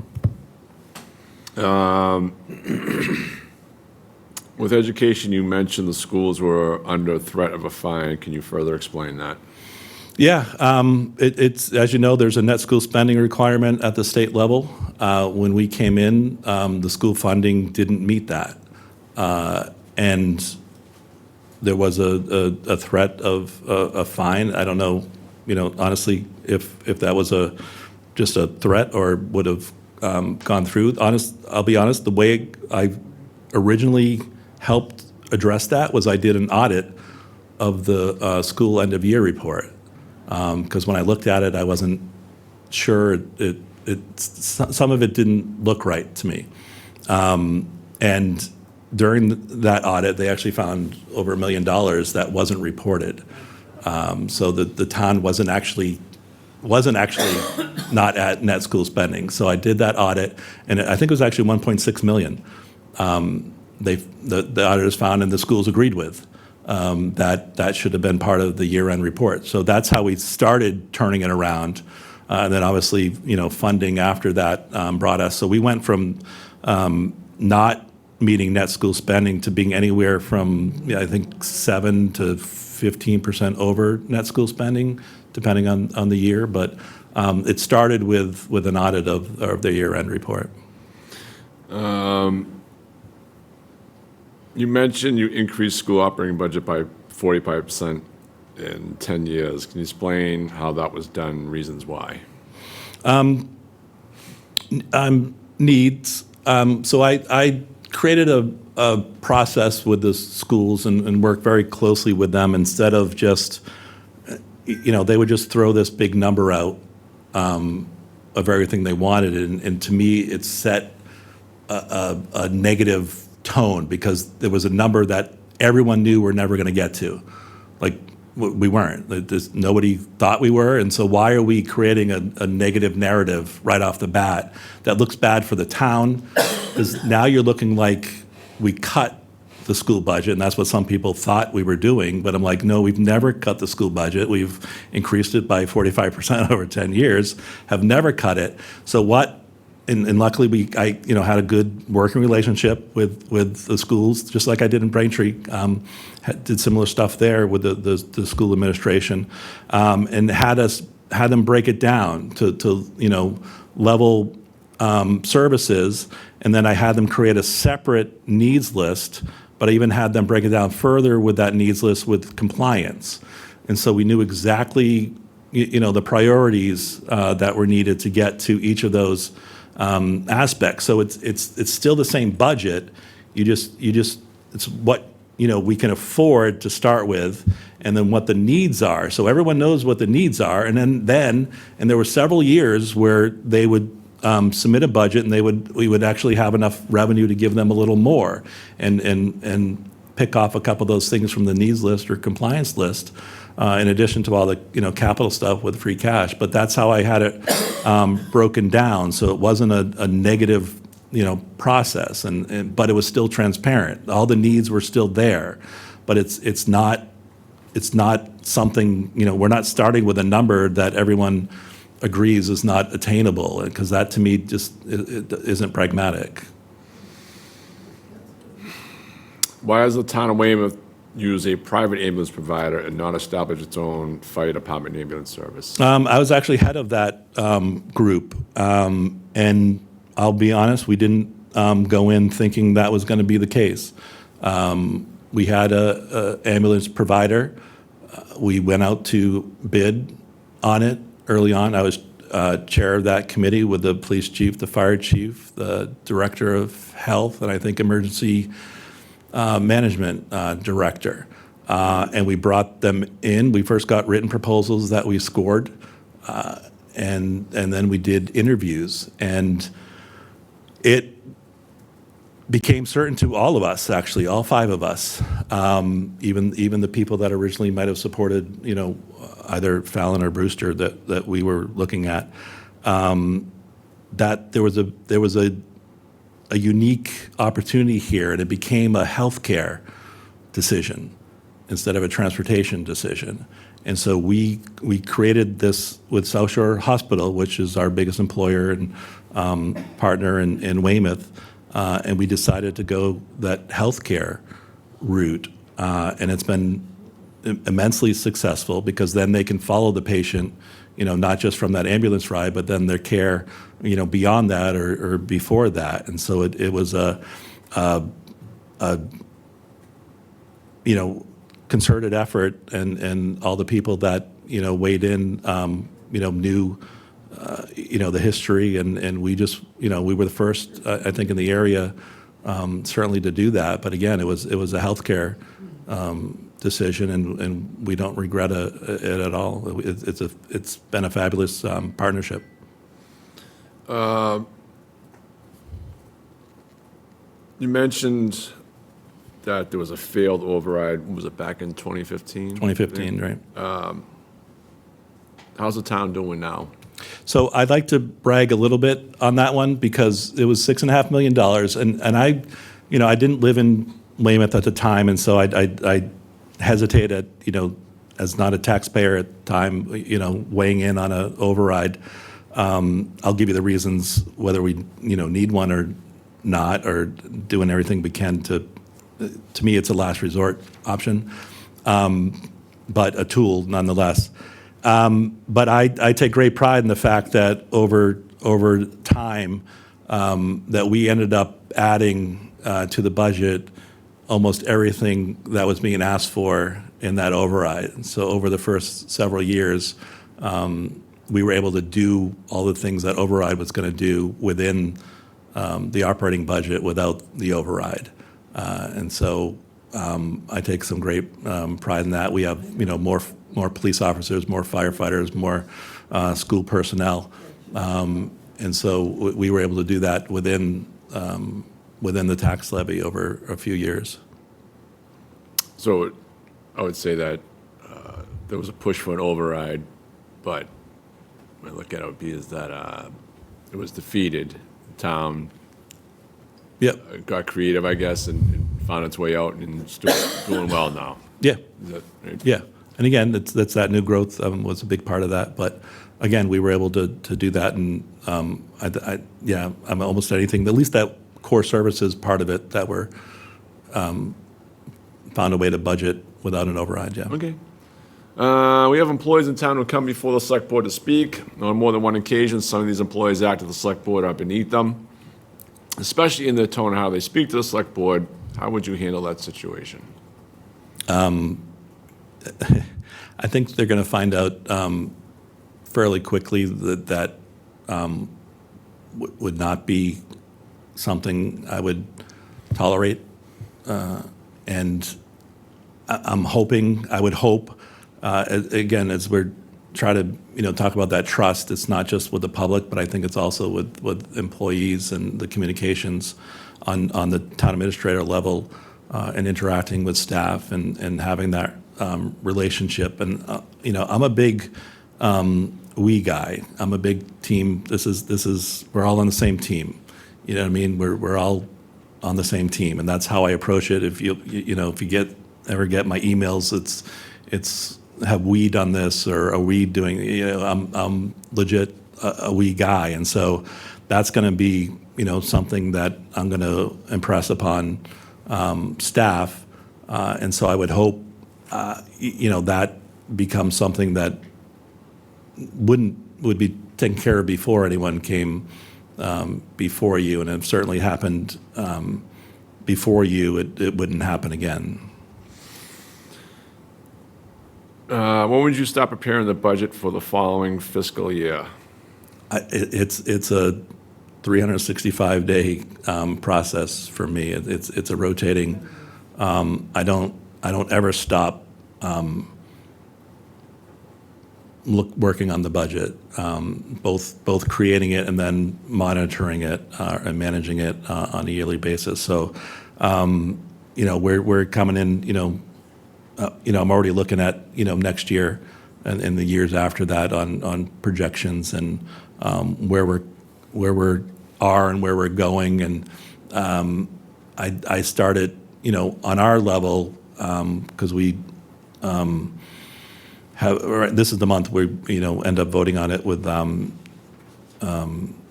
council, but I start that in the fall as far as budget instructions. Going out and starting meetings, starting to talk to the schools. But on the internal level, I'm always monitoring the revenue coming in and expenses going out, looking ahead to those projections. So for me, it's a nonstop effort. So just to clear up here, so in regards to the budget for the following fiscal year, are you saying that you start that as a 365 operation, or do you start it in the fall? I start the formal, interaction with departments in the fall. Okay. And the school committee. But for me, when I'm creating this year's budget, I'm thinking about next year's budget. Like I said, for me, it's can we sustain it? So I'm always looking ahead. Even when I'm developing this year's budget, I'm looking ahead to future years. Determining if what I create this year can be sustained based on projections and where everything is in the years to come. So that's how I approach it. When a select board puts forward a deadline, do you believe you should adhere to that deadline? If not, if it cannot be adhered to, what would you do? Yeah, depending on what it was. If there was a deadline given, I'd do everything I could to meet that. If I didn't think it was a reasonable deadline or circumstances came that it wasn't going to be able to make that deadline, I would have that communication with the board and look to find a more realistic deadline if need be. How would you how should you conduct yourself if you disagree with the select board or a member of the select board during a meeting? That would also include a private setting. Yeah, I think I mentioned this before, and I think of the unions when I negotiate with them or just anyone. I just don't take disagreement personally. I don't see it as an obstacle. I respect the different perspectives, and I'm going to give mine and how it. And again, it's a we thing, it's a team thing, and we're all on the same team, and we're all going to have different perspectives. And in the end, this board is going to vote, based on everything they absorb, and I'm okay with whatever that may be because it was the process, So I appreciate the process, I respect the process, and I'm obviously part of that process, and I'm going to move on to the next thing when that decision is made, and adhere to that decision. As we are unsure of your abilities and are a right fit for the town, would you allow a trial period of 6 months to a year with no penalties to town if you were to be released? That would be a tough sell. Leaving a full-time job to come on. I'm pretty confident that,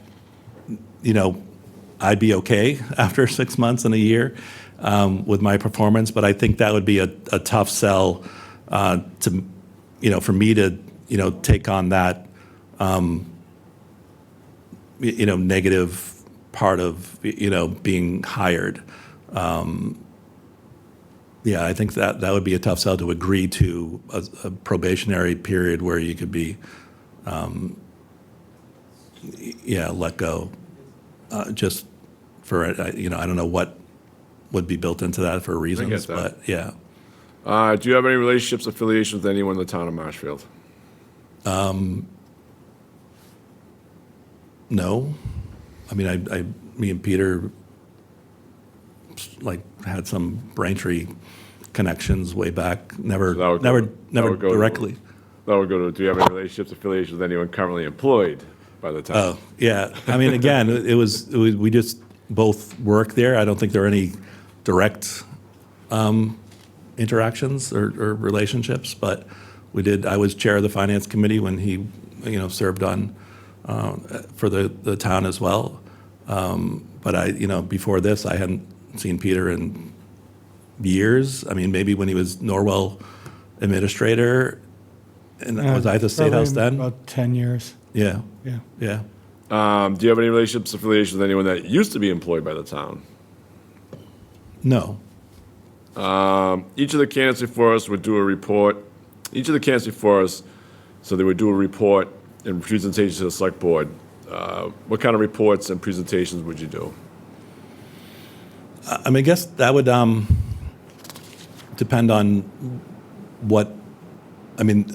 You could do a report or presentation on anything. So I guess it's what's interest of the board that it would start with. But I would be happy to do informational updates on a regular basis. But again, I would need some feedback on what that is. Is it a budget update that I'd be glad to share? No, I get with you? that. I mean, the whole thing is that it's in your resume and all that, everything. Yeah. And just about everybody said it. So the whole thing is, I'm just going off, all right, what kind of reports and presentations would you be thinking of? Yeah, no, I've done. I love my spreadsheets. I love my PowerPoint presentations, and I try to be as specific and transparent as I can in those, and offer to do those anytime someone has a question about an issue or something, and happy to educate and just keep people updated. What kind of policy recommendations would you present to the board? That might take a little more, time to look through it. I do in the some of the homework, I've done. I think maybe on the procurement level, there might be some room for some policy, adjustments or creations. That's one thing that just, comes to mind on the procurement process. But otherwise, that would probably take a little time to come in and look around and, Okay. and see what's needed.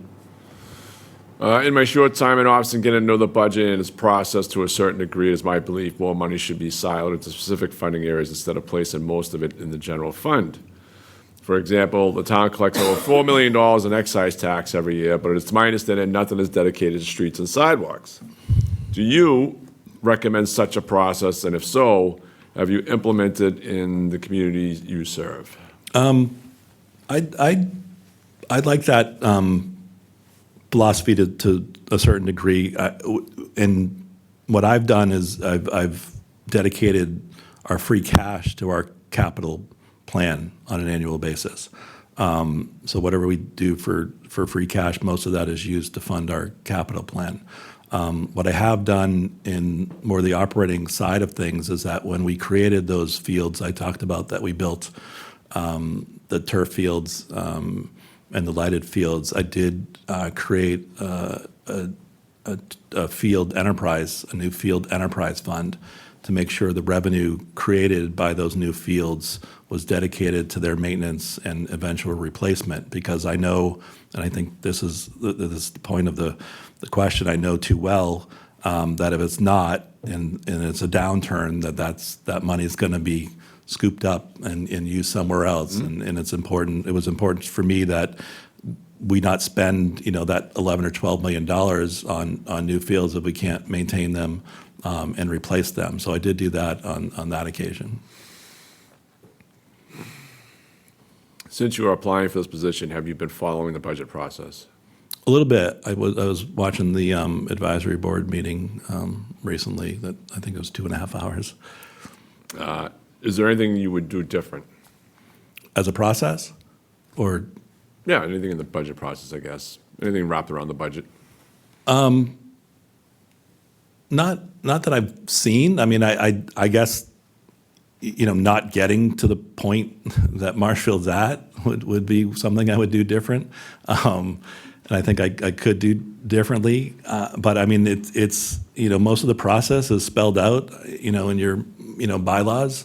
And, it would take some time to come in and do that, deep financial dive, if you will, to see if the numbers are real, and where they're coming from, and if there's a chance to do something differently with the numbers that are presented, if you will, is to support the budget, because I think oftentimes, there is, I know in Weymouth that, when I came in, they were, purposely underestimating revenues to be able to keep, to the side to use, in the middle of the year for anything, whatever they wanted, which wasn't a good policy for me, and I changed that. And I do real budgets when the fiscal year starts, and not try to play games with the numbers. I'm not saying that's being done here. I'm just saying I would look at the numbers to make sure they're real, and provide the best options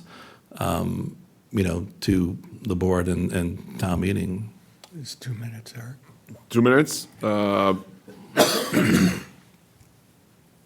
Could you give the select board some ideas what you would suggest to control spending the select board would have more oversight on? I will offer you an example. Do you believe overtime should be incorporated into department budgets?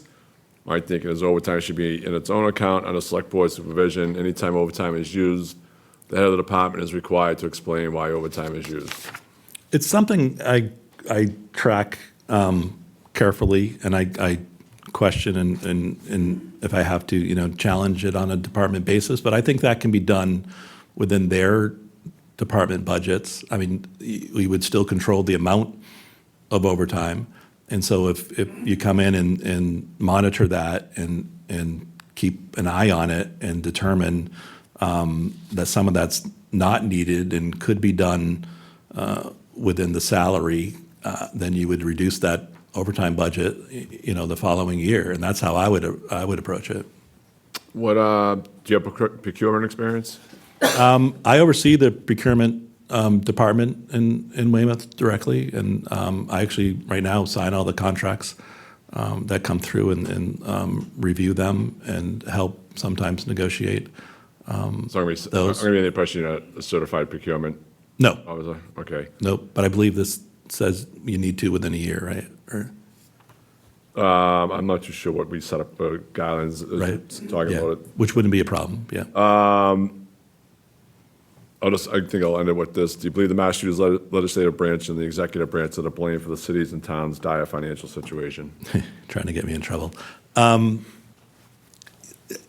I've been disappointed on my level with, again, the growth. And we have a big, I think I forget what, a big chunk of money, of our revenue is state aid. But again, it's about the growth. And the Chapter 70 formula is broken and has been, even though when I was up there, we tried to fix it for a little while, or they tried to fix it.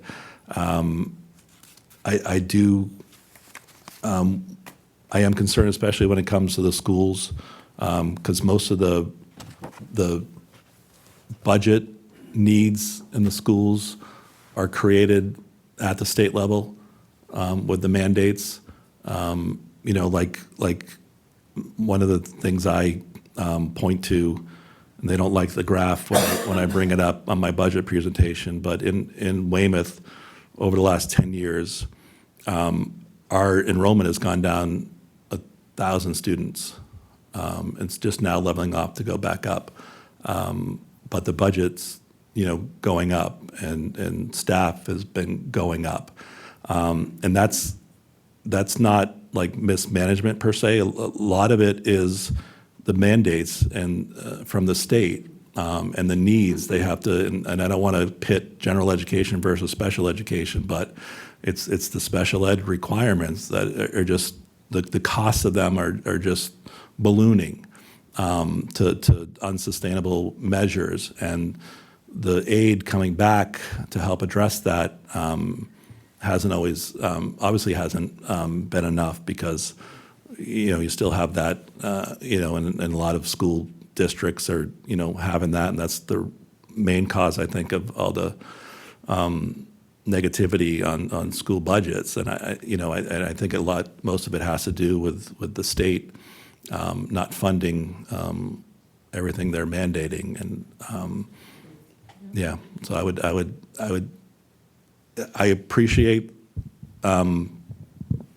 the funding as a whole, and all the grants and everything that come our way and other ways. But when it comes to the operating budget and the cherry sheets, and it's been the growth has not kept up with the municipal needs. Mr. Langell, thank you very much. We really, really appreciate you being here tonight. Thanks for sticking around until 10 after 10. Happy to do it. I know it's an important decision. Thank you for the honest and sincere answers and responses you provided. So, No, I appreciate the conversation. Thanks. good evening. Thank you very much. Thank you, Mr. Langell, for coming in. Thank you for your time. Good luck. Thank you. Thank you. Thank you very much. All right. I think we got through everything on our agenda. I'll make a motion to close this select board meeting at 10:12 PM on Wednesday, June 10th. Do I have a second? I will second that. And no discussion. All those in favor, roll call vote. Eric Kelly, aye. Rick Smith, aye. Thank you and have a good evening.